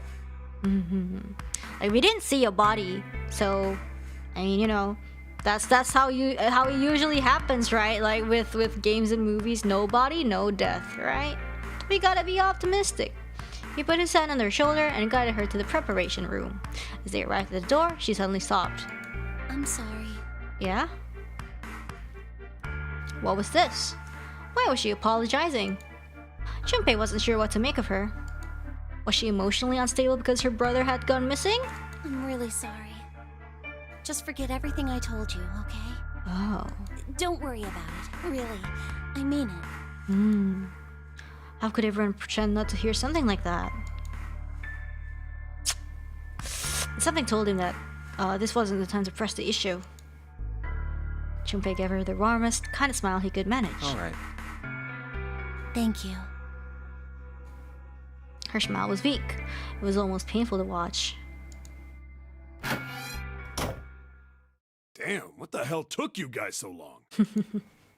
That's what Clover was saying when you guys were so busy talking about the sentient molecules. You playing doctor in there or something? Right. Maybe. Jealous?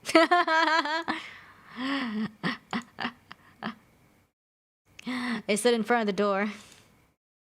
Junpei took out the Jupiter key. All right, I'm gonna open it now. Is that cool? You don't need to keep asking, just do it, all right? Fine then. Slid the key into the keyhole, turned it. Felt it unlock. These animations are so scary. They scared me. The door opened with a soft, melancholy creak. Beyond it lay a simple white hallway. There was no fanfare or confetti. Obviously, there was no one there to applaud them. They simply walked through the door. That was it. All right, let's get going. Right. Hey, man, what's up with you? You're so serious, you know? What? Can't you sound more happy, you know, get a little excited? Yay! It's the exit! Let's go out, everybody! We did it! Not really.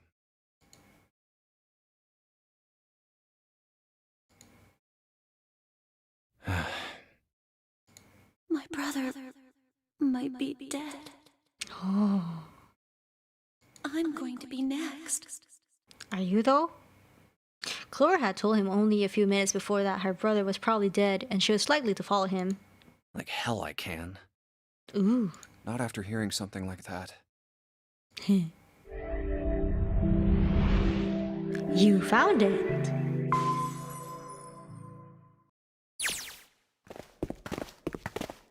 Okay, do you guys want to stop here? Do you guys want to stop here? It's been like 4.5 hours. I guess this is a good point to stop, and then we can continue next week. I think this is a good stopping point. We went through like 2 doors already anyways. How do we I love how the footsteps never stop.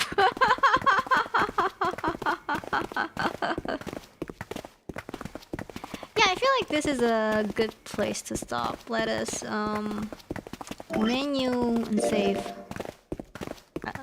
Enjoy the footsteps ASMR. Yeah, I feel like there's still... I don't know, how long do we have? How long do we have? I'm gonna ask you guys, is there still a lot? I'm gonna imagine that there's still a lot, probably. It's been like 4 hours. Yeah, POV, you're getting stepped on.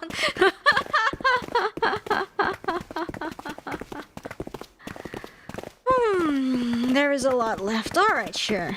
There's a long way to go. You're almost done with the route. I don't know. I feel like by almost done, you're probably saying like 3 or 4 hours at most. But I feel, yeah, it is I feel like this is a good way to stop. And then next time we will probably finish the route. I don't know, whatever route we're taking, and then because there's multiple endings, and then we can try the other route next time too, on the same stream. Yes. Why are they running? Because they just exited the thing, but because I'm talking here now, it becomes an endless hallway for them, and you know, that's kind of a them problem if I do say so myself. Still a long way to go. Don't worry, you guys. Like, it's not like I'm just gonna like go through like one playthrough and then stop. You know, that didn't happen with the last playthrough too, right? I finished everything. So don't worry. There's still a lot. So it's not gonna be like next stream's not gonna be like, oh yeah, I finished, and then it's gonna be like what? I finished, and then we're not gonna play it again. No, we're gonna play a lot of this game. From endless highway to endless hallway. Yes, never stop until we reach the truth. That is what we go for. Yeah, there's a looping corridor. Yeah, I guess that is all, everybody. We're gonna be... Oh. The footsteps stopped because I alt-tabbed. But anyways, yeah, that is it. I think it's pretty late, so super chats will be read. Super chats for this stream will be read next time, together with the second stream.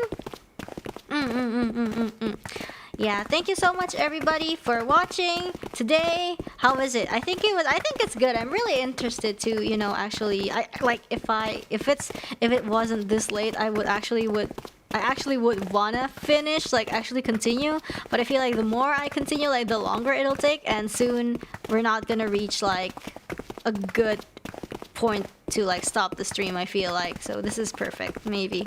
Thank you for the stream. I'm gonna be signing off. I'm gonna get a rest. For those of you who are still continuing your day,